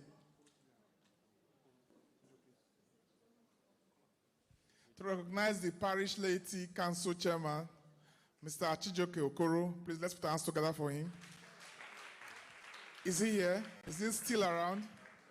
Okay, thank you very much. Ms. Ayamosigwe wants to throw more light on some. But however, We have some questions that we'll throw to other participants on the high table, but let Ms. CYAA please respond.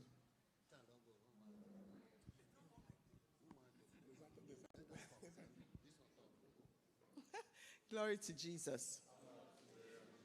I just wanted to reiterate, or rather just share something on my view on domestic violence. Father has said that the church allows you to separate. Please don't even get into it. And the signs are there when you are dating. If a guy is jealous, if a guy slaps you for something, and then he now tells you, oh, sorry, no, baby, don't worry. He will do it again and again and again. So for God's sake, the first day he slaps you, tell him you're done and dusted and run. Please, there's no such thing as he's okay. It's going to be all right. No, the fact that he put his hands on you, my sisters, get the hell out of it. There's no such thing as I'm sorry. Don't even wait for it to be a discussion. Please, that's my advice to every young woman. The day he slaps you or hits you, and then, oh, baby, sorry, baby, I didn't really mean it. He meant it. And if you believe him, he will do it again. So that's what I want to say. Thank you. Thank you so much. Okay, so let's quickly go through the questions because Father has to return back. Okay, so are we together? Marriage where the parents are so fully engaged in their working place. There's no time for their children. Two of them wake up very early in the morning to work and come back late at night by 10 p.m. They only leave their children with a house help. Please, what advice can we give to this couple? Okay, so Mr. Nona, can you answer this question for us? Yes, you can. Okay, glory to Jesus. On behalf of the marriage class facilitators, I don't think it would be fair if we don't mention and give a big thank you to Taiwo and Kehinde. That's how I want to classify the last presenters.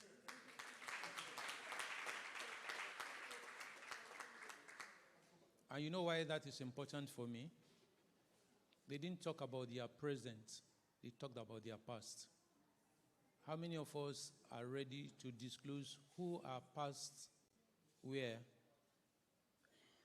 Not even in private, even in public, with your partner standing with you. So it's important that we know that the journey of life is not one that started midway into the march. It's one that started right from our origin. And the more that your partner also understands that, the issue of understanding of who you are becomes even much more clearer. So I want to thank them for that. But they also brought in some lessons that I think we should all try and find a way around queuing in. Every society in the church is global, but not all societies can operate on a global basis. And what do I mean by this? Young Catholics, yes, you're young, and your position is to see how much of assistance you can bring to the church.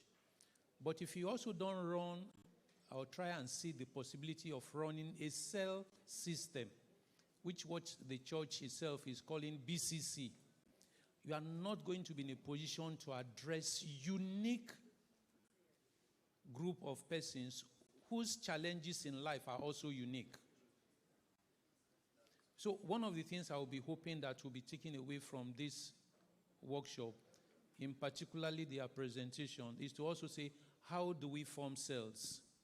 And the cells could be, persons in terms of marriage, persons in terms of work, persons in terms of relationship, persons in terms of whatever. But it's important that we begin to look at ourselves and redefine ourselves based on our unique position. And you know why I said this? All through the presentation of Taiwo and Kehinde, I was looking to the direction of the door. The few persons who went out, I am certain that they went to the gents or the ladies and they came back. Not only that, because of how they have run their past, you can see that the presentation was very natural. Because when people also begin to lie about relationship and you ask them to come and speak face to face, things will come up. And I say this with all due respect, given one's background. So that is one other message I'll be hoping that will take away. But let me also say that for me, one of the biggest challenges that we have is that we often don't take the issue of our finances together relative to the wellness. Because what the church preaches is about wellness of marriage. But what a number of us come into marriage to come and do is much more of a partnership. And then if you have a partnership or a PLC, that you must make profit. Why are you working? Because if you ask yourself why you are working, and very many times a number of us work because we want a better future for our children. And that better future is not only in financial returns. It has also include emotional, because one of the things you hear about domestic violence, if a man or a woman is not being emotionally well formed, is being trained by a nanny, okay, the chances is that he will carry the characteristics of the nanny, and the mother and father will want him or her to do otherwise. You have a mixed, what's called mixed breed already on your hand. And if you are not careful, that itself is going to be a time bomb basically waiting to explode. By the way, a number of us parents don't even know who our children are. True or false? And that is happening because of the basic position that we have presented in bringing them up. Please get it right. You don't need all the money on earth to be able to bring up good children. Bill Gates made all the money on earth. He ended up with a divorce. True or false? So it's not about money. It's much more about how you use your little resources. I use the word little in optimizing the betterment of your family. And once you do that, your friends will make money much more ahead of you. They'll probably be seen on pages of newspaper on Ecomium and City People much more. But you have a better family that gives you peace. So that even when we go to the burying ground, so this is the soul of so-and-so person buried, he will certainly rest in peace. A number of us die today, we don't rest in peace because our family total crisis because we chased the wrong targets and left the wrong targets in our children. So let me also close on the question that has been asked. All of this, again, has to do about our search for knowledge. By the way, how many of us here know the Pauline Sisters Bookshop? If you know, please raise up your hand. Okay, a small number. How many of us have gone there to buy books? Because that itself is a major, major challenge. Father John will usually then will have Know Your Faith. Yes, because of the nature of traffic in Lagos and the size of living. But it's important that we must invest in knowledge. First spiritual and then material. Because if you don't take your spiritual level higher, and I know that quite a number of persons will be wondering, oh, Mrs. Swelly is speaking like, because once you invest in knowledge, you'll be amazed as to, you can take everything that I own today, material, but you haven't destroyed me. And you won't destroy me because what I have in terms of intellectual power will be replicated. And very many times you get a better product. So please, let us make it a point of duty as Catholics. By the way, some of us don't even buy Sunday Herald. Did we buy? How many of us bought Sunday Herald? Catholic Herald, rather. How many of us? How many of us even bought Bulletin? Yeah, even if you have missiles, okay, and you don't have the Bulletin, you don't have, that itself means that you are limiting your ability to grow. And once you limit your ability to grow, your ability to identify who your partner will be is also limited. So let's continue to invest. And it doesn't cost a fortune. Again, I talked about cell earlier. If your cell group is about spirituality, she's bought the book, Nnamdi has bought the book, I bought a different book. Who says we cannot rotate the 3 books that we have amongst us? And that is the way to grow our faith. I'm pleading with us because a number of us don't know what goes on. But for those of you who have a chance, go to St. Agnes and go and say you want to see Father Otain and see the number of persons who want their marriage less than 1 month old, and they want it dissolved. I don't want to say Father because you see Father regularly, you don't understand.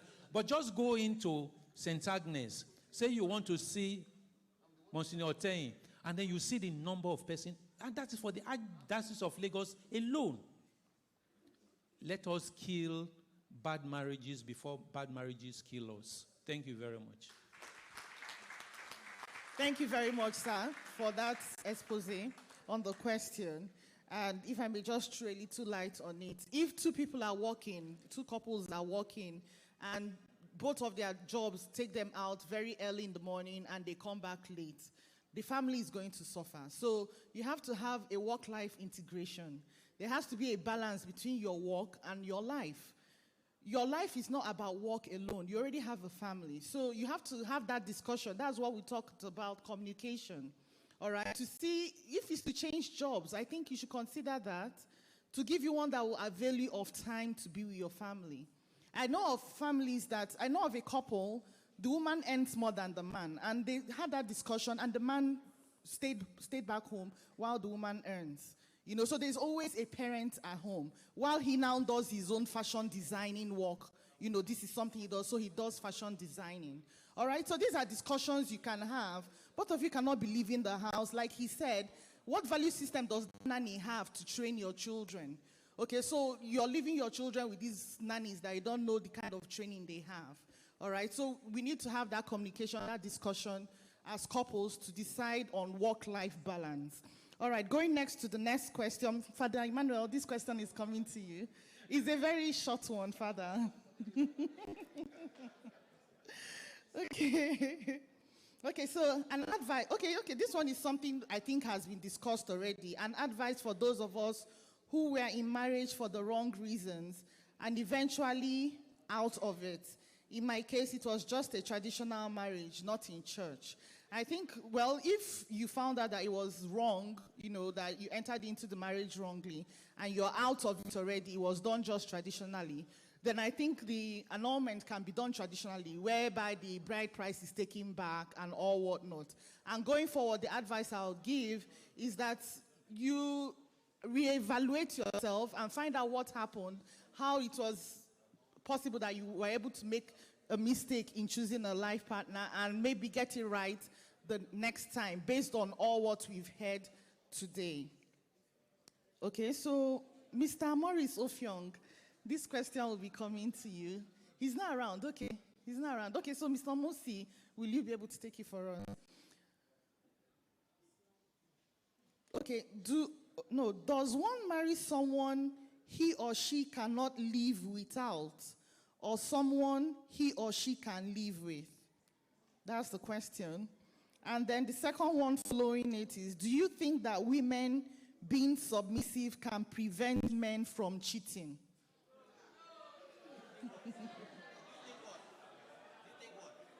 Women being submissive can prevent men from cheating. No. Okay, let me have the paper. So let me have the paper.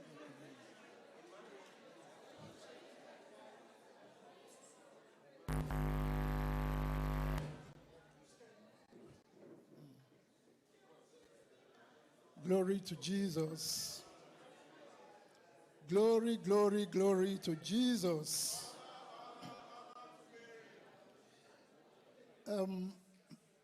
My dear brothers and sisters, standing on all the existing protocol, like somebody said earlier today, he said his presence here was very providential. And I think he was not just alone in that. Obviously, I think several of us here are here by mere God's providence. And even to have this opportunity to talk to a crowd like this today, 13th of June, is also for me very providential for so many reasons. So, I am trying to see what I will leave behind under this opportunity, under this circumstance. But I want to quickly recap your minds to what Father Godo said when he was commencing his presentation. He said that Mrs. Swelly gave us the theology. And he said he was going to give us the how to do it. The how to do it. And I'm happy that the young couple we have here also extended that how to do it by giving their own experience so far. The truth of the matter is, in the situation of marriage, which actually leads to family, and family leads to community, leads to society, and society leads to even the nation, and of course, leads to the entire humanity. It only means, therefore, that it's a very serious matter. Very, very serious matter. And that also underscores the fact that God has always been known to start big things from very little things. Can you imagine that?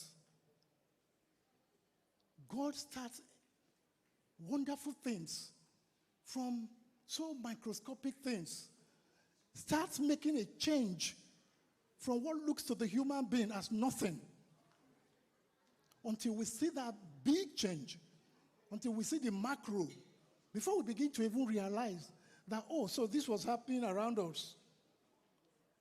It means, therefore, that your family, that boy and that girl who in one corner of somewhere, who thinks they are just playing around, and who eventually will probably do something, rightly or wrongly, would end up creating a family.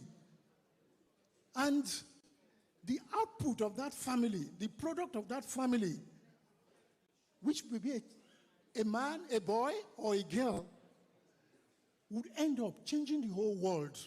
You don't believe that? That little boy born somewhere could change the whole world. That little girl born somewhere could change the whole world. It had been happening. It happened, that was how Moses was born. And you know his story. Esther, the same way she was born. Ruth, the same way. And it just started happening until much later you begin to realize that this is something extraordinary. So God changes the ordinary to extraordinary. And He changes this natural to supernaturality. So we must realize that the church, the Catholic Church, telling us that there are two vocations: the Holy Order or matrimony. And they are equal and parallel. All of us, especially with the lay faithful, we always want to believe that, father is where the responsibility lies. No, you, as a father, as a mother, who are decided to who are married, equal responsibility lies with you too, because it's a vocation. Don't think that it is secondary. It is your job, your profession that is actually secondary. Because, like somebody said before, Jesus lifted matrimony to a supernatural level, and it's become a vocation. And you are entering this vocation either from a nightclub or from a seminar like this or from a political rally, and you think it's just for fun. Yes, the fun is there, but it leads to something bigger than fun. So marriage is bigger than fun. Well, I only want to also quickly say that because it's a long issue that, experiences make a lot of differences. But one thing is this. As a young man, you are not married. That vocation, the seed of it is already with you. As a young man, as a young girl, you are not yet married. The seed is already with you. So what that means, therefore, is that you must find some formation to lead you on. All these questions we are asking, many of us are asking these questions because we have not been tutored. We have not read the right books. We have not been mentored. Some people are lucky. They have a father who can mentor them. You believe it, they do better. Some are lucky they have a mother who can mentor them. They do better. But there are even some children, their father and their mother, they are married, they are not divorced, they are living together, but they have mentored nobody. And their children will come out, or a child will come out from such parents and become a problem. So that commitment to say, yes, I want to go out there to be mentored is very, very important. And the next step will be, how do I get mentored? I am telling you, you can find mentoring from the societies of the church. It all depends on how disposed you are. Some people are in Legion of Mary trying to find holiness. Some are there just not knowing what they are doing. Some people are in the parish very busy in the church, but they're actually just busy. That is what they call activism. And they are just active, but they don't know what is in the church. Yes. Yeah, I'm good to. Yeah. So you will find out that the important thing is for you as an individual to actually know what you are doing. If God has not blessed you naturally, or no, God blesses everybody. If He has not put you in a position to be mentored by somebody, then seek your own mentor. If you belong to the societies, Sacred Heart of Jesus, Legion of Mary, who even knows, maybe CMO, or who knows, maybe Christian mothers, but you might find out that through some of the individuals, if you are able to interact, you will know who is having very happy marriage or supposedly happy marriage. Go nearer to them. It will rub off on you.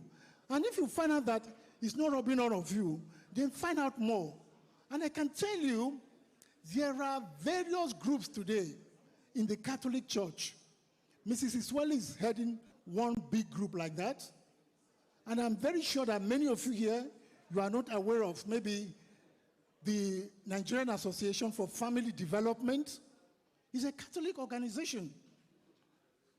And there are several other ones like that. They are in Lagos here, where they are actually mentoring singles, because you as a single man or a single woman, you need some formation.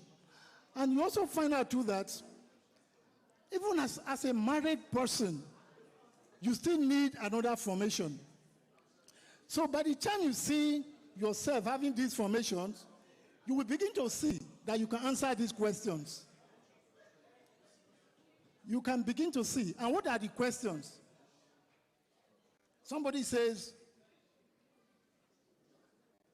can one marry someone he or she does not like or cannot like?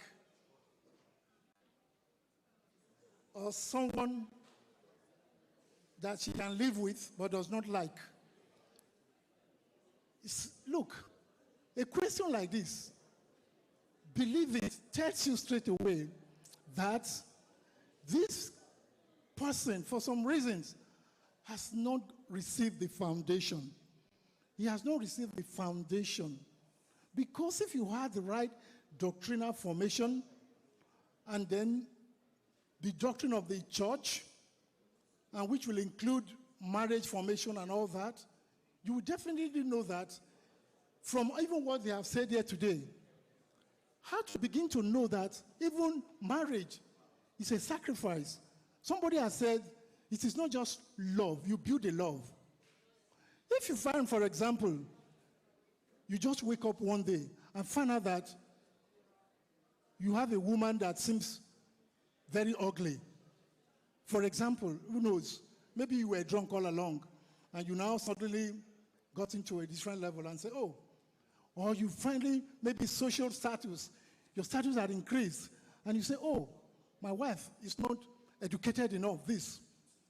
I am telling you, with the right formation, you will become of service to this woman. You will lift her up. You will lift her up. What is it that is missing in her? You will enable her to put it. That is, you can't even ask this kind of question again. And therefore, that means that God would have been blessing you more for the fact that you have not only been good to yourself, you've been good to your neighbor. Knowing full well that your first neighbor is your wife. You have been good to her. You've lifted her up. Whatever is her defect that you later on discover, you can support her and overcome it. It's like also when you have your children. If your children have some defects, if you have the right foundation, you are going to be happy to welcome even those defects. Believe it. Why some people will be crying, oh God, why me? Why should I have a child like this? Why that? Another parent would definitely be saying, yes, God, you've done so much for me. You want to see how much I can make out of this child. That parent becomes more enthusiastic to help that child. Instead of lamenting, he becomes joyful. So, the summary of it all is, you can turn your sorrows into joy if you allow God to live in your marriage. Glory to Jesus. Thank you, sir. So from what he said, if I may just add, the question was, do one marry someone he or she cannot live without, or someone he or she can live with? I don't think there is anybody you cannot live without except Jesus. Okay, so we just need to know who ourselves are. Marriage is a covenant, is a partnership. You know, you work as a team together. Okay? Yes, yeah, exactly. That is a very... Please, don't beg the question. Somebody you cannot live and cope with, don't marry the person. Don't go enter one chance. No enter one chance. When someone you cannot cope with, somebody you cannot live with, or you understand, don't marry the person for any other reason. Because every other thing will fail. The only thing that will keep you going is that loving commitment. Thank you. Thank you, Father. And please, being submissive does not mean that the man will not cheat.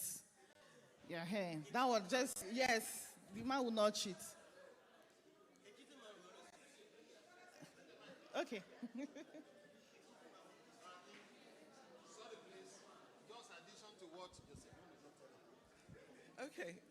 Sorry, in addition to what Father said, I think the question is somebody you cannot live without. Am I right? Eh? Somebody, please read it again. Without, yes, or with. Okay, someone you cannot live without. No man is your idol. Only God is your God. No man. You did not come into the world with him. You're not going to go with him. Please, don't make any man your idol. That is why a lot of women, if their husband died, you hear 6 months later, they too have died and left the children behind for who? So please, make no man your idol, and also vice versa. Make no woman your idol. You can live without each other, please. There's no marriage in heaven. No. A priest told me that when I was complaining about my marriage. He said, Madam, why are you always crying? There's no marriage in heaven. Save your soul. So please. Thank you. Marriage is not forever. Marriage is till Death do you part. Okay, so the next question quickly. What love can possibly exist? So I'm asking Mr. and Mrs. Alabi this question.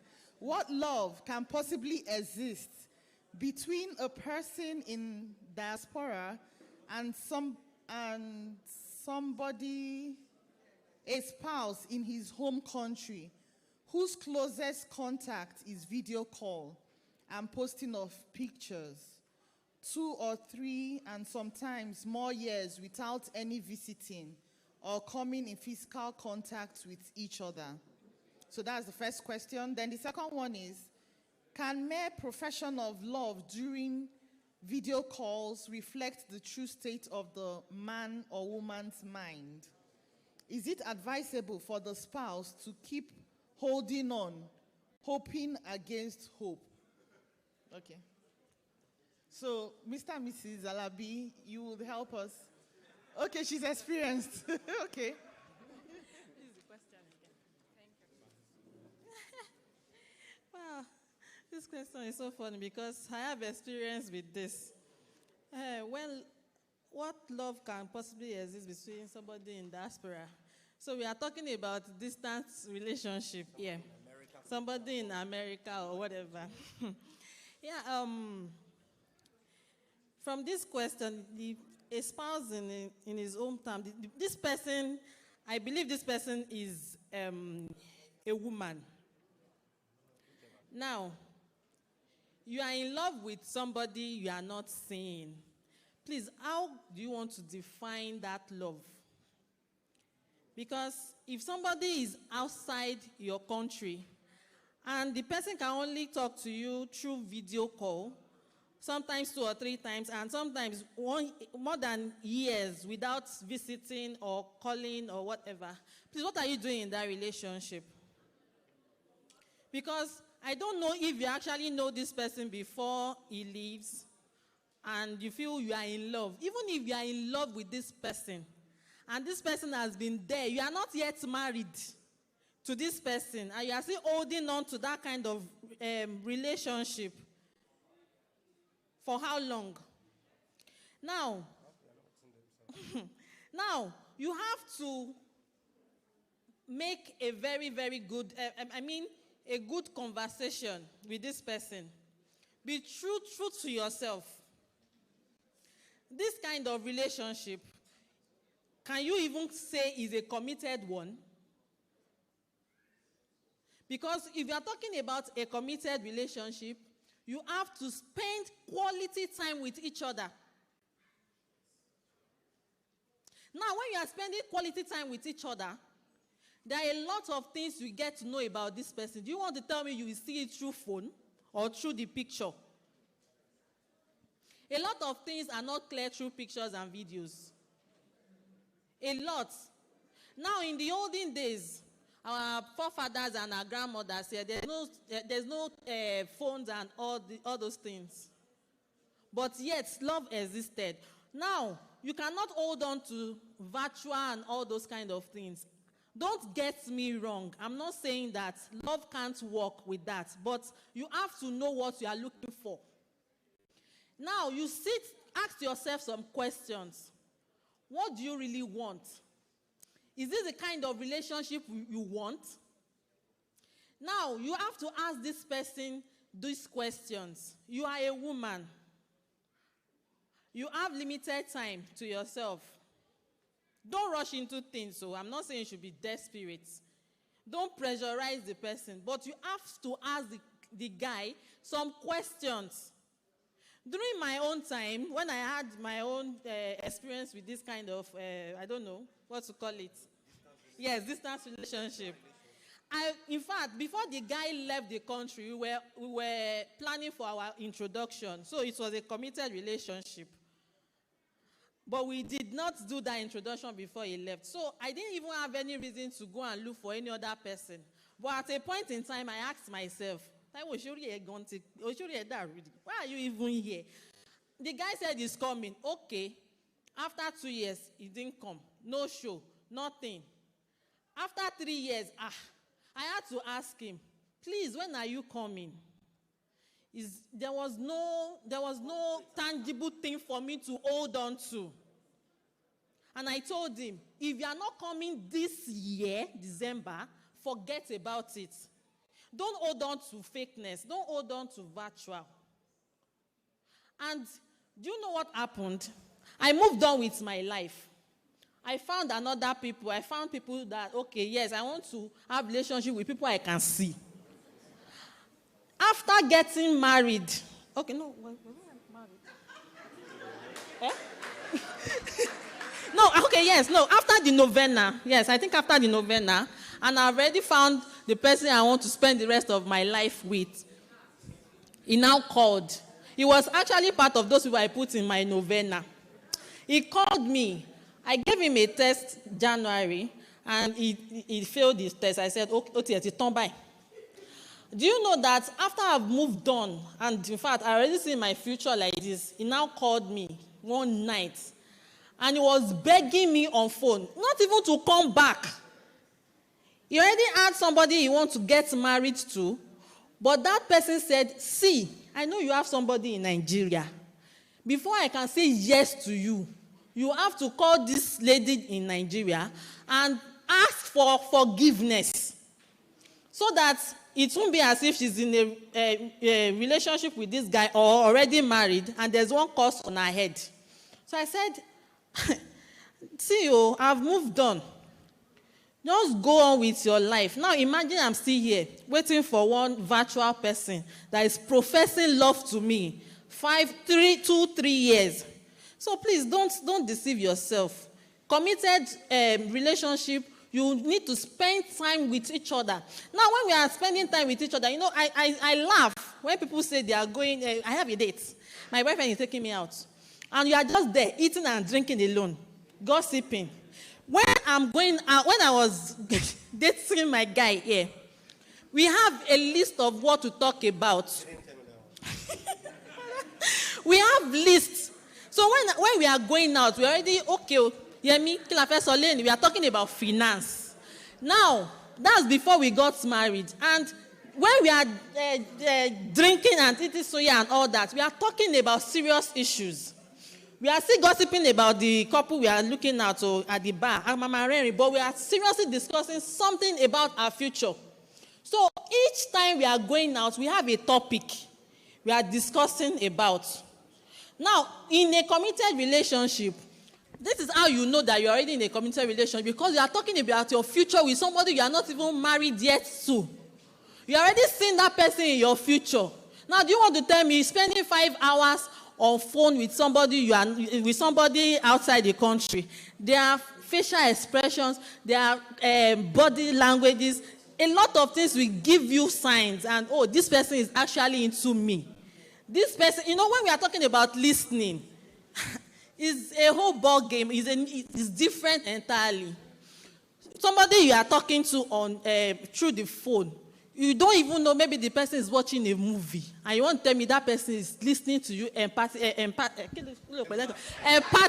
Yes, thank you. Yes.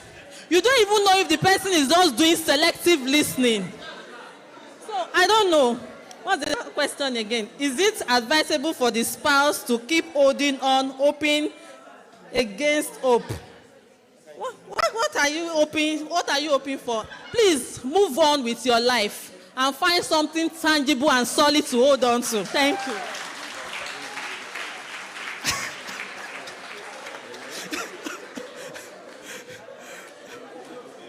I think my supervision of that irresponsibility was good. Anyway, I will also say that please, when it comes to relationship and commitment, let us be consciously, intentionally, and knowing fully, well alive, to know what you are going into. You have room to do so. Then the question is, when you meet, she just mentioned it, what do you discuss?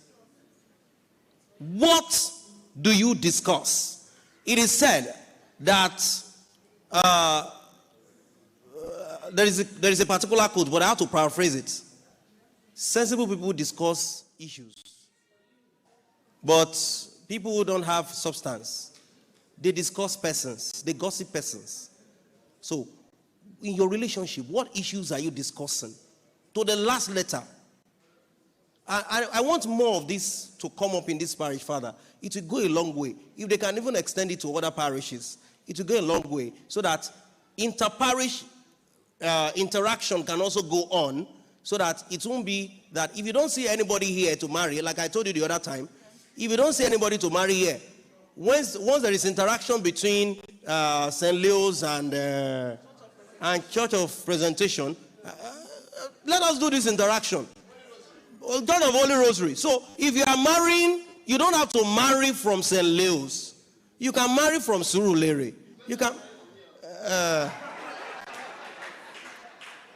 But please, whatever you want to do, be conscious, be purposeful about it. I beg you. Not what we have today. That everybody just want to maybe satisfy somebody. You just want to. Some parents want you to marry because they want to keep their financial strength and relationship with their friend. You want to become collateral, or you feel because somebody has introduced somebody to you, you don't want to offend your mother, or you don't want to offend your sister or someone. You are heading for doom. You are heading for doom. So, sorry, I can be very blunt. So please, be conscious about whatever you are doing in your relationship. Thank you. Thank you so much, Father. So be intentional about the relationship you want to have, and make sure that the relationship has value. For this couple, I don't know if she was married to this man or not, but whatever it is, I think she should seek advice more from maybe meet her parish priest or a counselor that will guide her through, because I think somewhere she said spouse. Yes, the diaspora one. I don't want to answer the question because I want to take time. Glory to Jesus. Glory, glory, glory to Jesus. I don't want to take your time. That's why I don't want to answer any question. But I just want to have an input to what you are just discussing now.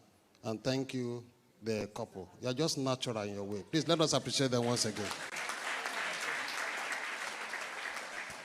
Because I see if you run out of something, you tap him. Bam. And once you tap him, the thing will come off.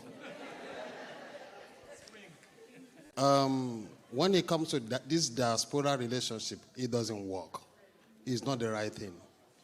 If you look at it, the principles of harmonious living, principles of relationship, one of those principles is togetherness. Unity, togetherness. If you are not together, you can't build anything, you can't do anything, you can't work, you can't discuss. Once you are there, see, when I'm with this person, what we are discussing one-on-one, looking at each other's eyes, is different from what you are talking on the phone. You can lie on the phone. A lot of things are coming on the phone. But one-on-one talking a relationship, looking at the eyes, you know, you understand. Please, this America thing or UK thing, and the person is there, or Canada, whichever, does not really what? Work. Move on. Thank you. All right, thank you. So we have come to the end of the session. Yes. So we are going to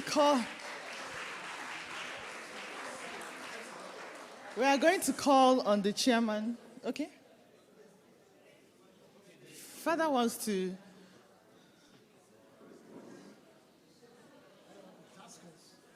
Sorry, shortly before we round up, I told you about the Dr. Laurel's Is It Love tests. Do you have a copy now? Okay, have you read through? Okay, ordinarily it's supposed to be an exercise. You're not supposed to read to the end. If you want to be sincere with yourself, what you do is that you answer the question first. Then we will now do the key, what is it called now? We will now follow the instruction that comes afterwards. Do you have it with you? Can we quickly run through it? Okay.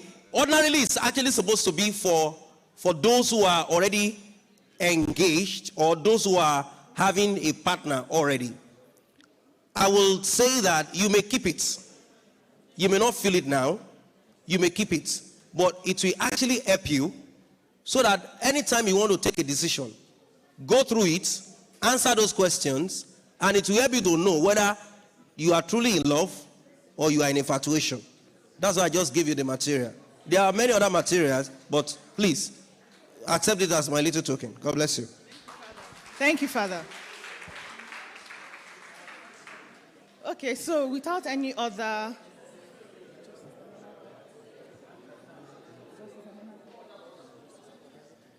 Yes, so we're going to call up now the chairman of the workshop committee for the vote of thanks. That is Justice Emenaka. Please, can you come forward for the vote of thanks? Put your hands together for him, please, as he comes up to the stage.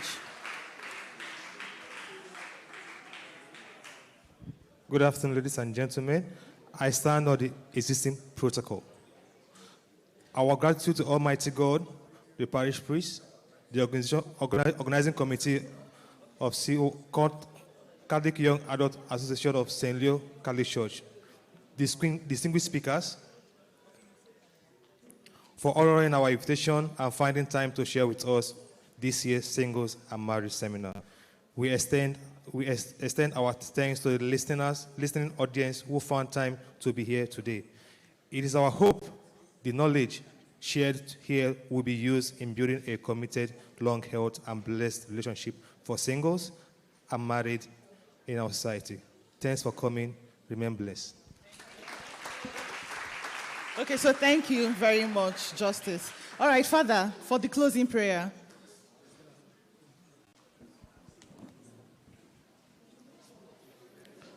Glory to Jesus. Sorry, as we stand for the closing prayer, I want to quickly thank the media committee of St. Leo's. They've done a very, very great job. Let's put our hands together for them. This whole seminar was live streamed today on Facebook on St. Leo's page. Please put your hands together for them. It was a wonderful thing. So you can go back to that page and you will see it there. And please, you can always watch it over and over again. I can download it and send to friends and share everywhere. Today's program was mightily great. I thank you all. Let me also extend my gratitude to the president or the chairperson of CWO in the station, Mrs. Eukaria, and all the members of CWO who are here. Mr. Chike Awile, thank you for your constant support. You are a friend of the house. And to all of you, CYAA members who turned out and friends who turned out, God bless you richly for accepting our call. Amen. Also, we also thank the president of the... Okay, Mrs. Akirile and Lady Council, CCM, I've called them, CCM, CMO, all the associations, PFC, Marriage Course. They're asking me to make sure that this happens sometime. We will let you know when it's happening. With a larger crowd, we will let you know when it's happening. God bless you all. CYAA, redeemed forever. In the name of the Father, and of the Son, and of the Holy Spirit. Almighty ever-living God, we thank you for a day like this. It is you yourself who have made this day for us. Indeed, we are glad. We thank you for all those who have been used in a very special way to talk to us, to address us today. And we thank you for everyone who have gathered here also this day. We thank you for the wisdom, and we pray that all that we've heard today we'll put them into practice.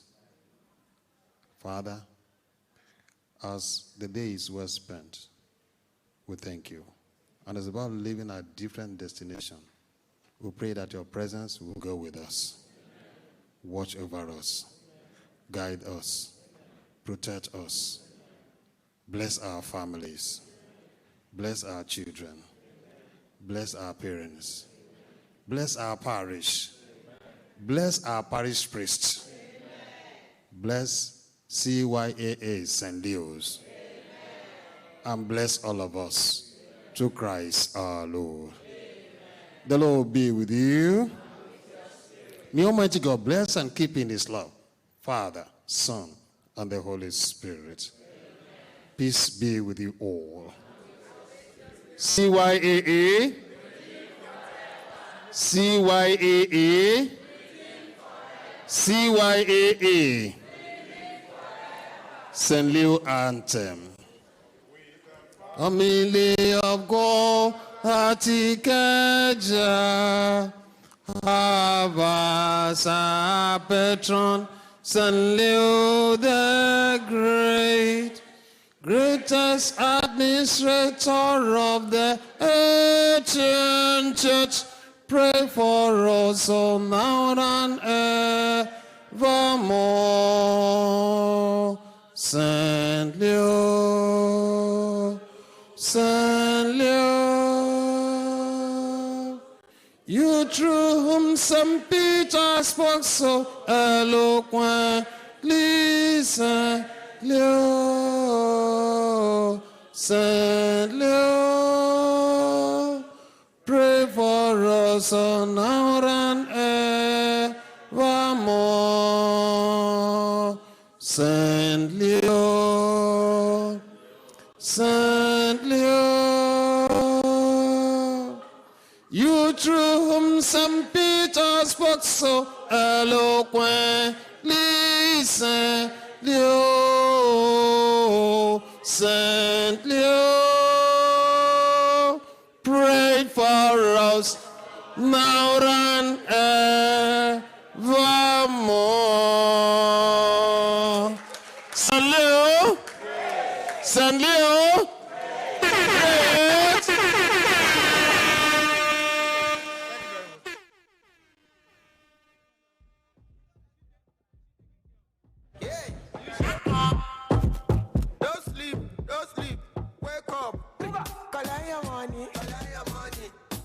Tunesjam.com.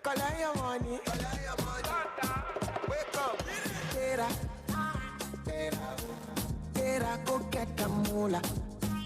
Wake up, oh, Koniko Kala, Kala go,